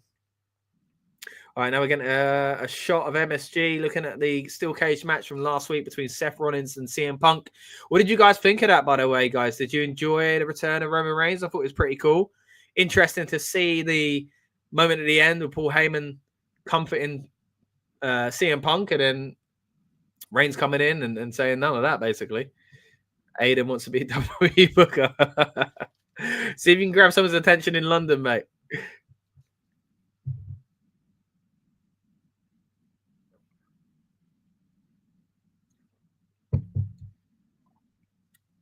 Decent match, this. They've had some good matches on TV. You know, it's mad. Like, we thought this was going to be a WrestleMania match last year. Punk got injured. And then, yeah, debut on Netflix. Amazing. Of course, if you want to see my original reaction to that, we've got an instant reaction review and watch along on this very channel for that one as well. And you are currently watching the watch along from the Rebellious Noise Pro Wrestling channel here for Monday Night Raw on this St. Patrick's Day as we cover all things Raw in Brussels. We're also going to be hitting you with an instant reaction review. As soon as this show is over, we're going to break down the card in a little bit more detail as well. So make sure you stay tuned for that one. As we mentioned earlier on, though, Lucas was out in Barcelona. So he joined us from the arena, basically, and outside it for that watch along. And also the instant reaction review if you want to know our thoughts on those matches and big moments from last week's SmackDown, then I do encourage you to check that out as well. But again, later on, we'll have the Raw instant reaction review. If you're watching live, stay on this very stream. We'll continue it right here. If you're watching on demand, you can find it on the Rebellious Noise Pro Wrestling YouTube channel. If you haven't subscribed yet, please do. Would love to have you around for longer than just tonight. Irish for Becky, not big or hard for Lita. What? Right, let's get to some more things to tell you about as far as the channel goes, guys. Again, it's not just watch-alongs and reviews. We also do build-up shows on the nights of PLEs. We're here for hours breaking down the card, talking last-minute rumors, getting you hyped up, getting us hyped up and in the mood for the PLE. The next one to do it on is going to be WrestleMania, although there is a Saturday night's main event, but I think that's after Mania, actually. It's 24th of May. So I don't think we've got anything, until Mania as far as PLEs go, or PLE type events at least. We are in the great position on this channel to interview your favorite WWE superstars. We've had great conversations with the likes of LA Knight. We've had great conversations with Bianca Belair. Of course, we saw her heavily involved with tonight's action as well. And if you haven't already, please subscribe and you'll find more content like that on this very channel. We're back on the watch along front, though, because we've now got Seth freaking Rollins, as Aiden said earlier on, announced on Instagram as appearing tonight. Aiden says, I think the favor will come at Mania because Seth will get taken out, then Heyman low blows Roman, then Punk wins, and Heyman will be Punk's advocate. Can you imagine that? A Heyman heel turn. I mean, we kind of got it on Roman before, right? When Brock came back for that weird bit and then he went back for him, and yeah, strange. But maybe we'll get it again. Maybe we'll align himself officially with Punk and ditch Roman Reigns. That'd be interesting. If Punk then maybe turns heel because of it as well. I did feel like that might happen at Survivor Series when they were talking about the favor, and it just didn't quite happen. But what is the favor? Just to simply have him as the advocate? You know, is it saying, look, that my favor is you move away from him? It was for the greater good that helped you at War Games, but eventually you'd have to move away from him and be with me again. Is that what we do? It could be. I'm not sure if they knew when they booked that what it would be, if I'm honest. But they have mentioned it a few times. So I feel like they do want to do something with it. Aiden thinks that Punk will beat Roman, therefore. Seth Rollins, maybe the forgotten man in this trio now. It's almost a Shield triple threat, isn't it? Not quite, though. Although Punk wasn't officially in the Shield, he did bring them in. He had him as like his bodyguards, essentially. But of course, Dean Ambrose, John Moxley, still very much in AEW. At the moment, though, Seth's entrance has continued in Brussels. I imagine the music's going to stop and they're going to start singing. Great crowd tonight. We're about 2 minutes away from the show coming back on air officially. But again, if you haven't got the feed I've got, what we're seeing at the moment is Seth Rollins in the middle of the ring. Now, talking about the Shield and their kind of introduction to WWE, if you haven't already, or if you haven't done so recently, I should say, and you feel like going back and watching Survivor Series where they did debut, we did do a watch along, myself and Rob, on this very channel of that. And we went into a huge conversation about whether or not the Shield are the best WWE faction of all time. What do you think? You'll see my thoughts and Rob's thoughts on that stream and also on this clip itself, again, on this very channel.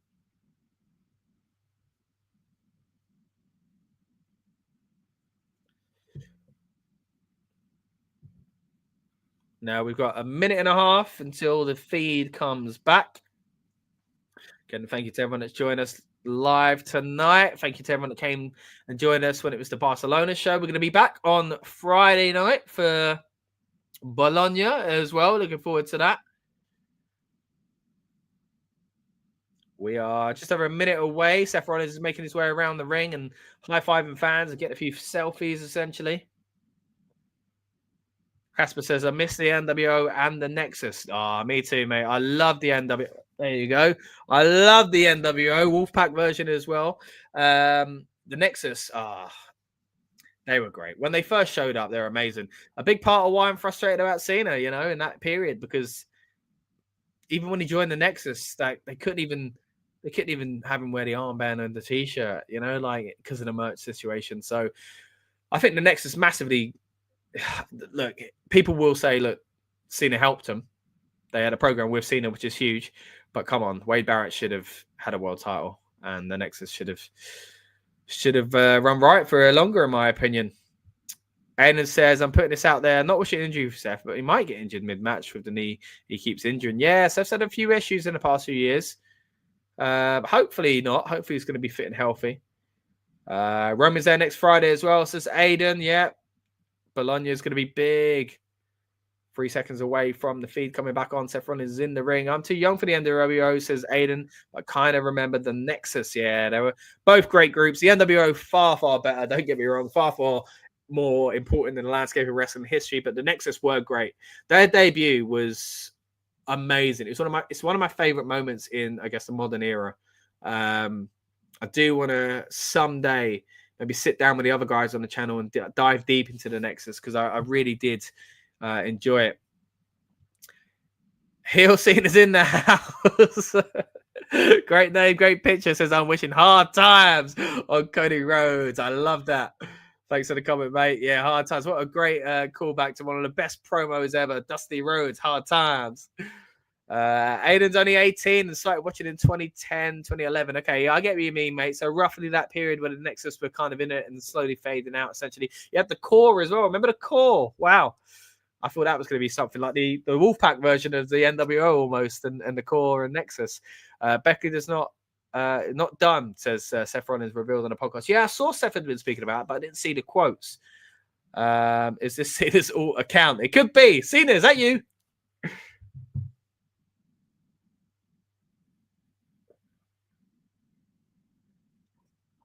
The fans are in full effect with their voices tonight with singing the Seth Rollins song, as you would imagine. Oh, maybe it could be heel Cena. Could really be the real Cena, eh? Whoever you are, mate, whoever you are, thank you for joining us. Appreciate you. And if you're here for the first time, like heel Cena, or if you've here plenty of times before, like Casper, we appreciate you. Aiden in the house as well. Cody earlier on. Great comments throughout the night. And yeah, we're going to do plenty more of these on the road to WrestleMania. So if you haven't already, you know what I'm going to say. It's the age-old thing here on YouTube. Like, share, subscribe, all that fun stuff, right? Help us grow, and we'll continue to bring you great content like this. Hey, this is Cena. Can I get a free t-shirt when I come to London? Hey, Cena, if that's really you, hook him up. Then again, Aiden, if it's anything to go by what we saw from Cena earlier on, he ain't giving anyone a t-shirt. What an interesting way to start Raw that was, right? We're going to talk a little bit more about that later on when the show ends. We'll have our instant reaction review, as I've mentioned a few times already, so stick around. At the moment, though, Seth Rollins in the middle of the ring, holding the mic up to the crowd as they continue to serenade him. Yeah, I don't think Cena's giving anyone a shirt, mate.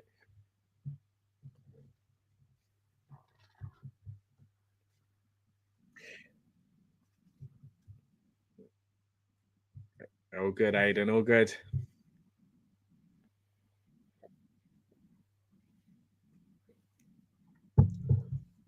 Fans there in Brussels happy to see Mr. Seth Rollins.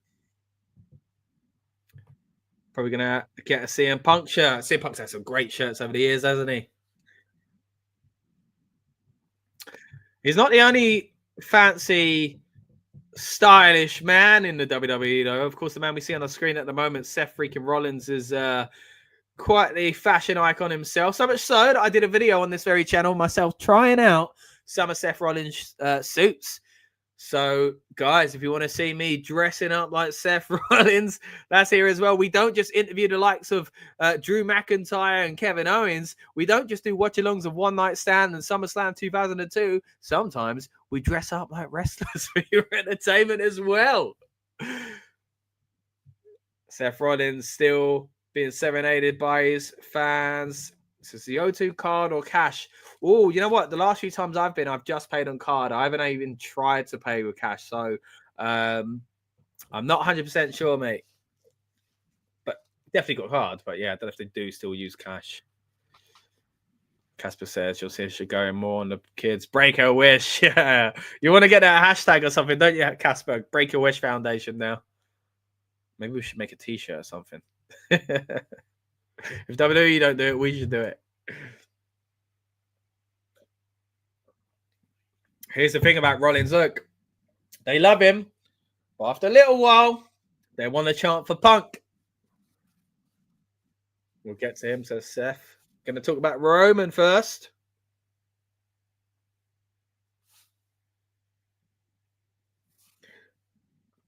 OTC, OTC.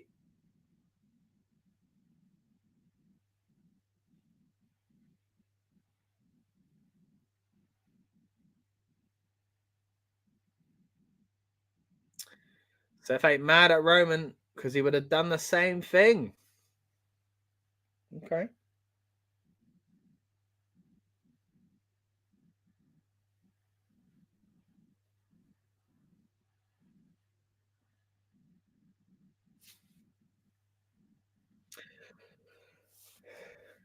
Oh, Seth says after all these years and with a wise man in his ear, Roman can't come up with a plan himself. He needs his architect. Of course, referring to himself. Aiden says, got an apprenticeship interview tomorrow. Oh, good luck, buddy. Hope that goes well for you. Good thing about it for us, mate, is that we don't have to go to bed at 4 a.m. and after watching Raw, you can get a nice sleep tonight, hopefully. After Raw's done and you've watched our review, I'm sure. You can have a nice little rest and hopefully set yourself up for tomorrow, mate. The luckiest loser on the face of the planet, says Seth Rollins in referring to CM Punk.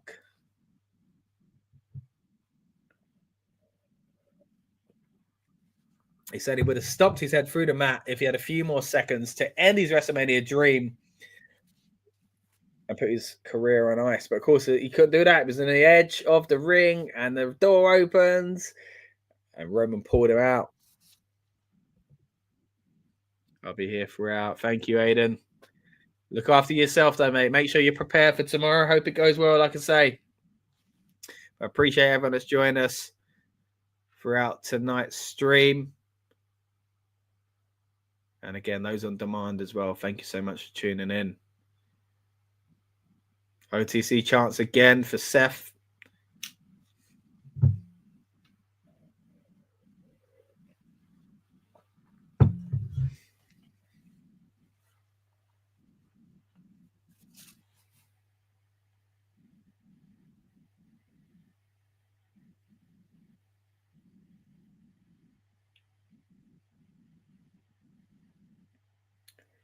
Okay, so you're saying that Punk and Roman's going to be together in the same venue on Friday's SmackDown in Bologna. The problem is it got a boo just like it did the other day when Heyman did that weird promo about a video game and sneaked in a few relevant references to current storyline.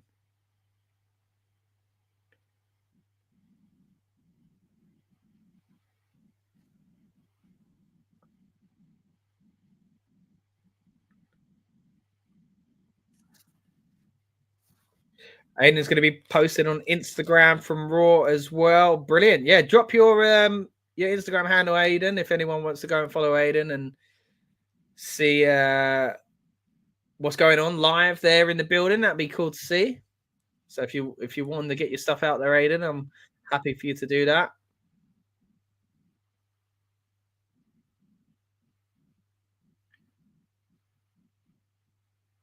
Seth giving appreciation for the audience.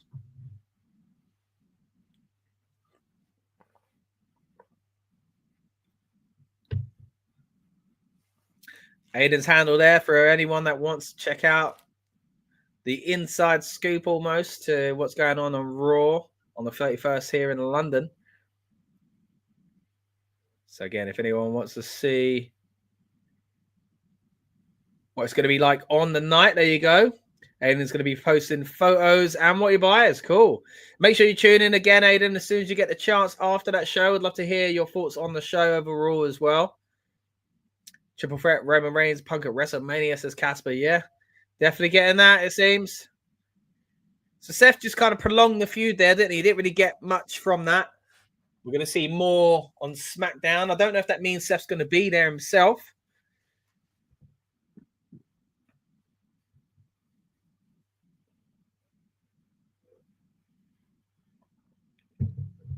Yeah, next Monday from Glasgow. We got a little preview for that. Tickets still available for anyone who wants to head to the show in Glasgow.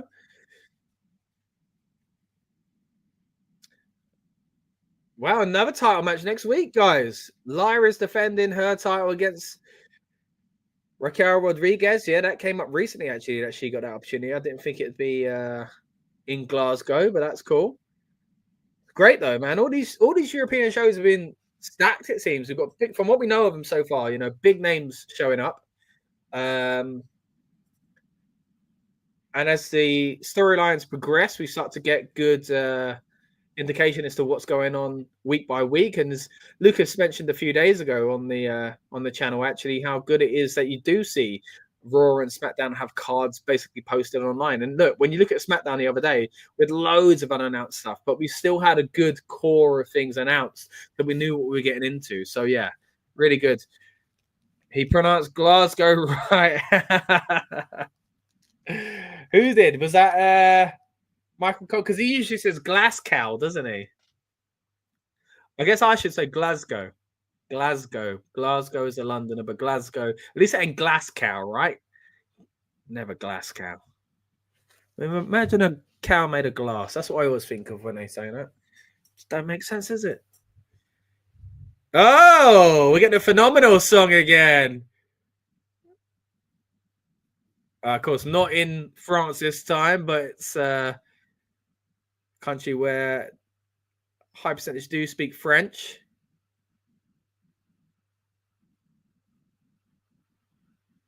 I saw a really interesting point the other day that Karrion Kross is wearing his hair like AJ Styles, and he replied to it on social media, basically saying like, "Oh, you're paying attention, good," sort of thing, something along that lines. But yeah, I loved it. His impression of Sami Zayn, by the way, if you haven't seen that, so funny.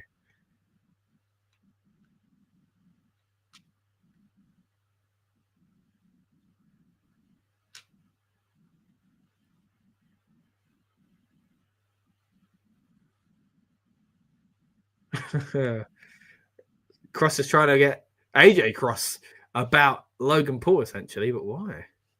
You see the photo. He's a puppet master. Look, yeah, even a little from the both of them. Braun Breaker, a few hoops. Bumps into Penta. Aiden says that Michael Cole said it right, but Corey said glass cow. Oh, I thought I heard a glass cow in there. There we go. Finn Balor, the Irishman on St. Patrick's Day. Whoa, yeah, maybe Balor's gonna win it on St. Patrick's Day. Who knows? Like I said, he was wearing a beautiful Umbro St. Patrick's Day shirt earlier. I'm pretty sure he was wearing his jacket over it, but the Umbro released a lovely St. Patrick's Day football shirt the other day. Casper says, I get how some people not a big fan of Logan Paul, but I don't mind him personally. Yeah, look, I mean, if you're talking about things he's done in the past and, you know, who he appeals to is his kind of content or whatever. But I think you got to respect the business he's built and the fact that he can get involved in WWE and, let's be honest, be pretty good.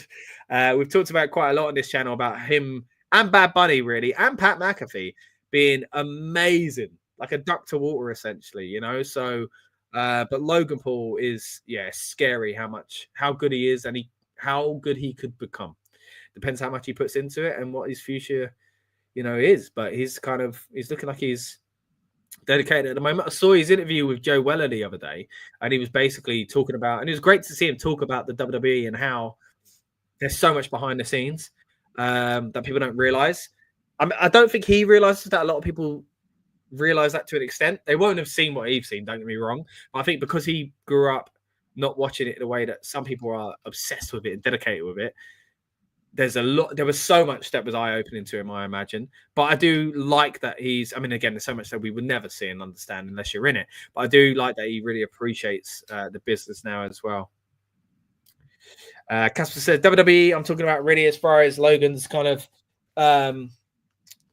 Logan's character and how he works and stuff like that. Yeah, I'd agree. He's been great. Again, we're now in one of those ad breaks. So if you're seeing ads for cars and deodorants and fast food chains, and let me fill you in. Finn Balor's in the ring. Not much to tell you about. Aiden says, I'll have photos for my whole trip to London. Brilliant. Yeah. So again, here's Aiden's handle if anyone wants to go and look at that. Oh, let me bring that back up. If anyone wants to have a look at Aiden's trip to London, that's where you'll find it. So Finn says, I don't know if you know my name, I'm Finn Balor. I don't know if you don't know what I've done, but I was the first Universal Champ. Aiden says, Saturday I'm not doing much, but Sunday watching Chelsea women. Oh, cool. And Monday, so you going to the Chelsea women game? Is that at, where's their ground, mate? It's where Wimbledon used to play, isn't it? Let's have a look. Where's Chelsea women playing? Chelsea women are a good team, I've got to be honest. Oh, Man City. Is that right? Oh. No, that's not it, is it? Sunday 23rd. No, that'll be before you're here. Oh, Chelsea West Ham. There you go. 4:30 kickoff in the Women's Super League. Oh, brilliant. Hope you enjoy that, mate. Hope you lose, obviously, as an Arsenal. I'm joking. You and West Ham, I don't really care. There you go. Oh, Kings Meadow. You're right. Yeah, that's what it's called. There you go. Finn says it's St. Patrick's Day. And he's taking the IC title home to Ireland tomorrow. It's going to be too sweet.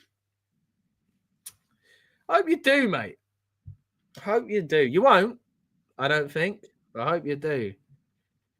And this is Chelsea women winning the league. Yeah, you're at the top of the league so far. And Arsenal are behind. Quite a bit behind, I believe. But what is it? 8 points or something like that? Yeah, not good. Chelsea are good. I've got to say, Arsenal, most successful women's team of all time and all that. But yeah, at the moment, Chelsea are good. Man City getting good. Man United getting good as well.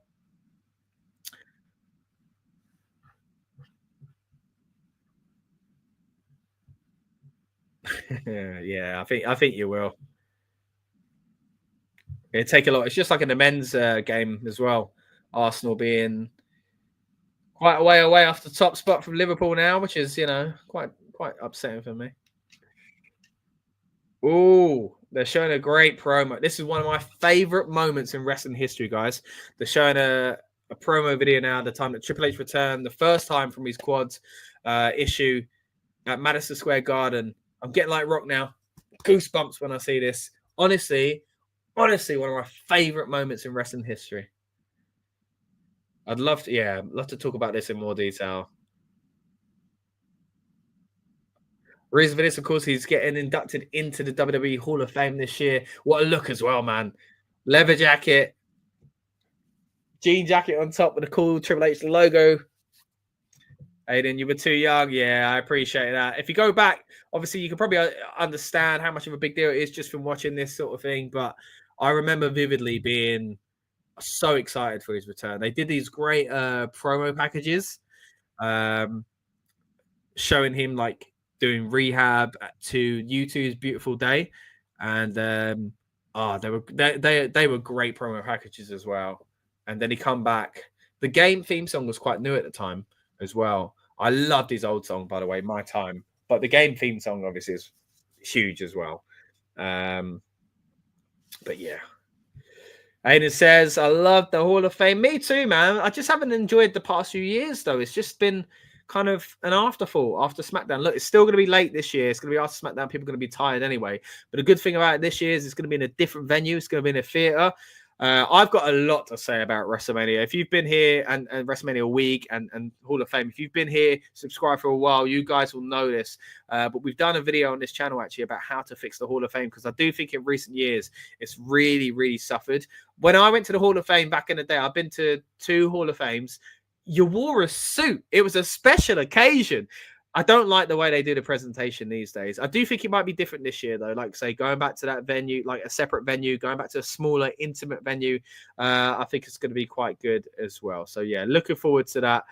Hopefully, it'll be a little bit more like the old days when it comes to the Hall of Fame. If you do want to hear my thoughts in more detail, myself and Rob did a sit-down where we spoke about the differences between how the Hall of Fame used to be presented and how it has been in recent years and what we would like to see in its kind of future and how it could change. And again, one of those things have changed already this year. They've announced it's going to be in a venue as far as presentation wise goes. But we also did a video about how to fix WrestleMania week, because it is tough. You know, having a Hall of Fame the same night as SmackDown, having NXT the same day as WrestleMania Saturday can be quite difficult. So yeah, if you haven't already, got in-depth discussions on this channel on that as well. And speaking of Hall of Fame, Rob did a fantastic video about why Rey Mysterio deserves to be in the Hall of Fame. Look, we all know he does, but he broke down his career and the things that basically led towards him having a Hall of Fame induction. It was a great little video there from Rob as well. We're a little bit away from the WrestleMania week, though. We're still on the road to WrestleMania Tour with European shows. Got an Intercontinental title main event to kind of sink our teeth into now.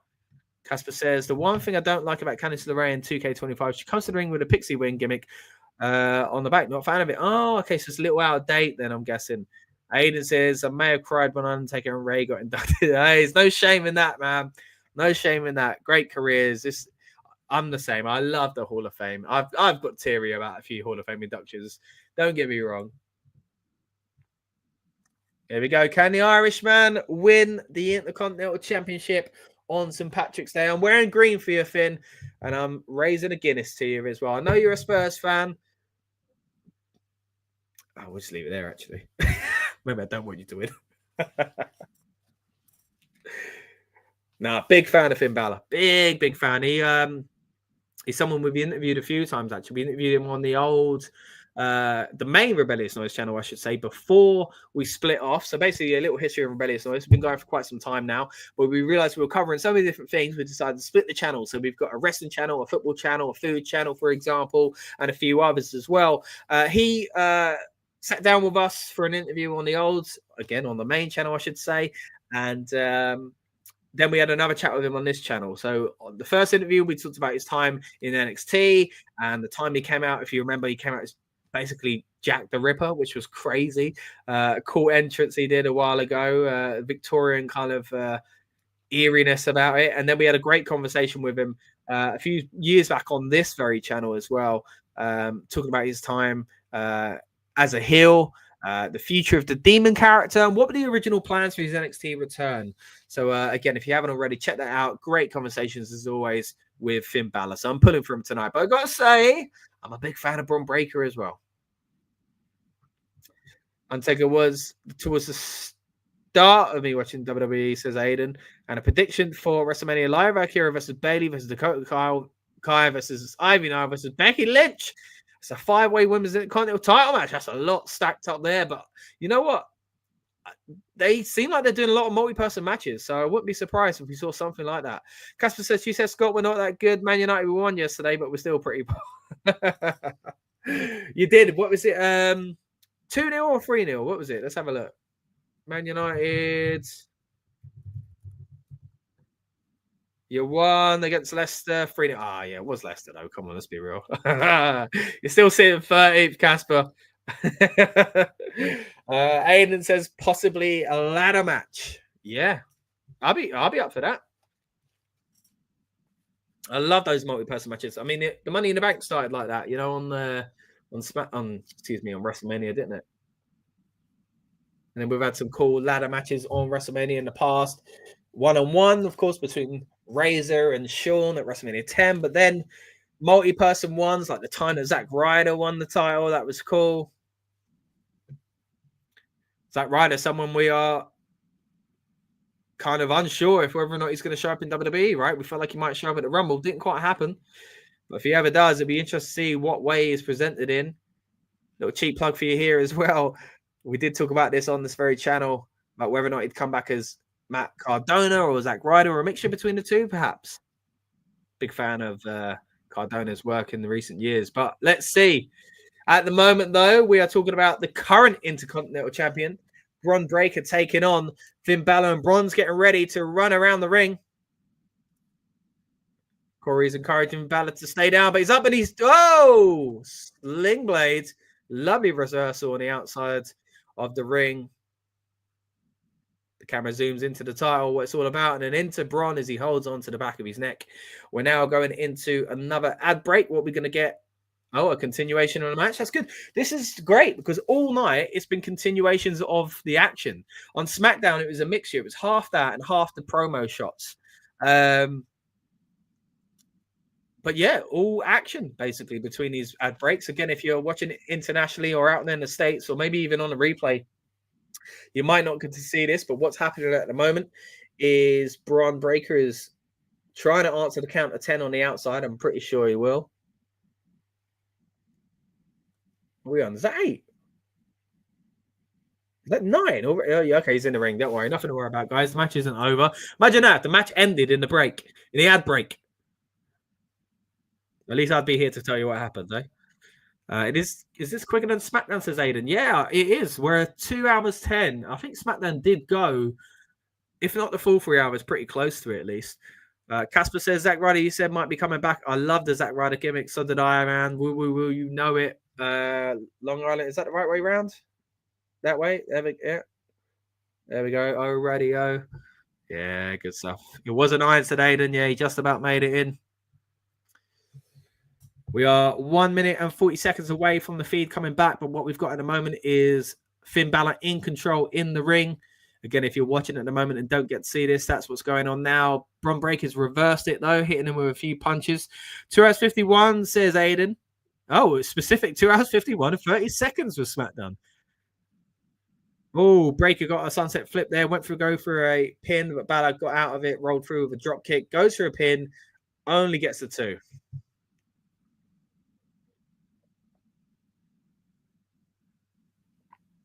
We are just over a minute away from the main feed. Coming back. Finn Bálor's back in control. A little bit of a rest hold action now. Bron's putting his arm out, though, feeding off the crowd. The crowd are starting to pump him up.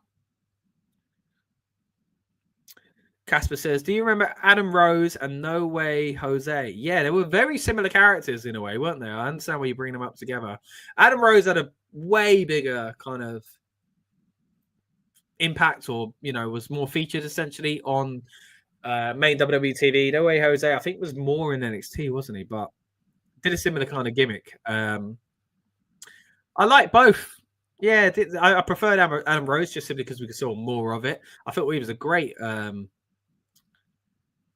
of performer, essentially, character work.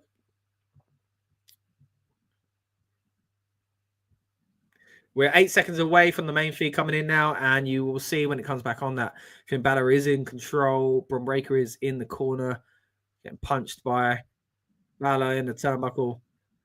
And as I say, first time ever Monday Night Raw live from Brussels. They didn't mention earlier on having been there quite some time ago, but never for a live Monday Night Raw. That's what I'm loving about this European tour, guys. It's not just your regular. I've always thought, like, you're in this country. Make yourself look bigger. Like, do a live show. They've done loads in the UK. Don't get me wrong. I don't want to be unappreciative of what we get, but I'm happy for the others to get them as well. I mean, we're still getting it this year, so it shows you can do both, right? Raw official time was 2 hours, 6 minutes and 10 seconds. So last week, yeah. So we're closer to that, aren't we, for this time around? 4 years ago for a house show, says Aiden. That's when they were last in Brussels, I'm assuming. Gotcha. Venue looks great tonight. I wonder where it is. Let me look that up. Do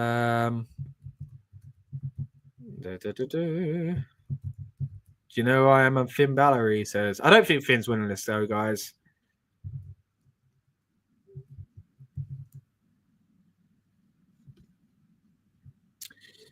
Aiden, oh, you meant SmackDown. Okay. John Cena, Cody Rhodes on the same roof again next week. If they announce that, or do you think? Yeah. So Raw is at the Forest National Arena. It can seat 8,000. Okay. They are smaller. You know what? I always take it for granted. I always think the rest of Europe's going to have the same as what we get here, the O2 Arena or like Wembley Arena or something like that, which aren't that much bigger, but you definitely see it smaller here and at Barcelona on Friday as well. But it looks great. It looks packed. Great crowd. They might not be 16, 19,000 or anything like that. Sometimes you see out in the States, but they're as loud as that and louder at times. Oh, apparently it's announced. Okay, cool. And 11,000, Aiden thinks. Ooh, 2 count there. We got the rest of Judgment Day out here. Well, the male members at least. Oh, Ballers. 1, 2. Nah, not happening.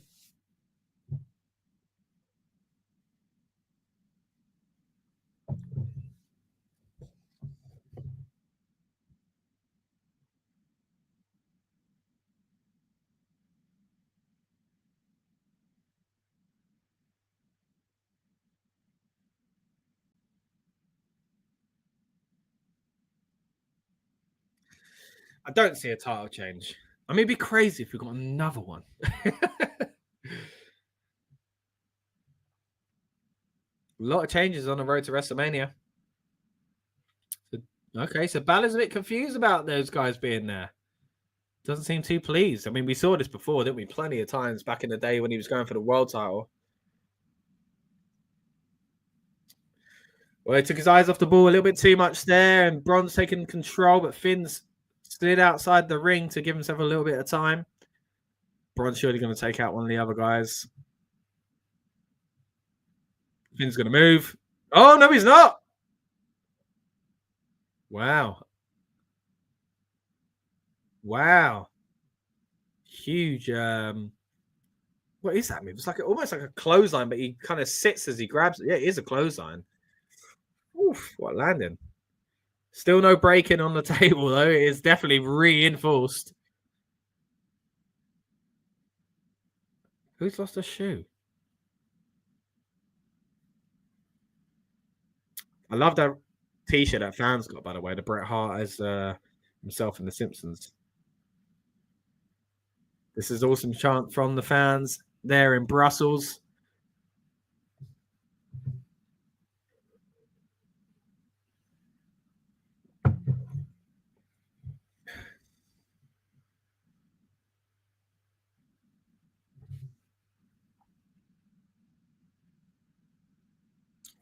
Finn hits the sling blade once again.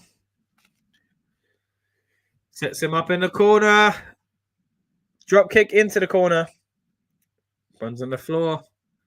Looks like he's going to set up the coup de grace. I don't think he's winning it.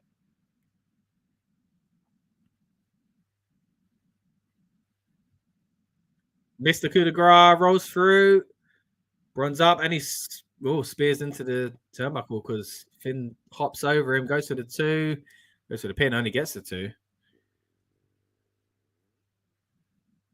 Oh, press slam.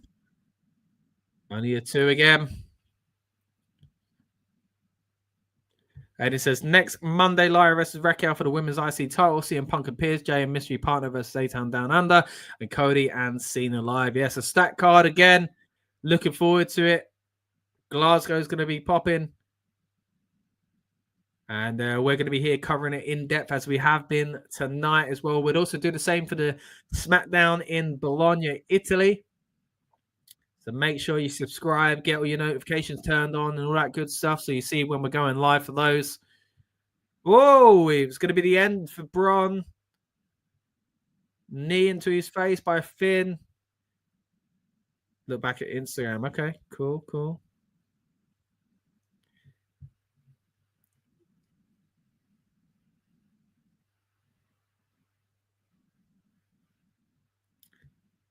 So Glasgow's 3 hours away from you in Aberdeen, weren't it? So how long is London for you, mate? How long is the trip going to be down to London?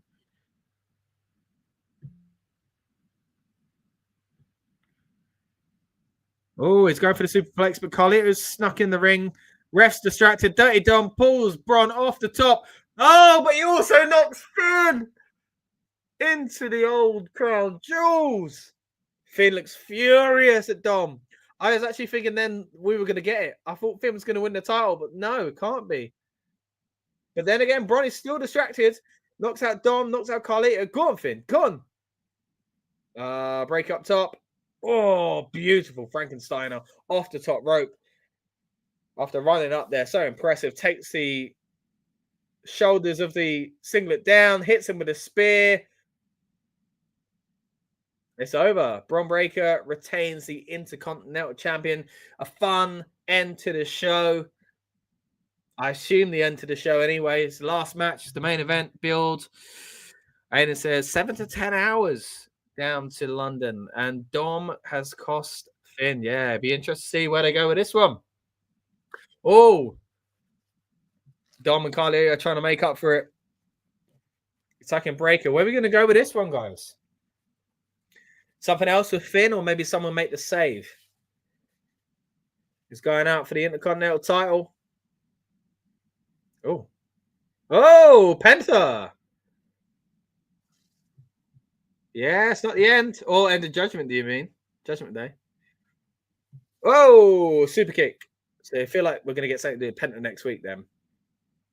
So Penta said he wants the IC title. He's going after another babyface. Babyface or babyface. So he's holding the title. Carlito's been speared, but he's about to get up as far as, well, Bron Breakker, the man who hit the spear, is about to get up and look around to the man who's holding his title. Only 20 past 9. Yeah, we are quite early. It does feel like this might be the end of the show, guys. And he gives it back to him, seemingly out of respect. Ole Zero Meadow again. As the title was lifted between the two men by the champion, Bron Breakker. Zero Meadow from Penta. Interesting. Is this where we go at WrestleMania? I mean, look. Penta, yeah, there's the graphics at the end of the show, guys. Penta has been on fire. He's been pushed a lot lately. So I'm not surprised they're putting him in the IC picture. I am surprised, though, that they're doing another kind of babyface versus babyface. But that's it, guys. The show is over. As far as WWE Raw goes, our show's not over. Don't worry. We're going to kind of give a little bit of our thoughts on the show overall here. Generally speaking, really enjoyed it. But we are going to be back for our instant reaction review on this very stream. So again, if you're tuned in live, stay tuned here. Grab yourself a drink or something like that. We're going to be back very, very soon. If you're watching on demand, you can do the same, or you can join us on the separate video link for this new video that's coming up soon, the instant reaction review on Rebellious Noise Pro Wrestling. Next Monday is Glasgow, says Aiden. But yeah, that was the end. Yeah, it was very, very short, wasn't it? Very, very short indeed. We are going to be back in just a few moments. And let's, with that in mind, get ready for the instant reaction review. Again, if you're watching live, stay tuned. It's coming up on this very channel. For now, we're going to throw it over to the Rebellious Noise Pro Wrestling trailer to let you know what we're all about. Welcome to the Rebellious Noise Pro Wrestling channel. On this channel, we bring you some great content from inside and outside of the squared circle. We will go through and offer some in-depth analysis of the biggest events of the year, as well as bringing you exclusive interviews with some of the industry's biggest names. There will also be live show reviews, in-depth features, and podcasts. So make sure you give that subscribe button a slam so you don't miss any of the action.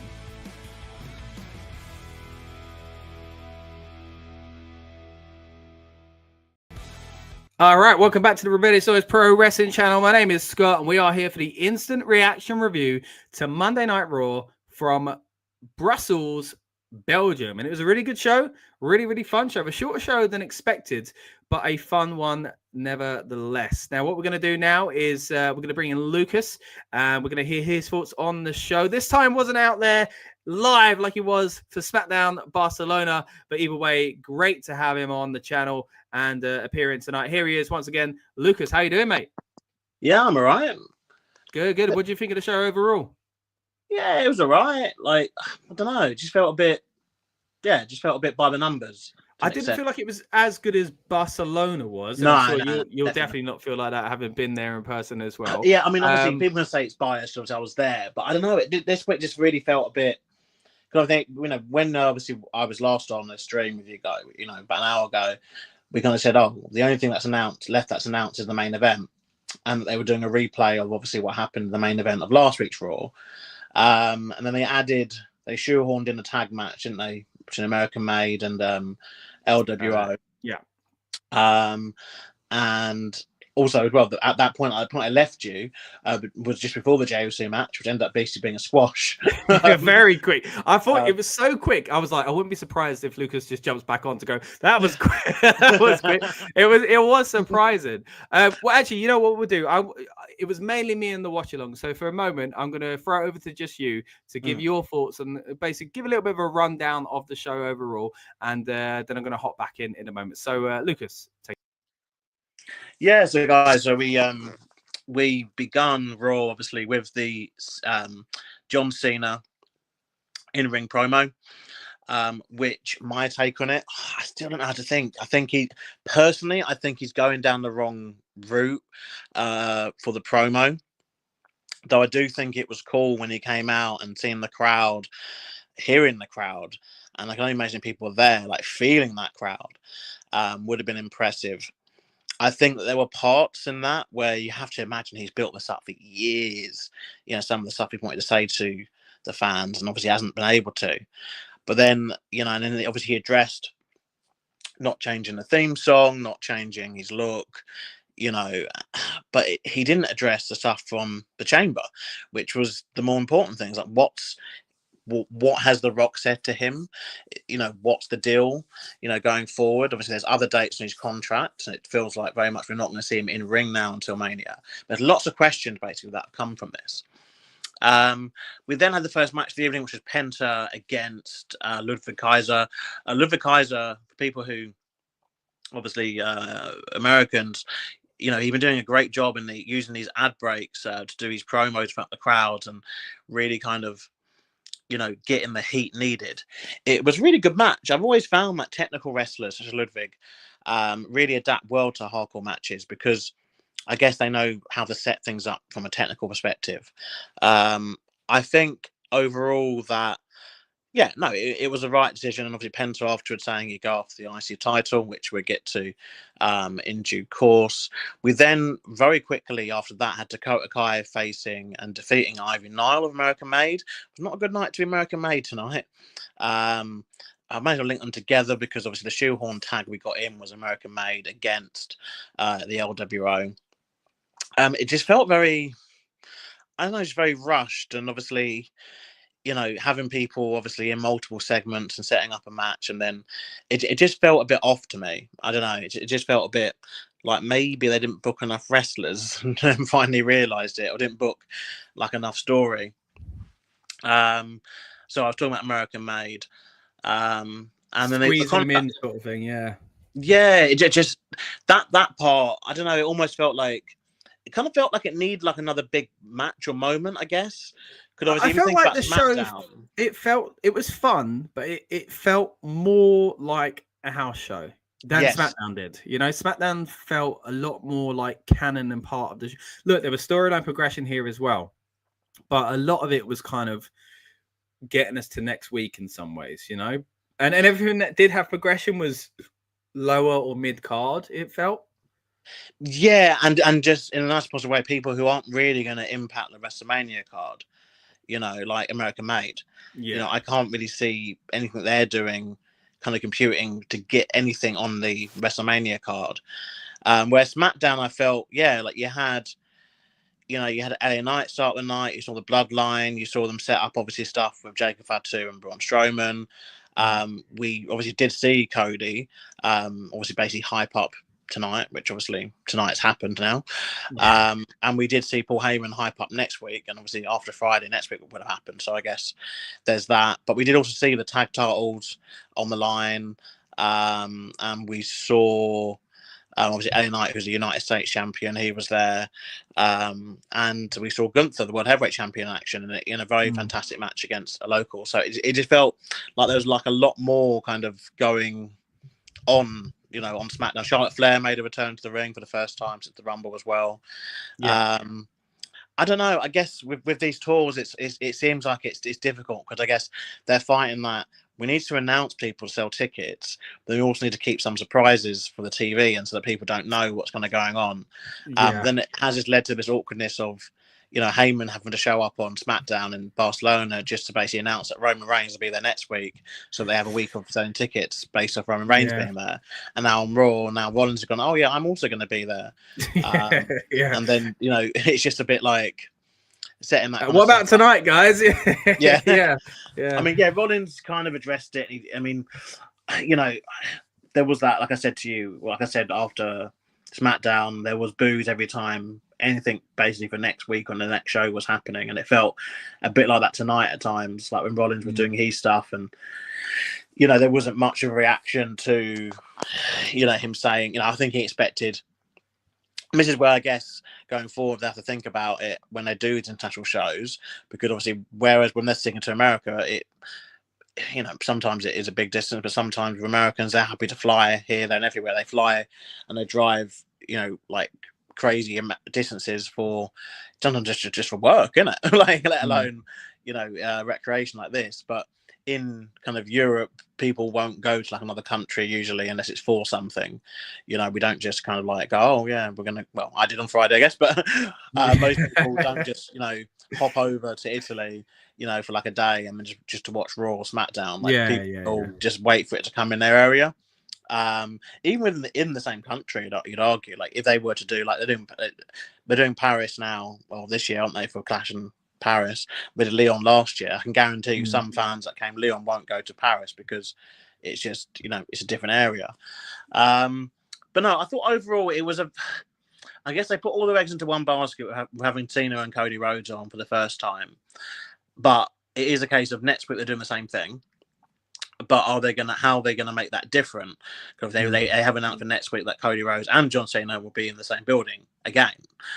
Like, okay, but how do twice in a lifetime, eh? Like Rock and Cena all over again. But yeah, it was an interesting way to start the show. I mean, Cass's commented here saying I did expect a little more from John Cena. I expected new music, bald Cena, a Nick Aldis blue suit, that kind of look, and didn't get any of that. But you don't deserve it, he quoted. Yeah, so that was the approach they took. Again, we mentioned it on the watch along, and again, for those joining us now, thank you so much for tuning in, whether you're live or on demand. You can go back and watch our kind of reactions at the time. But essentially, John Cena came out and, you know, he did the kind of typical heel promo of like, you don't deserve me and you have always been bad to me, and I got where he was coming from. It was the, you know, the kind of anti-Cena chants and stuff like that. So I thought that was clever to play into that.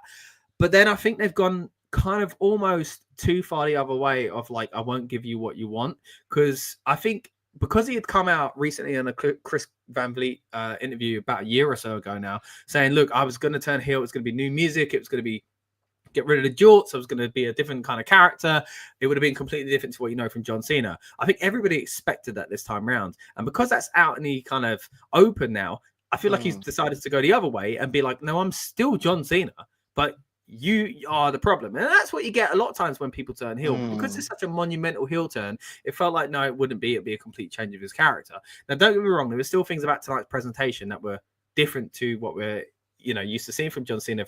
But for the most part, the story he's told was, you guys have bullied me into being this, and it's all take, and, you know, what can I get out of it? Which, again, is an age-old story that heels will tell. But it wasn't what I expect. And while I do respect them trying something different, I have to be honest, I did feel a little disappointed that it wasn't what I wanted it to be. But I think, again, that's on purpose. It's to make us, even the people that wanted to like him as a cool heel, go, no, I'm a heel to you. Like, he's actually annoyed people tonight by not doing those things. I mean, what were your thoughts on the way it was presented and the kind of, I guess, promo that John Cena gave?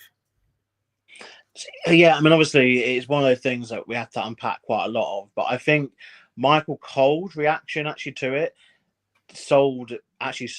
helped me a lot better than actually the segment. I think Michael Cole kind of painting this picture that obviously John Cena for 20 years, he's had everyone kind of on his side, and then Corey Graves even slipping in. Oh, we're getting like the real John Cena now, and it's that kind of that realization to someone like a Michael Cole and how angry he got about it. Actually, yeah, it's great. Made it, made it go. Oh, this is the thing. I think they're towing that line between, okay, lots of things on this thing are predetermined, but like that, this is real, like this is legit. And I think that's where they're kind of going with it. I feel that I don't know whether they're going to do something. I think next week's segment will determine it more than this week's in a weird way. I think next week's segment, they have the chance to obviously get the feedback from tonight. Yeah. But they also have the chance to kind of go, okay, this is the proper direction we want to go in. I think that, Cena was it felt like he was kind of covering a lot of, in a weird way, I kind of think he said too much. I think this might be the problem. Yeah. I think if he had, the thing is, I thought, and I texted my friend this, I said he's doing Jericho 2012. When he dropped the mic and then he left or went to leave and he picks back up and he dropped it again. Yeah. And in a weird way, I think that might have been better than what we got, because it kind of, he said too much. It went on for long, didn't it? And I get the point they were making, but it's almost like in some ways nothing happened, so it's kind of, because Cody come out and basically was a good picture of, look, I'm everything you said you were, and I am that guy now. John Cena tried to little bro him, as they say, said, look, kid, and he's like, look, ain't kid, so I like that kind of interaction between the two characters and the kind of difference between what Cody now is, what Cena once was. But it weren't earth-shattering, was it? I think it. Yeah, look, we can say, oh, look, he played us. He made. Oh, you're not getting the theme song. You're not getting a new look. But at the same time, I also weren't that entertained. Like, I enjoyed it and I got it, but like I did want more. And it's like, I don't know, like. There was part of me thinking, oh, he'll do this stuff in future, then he'll change this stuff in future, because we've now just got Cody going, and again, the age-old thing of, I want the real John Cena, like I want the old Stone Cold, one of those kind of things. It felt like we've seen this story a lot of times before, but what's Cena going to do? Just be a bit more perky now going forward, or just, you can't now have a new look and a new theme song, because he's already said, like, they've chose the direction, which is I'm not doing it, and like you can buy my merch, but I don't dress like you, you dress like me. Like, the other way around. Like, whatever it was like, I don't know, man. I don't know. Yeah, I think it's just like obviously people's heads have been in fantasy booker mode, haven't they, since it's happened? It's been obviously just over 2 weeks, obviously, since Chamber. Seen it been off TV since then, and all we've done is replay the footage over and over and over again, since then. But I do think that, I do think that somewhat decisions had been made and they've gone the way they've gone. I think next week's segment though and it really should, because next week we are going to be within a month of WrestleMania taking place. I think next week's segment needs to basically determine the direction of fully where we're going with the story, because at the moment I think what's upsetting is that, look, if it is going to be a rehash of stories like this we've seen before, when someone's on a turn and then they've done the whole blaming the fans and blah blah, like we have seen that. And don't get me wrong, the caliber of the performers, Cody Rhodes and John Cena, are able to tell that story. I think the problem is, from a fan perspective, this kind of once in a lifetime kind of level of turn deserves something more than the generic 100%. What we've seen before. Yeah. And at the moment, it's going down that route. And don't get me wrong, it'll be a good version of that route because of the people involved. But I think we can just do a bit better here we had the chance to something really groundbreaking. And like I said, he hadn't mentioned obviously The Rock and Travis Scott. And then I think as well, like, you know, as it kind of went on as well, you're just thinking, okay, but, you know, how is this going to impact the feud we're going to see? I think we haven't really got that just yet. And you could argue like them doing this as on the European tour and not in front of the American audience potentially has altered this a little bit. That was the other problem I had with we fast forward to Seth Rollins' promo. Like he's talking and doing his promo as if there's an American audience there. Where, you know, the stuff that he's saying is meant to matter, but it's a European crowd and it's a bit different. I do feel like, credit where it's due, it actually worked better than I thought it would, because that was my big fear going into it. I was like, how has Cena not had his first ever this monumental promo in front of an American audience? Not saying, oh, they deserve it more or whatever else, but like that's their base, that's their ground level. My big fear was they were going to come to Europe and people would go, I'm happy to see Cena in his farewell tour, which they've been promoting anyway. They got the merch for it and all that. He still wore it, by the way, which is funny. But then B, in Europe, we tend to be a bit like Canada, of like, we love the bad guy, you know, and like cool bad guy. So I thought but to be fair to the fans in Brussels, they played their part. They did the John Cena sucks, but louder than we've maybe ever heard it before, because that became like the "you suck" chant. It became a kind of endearing chant, really. You know, they played it, he played into it, whatever. This time it's very different. So I was pleasantly surprised with that. So I don't think that was as much as an issue as it could have been. It was more that. So I think this is the same promo we would have got in America, essentially. But there wasn't enough substance for it. Like you say, it was a monumental heel turn, I should say. A big moment. It'd be interesting to go back and watch Hogan's first appearance post NWO. I've seen a lot of the early stuff, but I can't quite pinpoint what the first heel Hogan promo was. It'd be interesting to maybe compare the two, because of course that's the feud, the storyline, I should say, in the heel turn that this is getting compared to the most. We'll see, you know, if this is on that level come a few months from here. But at the moment, I've got to be honest. Tonight didn't deliver as much as I wanted. I liked it. I'm intrigued, which is maybe all you need. With the Hogan thing, is obviously he. Go ahead. Sorry, cut out a bit there. Yeah, I was saying, like, with the Hogan thing, obviously he established himself with the NWO like straight away, and I think that helped because it got you the answer. Because I think obviously the minute someone turns on someone, there's always the why, and they're very quickly followed by like, okay, what's next? Like, is it going to be a turn that they're then going to have set up a match? Is it going to be a turn that's then going to escalate one of the people to have another match with someone else? You know, you got to ask the thing. And Hogan very quickly, he did it where he did a turn and straight away established, we are the NWO. This is why we're here. We're taking over. And so the goal was very, very simple. He wanted to become world champion. And so that goal was already kind of there. Don't get me wrong, Cena's goal was kind of there, I guess. He still wants to be WWE champion. But I think in the last kind of 30 years... I'm sorry? He barely even said that. Like, that's what I thought this was going to be. I did it because I need that title. He did more of that when he was still technically a babyface than he did on this program. Yeah, I agree. There wasn't enough... Yeah, I think he spoke a lot about stuff, but not about the stuff that people actually wanted to speak about, which maybe is what we're going to get next week. And again, I don't think it's solely because of the location, but the location maybe has... And the fact, I guess, with respect, if we're looking at the fact he's now got to do 3 weeks of TV in a row, maybe they're thinking, okay, we've got to split things up over those 3 weeks, because with respect, he's probably not going to wrestle in any of these 3 TV shows. So it's a case of, you know, but I would have just kept this promo a bit shorter, particularly because you had the heat like built in already, so there was no need to overly speak. But I think in a weird way, speaking so much, he's kind of cost himself like a little bit. So I do maintain that once Cody got going, I said his piece, and then that last kind of final shot and walk up the ramp, I think that was quite powerful. Like him walking up the ramp to boos, like fully boos, not like dueling chants or anything like that, full boos, and him looking at the audience and just... There was kind of that look of disgust with them, but also is the disgust also on himself a bit. You know, like I think this is multi-layered. This is the thing. I do think this turn is everything about this is multi-layered. I think that, you know, it's not...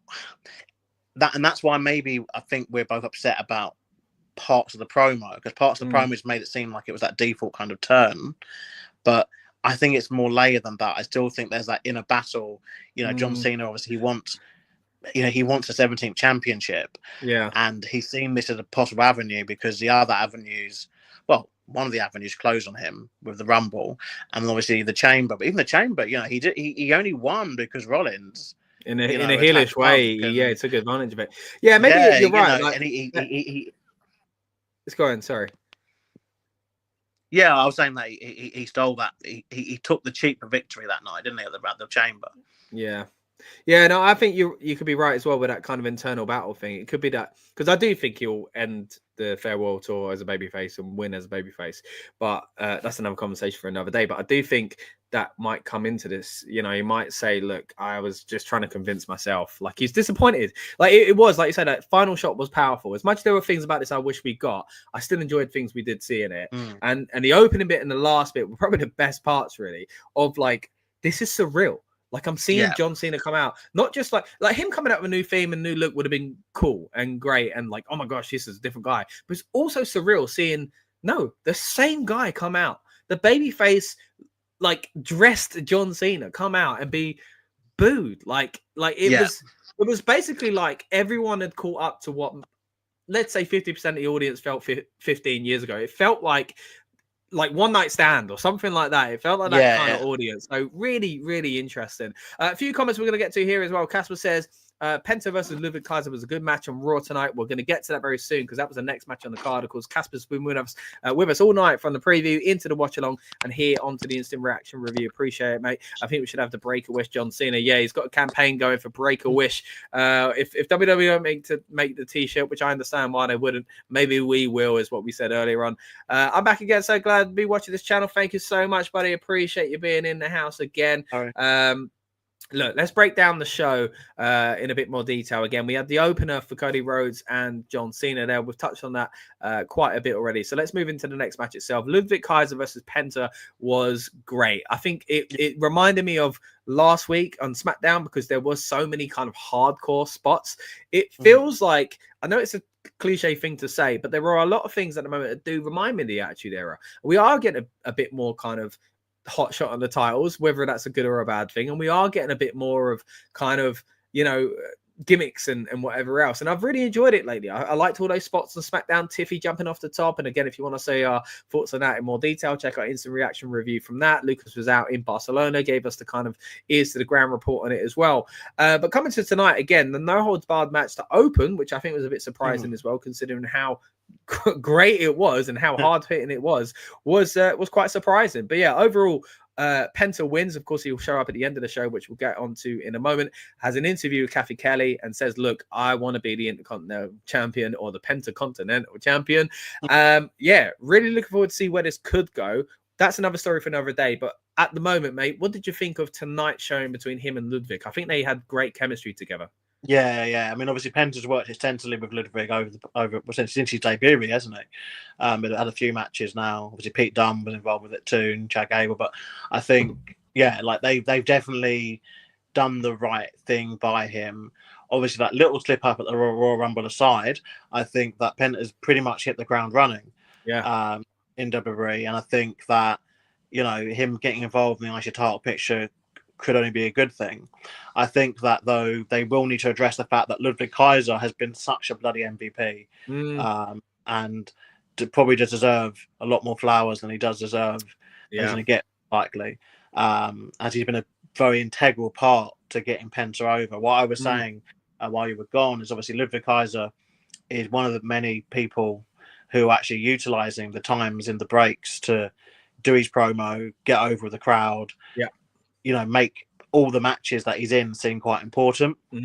Now, it's interesting because he's still kind of being presented with the Imperium stuff, but you never see him and Gunther together anymore. No. So I don't know whether whether it's something where now, obviously, he's taking this loss, this dude's over. Do we now see him kind of fully go solo, without Gunther or whatever? But it's weird, at one point, weren't they teasing like them two falling out and stuff? They were, yeah. It does seem a very Triple H trope, this, because even going forward into the show, Jey Uso beating Austin Theory. That also was Austin Theory and Grayson Waller was another one where they were teasing splitting up for ages, and then they just got back together. Nothing's happened since. But yeah, I think in terms of Ludwig Kaiser, I think that he's someone who should be getting as much TV time as is needed. But yeah, Penta obviously was. I mean, the reason why I get it open with this is obviously what happened at the end. They like doing the whole bookmark, don't they? Of like something at beginning and end kind of thing. But it did feel. I mean, we spoke about this obviously when I was on during that period, but it did feel almost like the show really kind of got started and like really like ramped up from when the first match happened. Yeah. And it's still was quite a brief show. I mean, just over 2 hours 25. Yeah. They somehow, as you say, we were texting off air. It was 38 minutes before a match started, and yet we ended at what was it, 2:20, 2:10 or something like that? No, it wasn't that short, was it? 5 Sunday, yeah. Okay, yeah. So, but yeah, it's shocking the fact they managed to squeeze so much in. But again, because it really did ramp up after this point. But again, this match was fantastic. I think you're right. Ludwig deserves more. Just like with the top of the card, this period of the card is also stacked, where you're like Nakamura on the other side, Nakamura and LA Knight and all that title change. Then you got on the IC, you're like, oh, Bron makes sense, but Ludwig deserves it. But Penta's being pushed. You can see him being put in his position quite a way off. So it's we can't have it all, but at the same time, it'd be nice for Ludwig to get something as well. Casper really likes Penta. Also got what was it? We need Cody Rhodes and John Cena match. Yeah, they are enemies now. Going to see they're going towards WrestleMania. Ludwig, great. Also in agreement here as well. Been really good. And you got to jump out. No worries, man. Yeah, but thanks for joining us. Look, next up. We had the Kathy Kelly interview. Straight after that, we had the Dakota Kai Ivy Nile match. It was a fun match. Dakota Kai ends up winning. Quite an impressive way she wins with the GTK.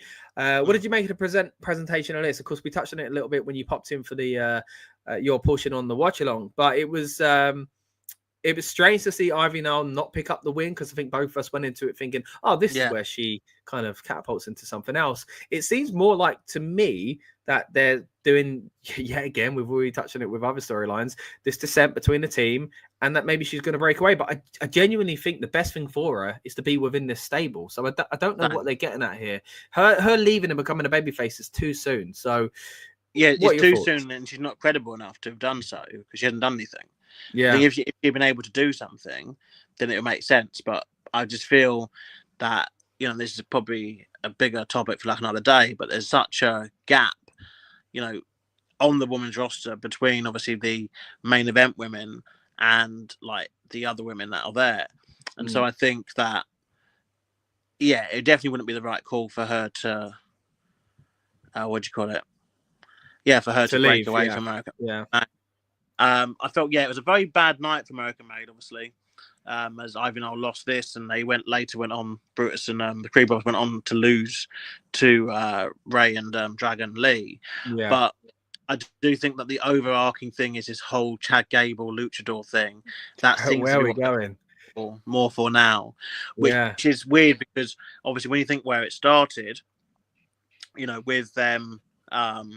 Very much wanting championships, and then Chad Gable left to go to Mexico, but now it feels like they're kind of going back to that kind of comic relief kind of thing, which, I don't know. I don't know if it's the right call. Obviously, they've already had their title match against Viking Raiders, but surely with there not being too many tag teams on Raw, like they could just have another title match and just win the belts, and then they should probably be champs. Like Viking Raiders, not even on the show.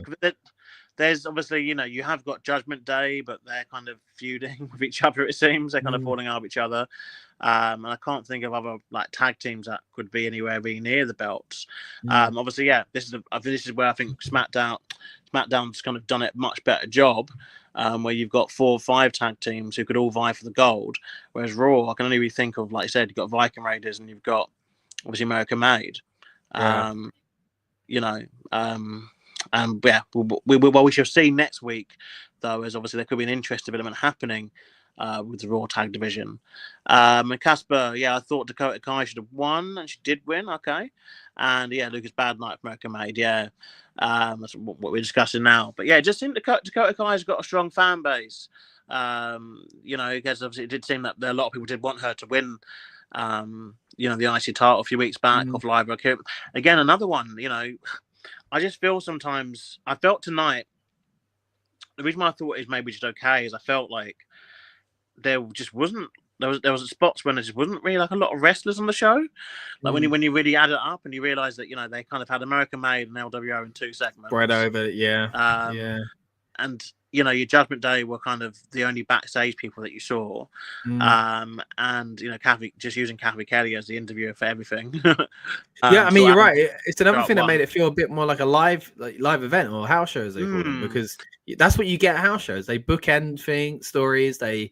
Look, it wasn't a bad show. It was not a bad show. Let's put it out there. It wasn't bad. It's just I think a little different to the Barcelona show, though. I think also we're at the stage now. I do think really like this week should be the week, where they are setting up the other stuff at Mania. Like, with respect now, Mania we only know 2 matches. We're kind of alluding at other ones, but it's like that's okay to an extent. But we are getting to the point where, we need to know. Okay, what's going to happen with some of these matches now? Yeah, let's commit. Let's commit, even if it's for the wrong. But then, so I guess we covered the Ivy Nile thing already. That went into the contract signing. Yeah. Which again, we covered why we were here anyway. But just to obviously kind of repeat for new viewers, obviously we saw Io Sky come out, Bianca Belair came out, and they kind of signed the contract, and there wasn't a problem. Which was one of the first times ever of that happening. Until a little bit like Bianca was, kind of like a little chip on her shoulder. Like she wasn't full on baby face, but I don't think she really did enough to be a villain. And I guess some of that also is because she's linked in with this Jade Cargill Naomi business, which but as it seems that she's basically de facto now on Raw and she's away from it, it just seemed that. It'd be very weird if they then say it was her, I think involved. The opportunity is either post Mania or Mania itself to bring her back into it. I think it's she's got 2 storylines going on at once. So I think you're right. They've kind of stepped off it a little bit. Of course, on SmackDown we're going to see Jade and Liv, which you'd imagine there'd be some sort of Naomi situation kind of progress there. And they do seem to have kind of moved Bianca over. But what we saw from her in the Jade feud, or worried about or thought about if you're a Bianca babyface fan, is that some of those traits are bleeding into this other feud that she's involved in with Io and of course now Rhea as well. And obviously we spoke about the weird dynamic there is, because there is definitely 2 baby faces, maybe 3. Maybe 1, who knows at the moment. And the reason why we're saying maybe 3 is because that segment, although the initial contract was signed perfectly and everything was fine, we then saw Rhea Ripley come out, and Rhea Ripley, like, this is the thing, like we spoke about it before, like I do think she kind of came across a bit villain to some extent, as she had obviously kind of had that reaction to losing the title the way she did, and then obviously having this promo tonight. But she then signed the contract, and like WWE have made it very kind of clear in both the commentary and obviously in the backstage segment that she had later on with Adam Pearce, that this signature is not official. It doesn't count. But it does very much feel like they are going to go into a direction of a triple threat between the 3 women at Mania. And it's one which, to be fair, I'm actually for. I think particularly with the at present the other kind of world title matches all being singles affairs, I am up for. I think one of them should not be a singles affair. And obviously triple threat. This seems like a very different way to do a triple threat, like to set one up anyway, which I think is quite interesting, with the former champion obviously trying to get her way in by any means. But it'd be interesting seeing kind of what happens, because I do think that surely Bianca or Rhea have got to turn heel going into Mania. They definitely can't really have it. I guess Io's guy could turn, but I think it'll be easier if she doesn't, if it's not her, if it's one of the other 2, because I think there's a lot of support for Io Sky. I think they'd be kind of wasting that by turning her Yeah. like, you know, when the fans aren't ready to accept that. But I think they're definitely ready to accept a Bianca Belair turn, and Rhea's been heel previously anyway. So I think one of those two would make sense. But yeah, I do think it's gearing up to that. I don't imagine them. I don't see why they'd Teasing bother it having and not, Rhea. yeah. There's not enough time to do anything like before. Like, this is where, you know, before, if they had like a pay-per-view, like a fast lane or a roadblock, they're going to do the typical, oh, okay, well, if Rhea can beat Bianca, then she get the title shot. There's not enough time to redo any of that. So I think it's just a case of, by next week, they're probably going to announce that match as a triple threat. But the other stories, the ones we're lacking, ones we're kind of missing, and hopefully we do see some more of those in the coming weeks, like in a nice possible way. Like AJ Styles and Logan Paul, we need to be seeing them in segments together. If that's going to be one of the main matches from the Raw brand, anyway. Although the thing that might make that feel a little bit more kind of necessary now is that we're mid to getting into late March, and by this point, usually we're not far away from WrestleMania, but we're actually just over a month away from WrestleMania. So obviously WrestleMania is later this year in April. So maybe we're feeling a little bit more antsy because we've, you know, the Rumble was a while away. We're moving away from the Chamber now as well. I mean, they were a little bit later than usual as well. Definitely the Rumble at least. So maybe that's playing into it. But yeah, I agree with you. We've got to start seeing some storyline progression where it's clear about some of these matches, even though, like, as you say, we know what some of them are, but they need to start getting them in the books. And the European tour's probably a little bit in the way of that. So it'll be interesting to see how much they do on the tail end of the European tour, which, by the way, 2 of the shows are in London. So it looks like London might get some of the most kind of impactful storyline progression events anyway. A few extra comments here as well. Casper says, oh, there we go. We had that one about Dakota Kai, but this one says, I mean, Samantha Irvin, she was great in commentary. They even let Lillian Garcia go with her again from SmackDown. Her working commentary was amazing. Yeah, big fan of Lillian from back in the day. Howard Fink was always my number one. Really appreciated Samantha as well. But yeah, it looks like Lillian's job was to essentially to step in for a little bit. Apparently, she's still going to be involved with things like Saturday Night's main event. So she's not fully gone, apparently. So it'd be nice to see what she does. Apparently, a few projects in the pipeline between her and WWE. Always nice to see Lillian back as well. But I'd imagine they've got someone in line to permanently replace Samantha now, and that's why they've made that decision. Let's move on to the next part of the show. As we say, we saw Rhea Ripley kind of shoehorn herself into the match, but then we saw a very, very quick match.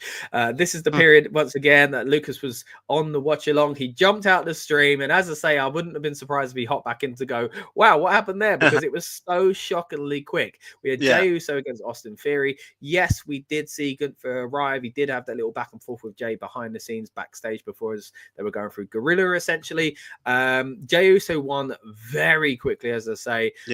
Started to get the Yeet Party going, and as you expected, Gunther arrived. Not much really as far as kind of big topics to talk about here. I think it's one of those typical kind of it did what it needed to do. What are your thoughts on it? Yeah, I mean, obviously the yeeting are probably longer than the match, I'm guessing. Wait, if you just look back on it probably was, especially with the break that we get to see the international stream of Netflix. I think you're right. It would have been longer than the match. I mean, we talked about tag teams earlier. Like, obviously, the tag team here, Grayson Waller and Austin Theory, out and under. Like, they're one where you're just like struggling. I'm struggling with being like, well, why are they not? Yeah. Why are they not near belts or anything? They've kind of been used for like several different bits and pieces. But yeah, no, I think ultimately, I guess the goal is with a lot of the people, obviously, they want to keep people fresh for Mania and, don't want people picking up it. No, it's just that kind of that red zone, essentially. Like, you don't want people picking up injuries, do you? Do you know what I mean? Like, you don't want to risk that. So I think that that's just where we're at with it. And I guess Austin Theory nowadays is disposable, like Such that. A shame. Such a shame. And I get that. Obviously, Gunther the match on SmackDown as well, so I can see where they're going with it. But it does feel also like, the way we look at the fact they gave half an hour of the show to Cena and Cody to have a promo, and they could barely give Jay and Gunther, 5 minutes all in pretty much. I think it is now just showing that there is a main event of WrestleMania, and then there's the Jey Uso title match. That's a great point. Yeah, that is a great point. I do think there's a chance they make them headline night one because of the feel good moment that we could potentially see. But that's a big difference. I think it's not open. I think it's not open night one. I think that's I think they might actually do.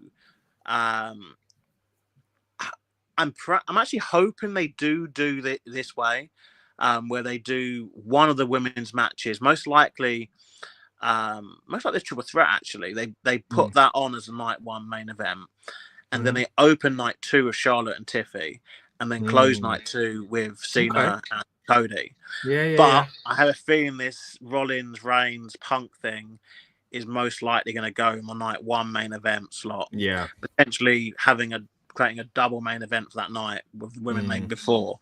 But I do kind of think that, you've got the Rumble winners, you've got the Chamber winners, they should be in the prominent spots. And I think at Mania, those are the ones in a weird way. And I guess this is more for the Mania stream, but because we're seeing obviously 3.5 hours each night now, we're not seeing like two short shows, we're seeing like two full-on shows like back to back, along with SmackDown, Hall of Fame, NXT and all the other stuff. But yeah, no, I think I was okay with it. They did a promo afterwards, didn't they? So they were coming to Glasgow and they want a tag match obviously next week. Who do you think we're gonna get to? I see the comments coming in, by the way, guys. We're gonna get to your comments very soon, don't you worry. But just gonna throw it to Lucas for this though, because I want to know who you think is gonna be Jey Uso's tag partner. I mean, the obvious one is his brother, Jimmy Uso. A nice little return of the Usos on the way to WrestleMania. That'd be nice. That would give Jimmy a bit of a boost as well. Maybe Drew gets involved, maybe Gunther gets involved. I don't know. I mean, Drew's not really part of that storyline anymore, is he? But I would have liked to have seen Drew and Jimmy in WrestleMania, is what I'm kind of getting to. But yeah, if it's not Jimmy, who could it be? We were talking earlier on the stream. Aidan was talking to us, and he's from Scotland, so he said maybe a Scottish wrestler, and we kind of quickly stumbled upon maybe it's going to be Joe Hendry. The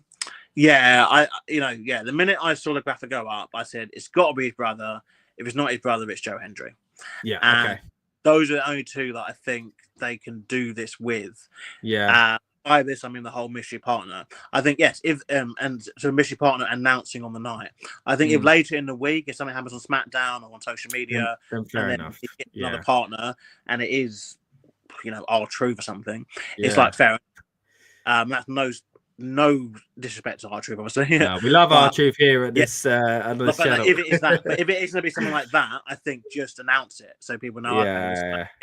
But I think the surprise is Jimmy Uso, obviously, because he's on SmackDown and they haven't obviously teamed together for a while. Or since War Games, technically, that's the last time they obviously came back together. Or it's going to be Joe Hendry to get that local pop and to get him on to appease people. But yeah, so they set that up for next week. And that was kind of done really quickly via this short match and promo just afterwards. What happened after that? Well, after that was LWO America. Before we get to that, I'm just going to throw over some of these comments here as well. Casper says Austin Theory versus Waller would be good. Yeah, it's a storyline that is kind of plugging along for about a year or two now, and it's strange we didn't get it. We covered NXT a while back, which, by the way, we haven't done too much on this channel recently, but we're looking to do more of it. And of course, as we get to Stand and Deliver, we'll try and cover that in detail as well. Adam Miller says Dirty Dom's name sounds like a well, you know what he said there, but yeah, I think you might be right with that one. It does. It does work in both industries. I think you're right there, buddy. Universal says John Cena is the worst heel turn and is the worst heel turn and the worst heel turn promo in wrestling history. Yeah, look, you know what?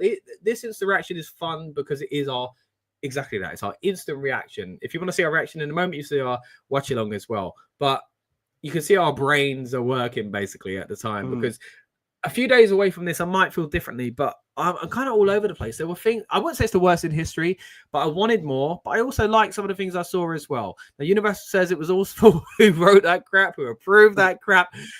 Look, again, we've touched on the Cena promo in depth already. If you're joining us late, buddy, head to the beginning of the stream. If anyone else is joining us at the moment on the live stream, go back to the beginning of it. We touched on that in a little bit more detail as well. But overall, the sense is that, yeah, it was different to what we expected, but it was still some good things. We'll have to see where it's going. But I think we all expected more, let's be honest. Now, Casper says, I agree with Lucas. Night 1 main event, Reigns, Rollins, and Punk. Night 2, Cena versus Cody. I think that's probably the most likely, but I do like your idea, Lucas, of doing the women bookend, not bookending, but like the end of a show and the beginning of a show as well. I think that's a good way to do it. So we'll see if that does happen. Hopefully by Friday we are going to get that explanation about what's going on with this Rollins Reigns Punk thing and what it's going to be for. But it feels a bit much. If they are going to do a triple threat, it's like, but what's it for? Is it giving them a contendership? Is it just like, winner gets Heyman or something? I don't know. Like, what what stakes are we seeing? Or is it just for me? Very much feels like they don't want someone pinning someone, at Mania, because obviously you got the problem where it's like, well, either Punk's got to take his first loss at Mania, Reigns has got to lose back to back at Mania. Or Rollins has got to be pinned by Punk again. It's tough. Kind of avoid happening. I think that it kind of makes sense to, again, I think it might have been Aiden on a watch along. Apologies if it was someone else and I'm crediting Aiden too much here. But essentially the comment said maybe the favor comes in and Heyman screws Roman. I mean, you'd have to turn Punk heel to do that. I mean, the feud at the moment, to their credit, is that the guys just hate each other, and they do have history to be fair, and they are big names, so that's probably why it will main event. But main event in a night at WrestleMania without a title, is that really Punk's? Is that Punk's dream of main event at WrestleMania? I'm not sure if it is, but and then also, we've spoken about this previously. This whole 2-night show, the second night one is the actual main event. Let's let them have it. It would be odd having a non-title match as a main event of WrestleMania. Yeah. But we did have Kevin Owens against Stone Cold. That was true. That was a lot of fun. We have had Rock and Cena talk about the first one wasn't for a title. Once in a lifetime, wasn't it? True. So we have seen it previously, and some of the earlier Manies in particular did have multiple non-championship matches go on last. But it would feel odd in this day and age, especially with the amount of belts they've got. This is the thing. You can't tell me a company with that many belts, still can't put one on last. But with 2 world titles, 2 women's world titles as well. Tags. Even in the IC in the US, you could argue they get the right story for that. But anyway, I do think that.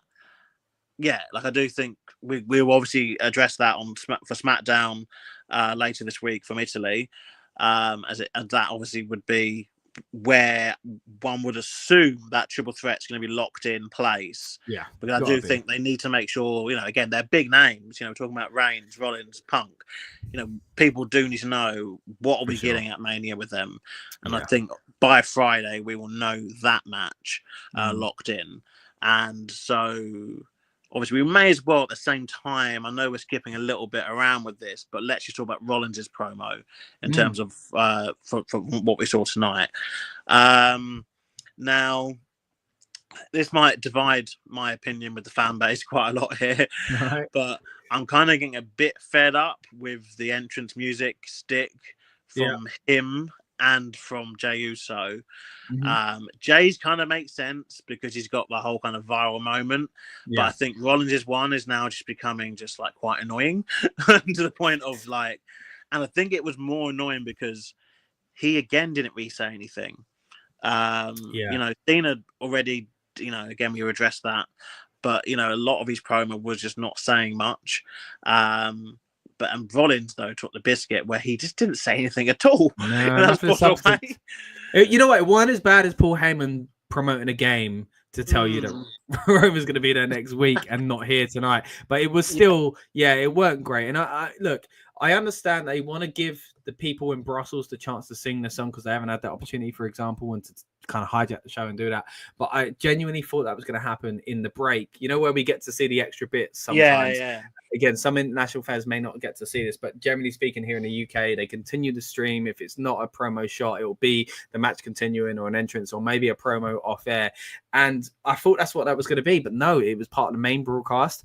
It went on for a bit, and yes, Seth didn't really say much, but promote next week, maybe again, like you say, to sell some tickets. So a little bit disappointed there, but I get it, and I think it plays into his character as well, like how, like his perception of his character, I should say, that people were just thinking, like, yeah, it's getting a little stale, and it's I feel bad for him in some ways because, like, everyone's like, oh, we're singing this song, but quickly after a few seconds, people start going, oh, I'd love to see Punk, and they start chanting for Punk, and he must think, come on, guys, I'm here, and then you get the Roman stuff. So I think he should turn heel, is what I'm saying. Is what I'm saying. Like, the thing is, I thought he did turn. Well, yeah.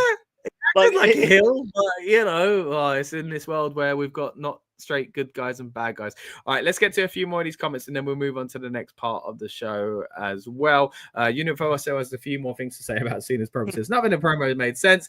They waited 3 weeks to write something good and we get this nonsensical crap. Look, I think, as Lucas said earlier on, we hyped ourselves up for something that we didn't get. And again, I think part of it was to play into, you know what? You want a new theme? You want a new look? We ain't going to give it to you. And I do think that was clever, but there's a risk of us just going, oh, did they just like not book it right? You know, so we'll have to see how it plays out.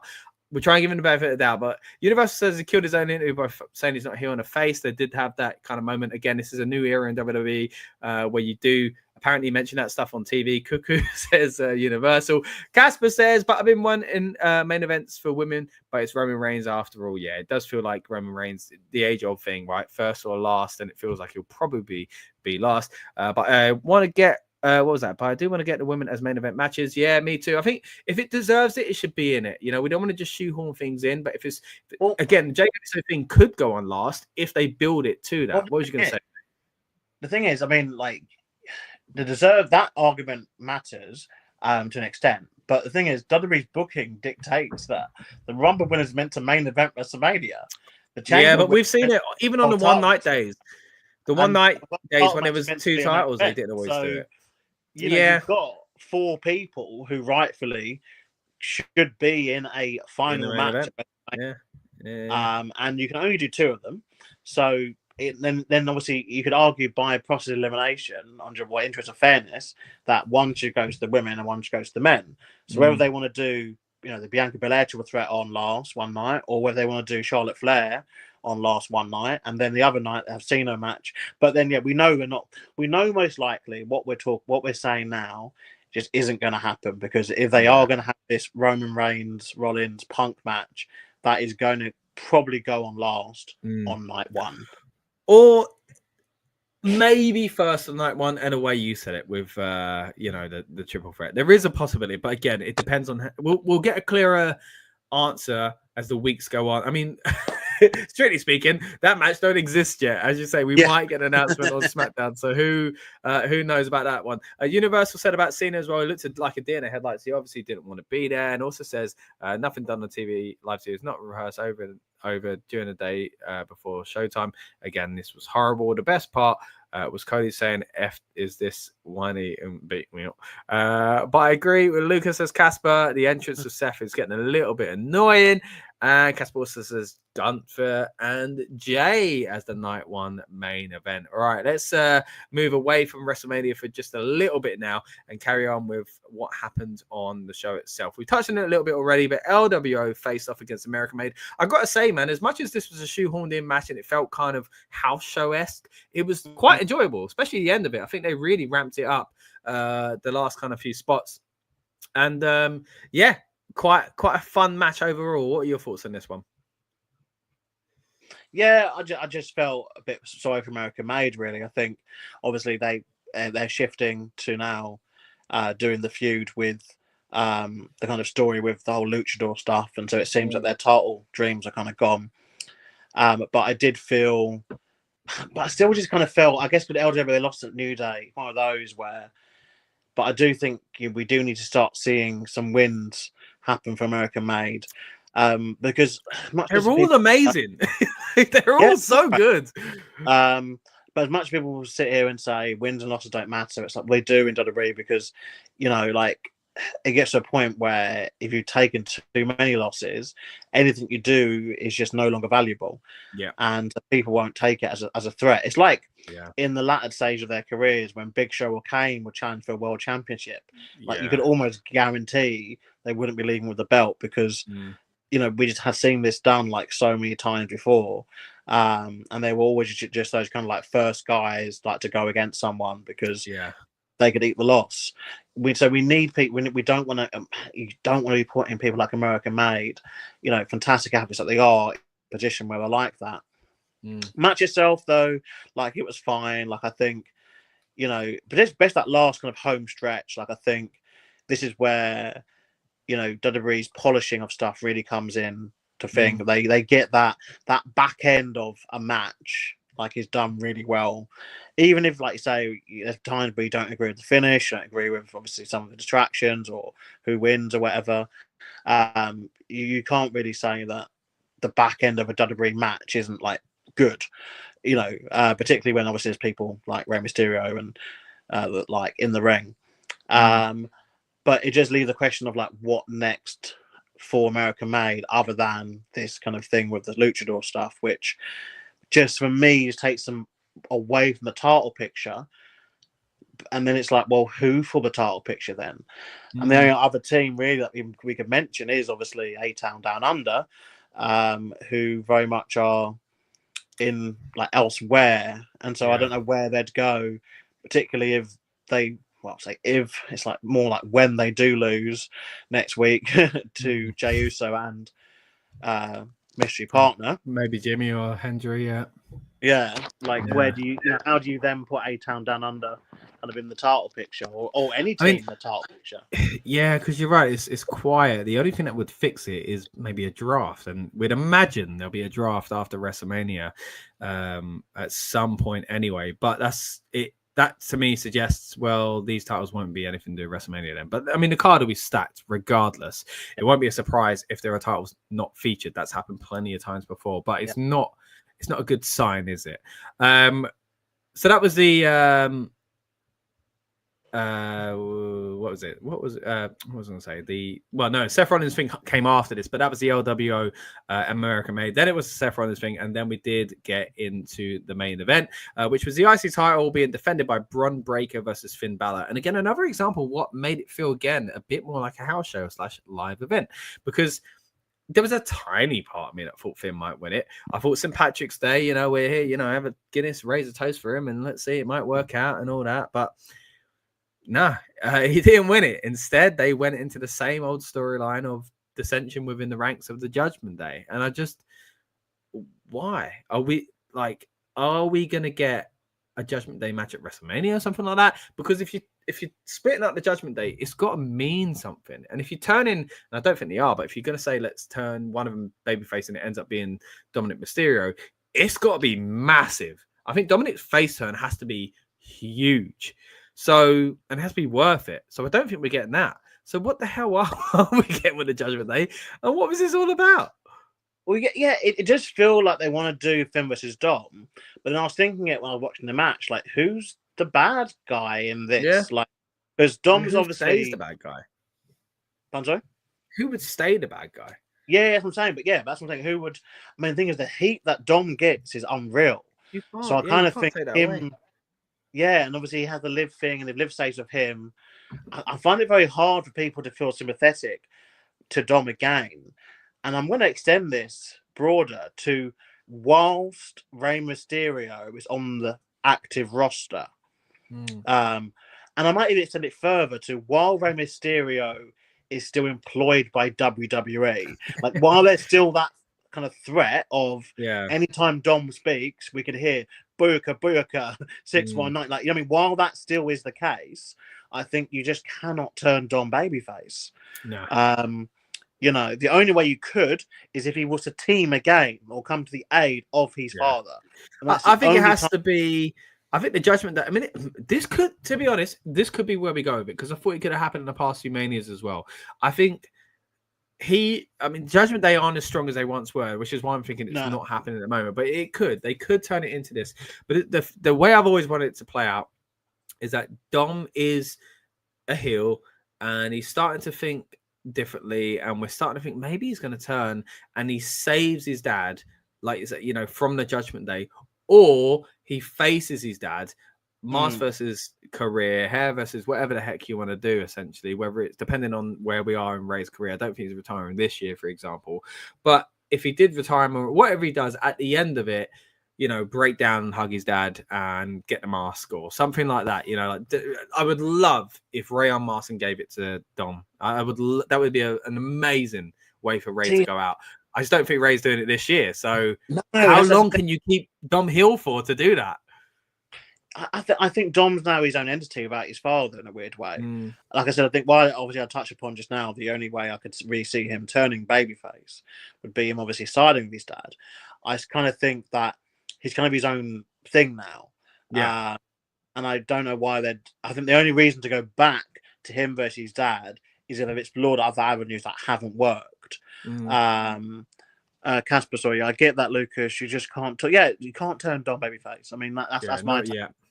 And I think a lot of the fans will feel the same because there's still just so much love and goodwill towards Rey Mysterio, and he's one of those names where I think he just kind of transcends the company in a way where people, I said, even if he was to leave or he retires or he gets injured or whatever, you know, like I think he's still one of those where people would always just love him, you know.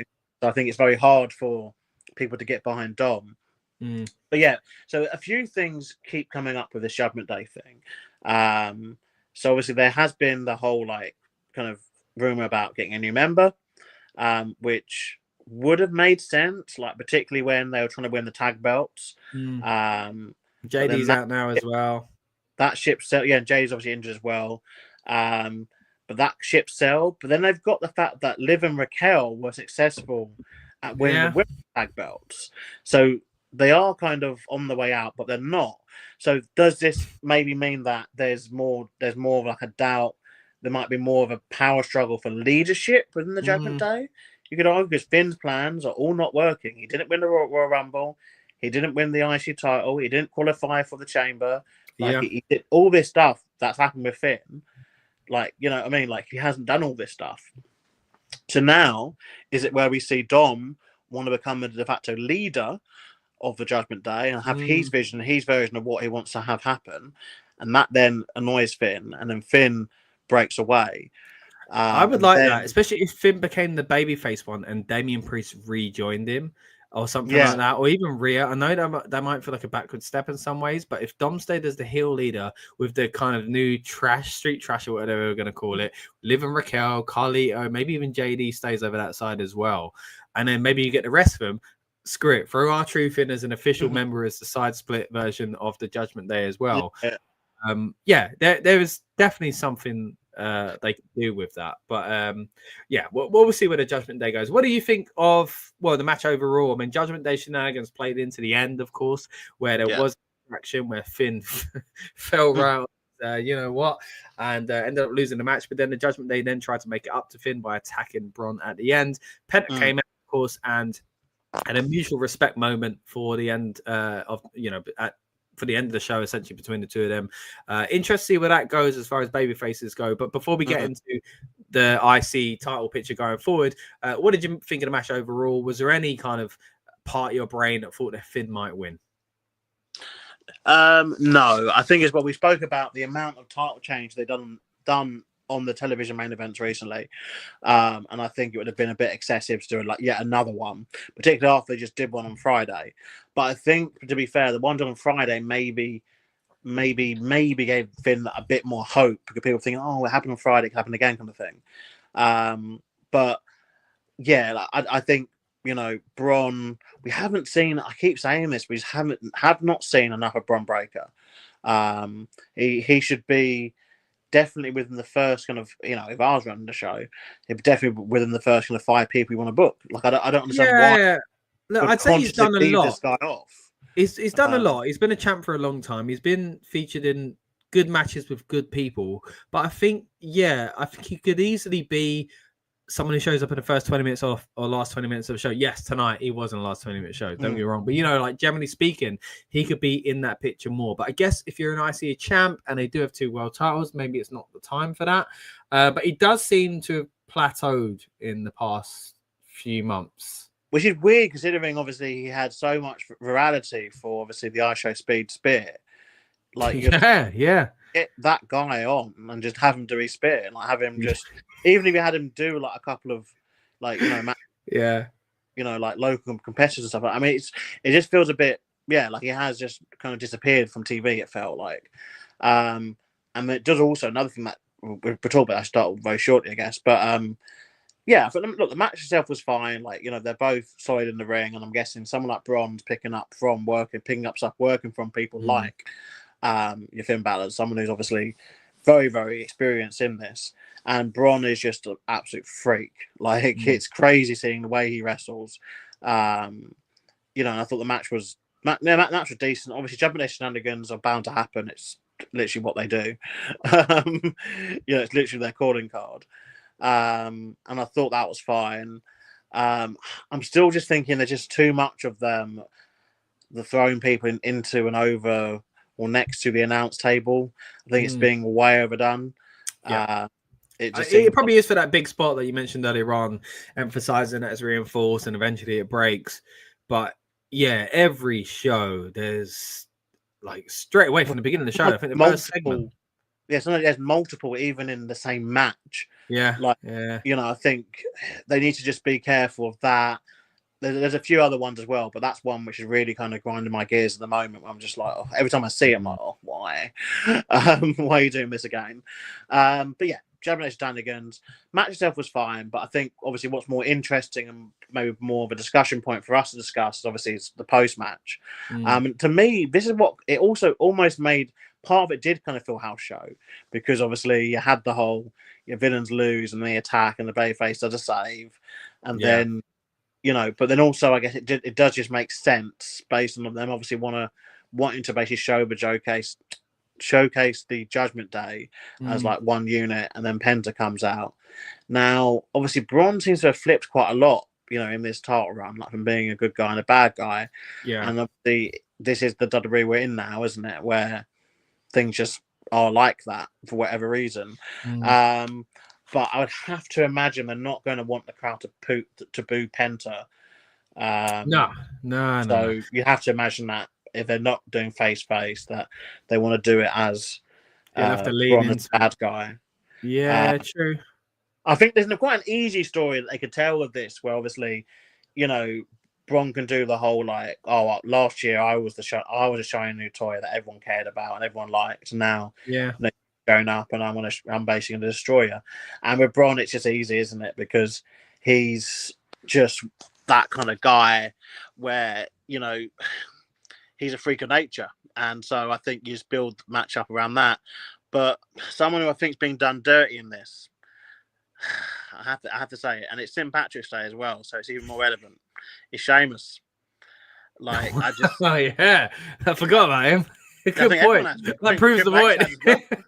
I don't know when he actually last on TV. Is again, like, there's so many people. There's obviously I get there's only so many spots, so many things, but there's some people I look at like and think, how are you not finding time for these people, on the TV? Like on doing anything like Sheamus. I think he hasn't had a match since he lost to Bron. Yeah, and that was all the kind of typical story that we seem to get these days with Sheamus of like, he might finally do it. And I at the time I remember thinking, maybe it's not now, but it's the WrestleMania. But at the moment, it looks like he's nothing to do with WrestleMania. He'll be on the panel with the pre-show or something like that. As it's really strange. As you're saying, St. Patrick's Day as well. Finn made a word in Ireland. Don't get me wrong, it was in Brussels, but still. It is a reminder of a guy that could be featured, even in like a backstage jokey thing. Yeah, I mean, I think they're going to have to make either the IC title or US title a multi-person match. Yeah, like there's so because it's going to be a lot of multi-person matches. Okay, what you can do Penta versus Bron, like fair enough, fair match. Yeah, then like what you're gonna leave like Ludwig, Pete Dunne, Sheamus. I can't think of other people, but there's quite a number of people, on the Raw roster. We're thinking they probably deserve to serve something on WrestleMania weekend. You know what I mean? Yeah. But it very much does seem anyway for now that they have set up. Penta definitely getting a title shot. Has to be. Yeah. I don't know if we're going to see it next week or if that is going to be the Mania match. But also, obviously, something we didn't touch upon just yet, but we have had AJ Styles. Obviously, he had a backstage promo where he was approached by Karrion Kross and Scarlett. Yeah. I don't know if you've seen the thing about Karrion Kross mimicking the hairstyles. His hair, yeah. I mentioned it on the watch along as well because the Sami Zayn impression, I don't know if you saw that, was amazing, by the way, which you did on Twitter. But then he's like, so someone mentioned it on Twitter and was like, did you notice how he put his hair like, and he replied to it. He said something along the lines of like, oh, you're paying attention or something like that. So Karrion Kross is doing this stuff on purpose. He did the little puppet hand thing. He's the picture on his shirt is showing the same sort of thing. So I like what Karrion Kross has been doing. But yeah, it was all about the AJ Styles Logan Paul thing. So how does Karrion Kross fit into this? Yeah, it very much feels like he's gonna be like the side quest while up until Mania. But I kind of think he has been doing this with like a lot of people, like you said, with the Sami Zayn. He got into the head with the Miz and with Woods. Did he have one with like Roman Reigns as well when he came in for like on SmackDown or something when he first came back? Yeah, he's been a lot of side quests. A lot of people side quests basically. And it's that kind of like, but what it's now just thinking what the end goal is. Like, it's all right, kind of doing it a little bit, but is it leading to something? I think it needs to probably have within the next couple of weeks something happen. In ring or something to happen. But it did very much feel like AJ Styles at one point was going to go after Bron at Mania. And then obviously you got Logan Paul as well. So there's a number of things kind of going on. But I did find it quite interesting. I thought the presentation of the segments with Karrion Kross have been decent. And I think it's more of that kind of stuff that we need in general. Not just to go back to the same Judgment Day or whatever storyline, bloodline as on SmackDown. But, get some of the other people on TV that way, and just let them cook. See what results you're going to get. But it does seem very much like AJ Styles is still kind of chasing after Logan Paul, and that looks like that's kind of a match that's going to be set for Mania. Well, it's possible though that they'd start squeezing these together though. I mean, I could see those guys with Penta, with Bron, with Karrion in like a 5-6 person IC ladder match. It wouldn't be out of the ordinary too much to do something like that at Mania. So it doesn't seem like that's what we're getting at the moment, but that would be a way to kind of squeeze people in and save a match essentially, or save splitting up matches basically. Yeah, I mean, this is the thing. I mean, it just depends what they're going for Mania, I guess, isn't it? Like, obviously, I think we're usually getting like 6 or 7 matches per night, and obviously you got SmackDown as well. But you're always leaving multiple talent off the show. To even talent that are on TV regularly, because a lot of people don't seem to have like a clear path to obviously WrestleMania. What they'll be doing. And AJ Styles does seem like he'd have a path via Logan Paul, but Karrion Kross is like, I can't say he's got a path to WrestleMania. Jimmy Uso, again, another one we spoke about earlier. Jimmy, I would love to have seen Jimmy and Drew, but Drew's tied up elsewhere with Damien, which again, I think on SmackDown, they started to make that feud make a bit more sense as well. If you haven't already, guys, check out our instant review reaction review, I should say, to that one as well. But hey, we can't all be on Mania, Lucas. After all, there is WrestleMania SmackDown they could bring back. Yeah. Of course. Maybe not. Casper says Lucas makes a lot of sense. Get some of the guy on TV. Yeah, always good to have Lucas in the house and getting his thoughts on this as well. But yeah, that's pretty much bringing us towards the end of the show, guys. Really, really fun evening overall. Appreciate everyone that's joined us on this watch along experience and instant reaction review that you're now watching as well. If you've been watching live or if you're watching on demand, we appreciate you. Keep getting your comments in. We'll try and react to those over the next few days as well. And again, appreciate everyone that joined us on the watch along. If you didn't see that, go back and watch it. If you want to see our original thoughts on what happened as it happened, you've got that there as well. Before we do get out of here though, Lucas, just want to ask you a few simple questions. First of all, if you could pick a match of the night, who would you pick? Match of the night was probably the first match, Penta and Ludwig. I think it reset really established Penta. A good way to blow off the rivalry, really. Yeah, it ticks a lot of boxes. And who would you say is a tough one because I'm going through it in my head already, and judging by some of the things I've said, I'm like, can I really say this for my answer? But I'm going to let you go first again. Who would you say is the MVP of tonight's show?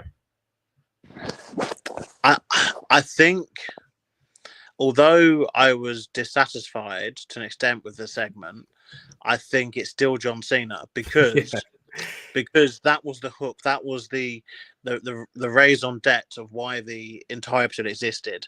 And although, look, everyone else obviously on that show, did work hard, we saw some decent things, I do think that the talking point for Raw for the next week is John Cena and what he'll be doing next. And obviously there'll be multiple kind of posts and tweets and other podcasts and all that kind of stuff spoken about that promo, dissecting this promo. I think we're all going to be kind of dissecting this promo kind of bit by bit over the next week. Whereas some of the other stuff that happened, we're not really Penta. Penta and Ludwig had a fantastic contest, and that's always good to see. But if that match didn't exist, and Penta just said in the promo backstage, "Well, yeah, I'm going to fight for the IC title," we'd still get there. It would be fine. The story is still the same. We're still going on next week. Going towards. But yeah, you're right. The talking point coming out of the show, for better or for worse, because again, I do think there were things about it I enjoyed. It was just different to what I expected, and we'll have to see where it goes. It's still John Cena, and ultimately that's what you want, right? Social media buzz and people tuning in next week to see what all the fuss is about and see what happens next. So speaking of next, we will be back hopefully within the next few days for the SmackDown Bologna show. We are going to try and cover these European shows as much as possible. Again, earlier on we did our watch along for the Brussels Monday Night Raw, and also we did a watch along for the Barcelona Friday Night SmackDown. On top of that, we've done instant reactions for both shows as well. So the instant reaction for SmackDown, Lucas was in attendance in Barcelona, so he gave us his thoughts on everything you see here: the Street Profits championship change with the great spot from Tiffany, the Axiom debut, the two mysterious vignettes we saw. But you've been watching the Raw instant reaction on a jam-packed Monday Night Raw. It wasn't the longest we've seen, but that's a good thing because sometimes it can get quite tiring and long. And overall, I think it was an enjoyable show. And I hope you guys have enjoyed the show with us tonight. Thanks for allowing us to be your watch-along companion for the event itself. Before we get out of here, Lucas, any more points you want to raise? No, that's it. Roll on for SmackDown and Raw next week, I guess, isn't it? That's it. Let's keep going on to this European road to WrestleMania. If you haven't already, please subscribe. Check out more of our content. We'll be back for SmackDown. Casper says needs to get more stars on the shows such as Raw and SmackDown. Yeah, they've got a lot of TV time to fill. So it's strange when they start doubling up, isn't it? But maybe a light crew is easier to manage with flights. Who knows the logistics behind it? But look, we'll be back to discuss SmackDown in depth when Roman Reigns finally shows up on this European tour, which I think is something that a lot of people are looking forward to. And as Lucas said earlier on, we're bound to start getting these matches being made for WrestleMania as well. So let's see how we go with that one. But you've been watching the Raw coverage tonight, and I've been Scott. This one's been Lucas. We'll see you in the next one. Welcome to the Rebellious Noise Pro Wrestling channel. On this channel, we bring you some great content from inside and outside of the squared circle. We will go through and offer some in-depth analysis of the biggest events of the year, as well as bringing you exclusive interviews with some of the industry's biggest names. There will also be live show reviews, in-depth features, and podcasts. So make sure you give that subscribe button a slam so you don't miss any of the action.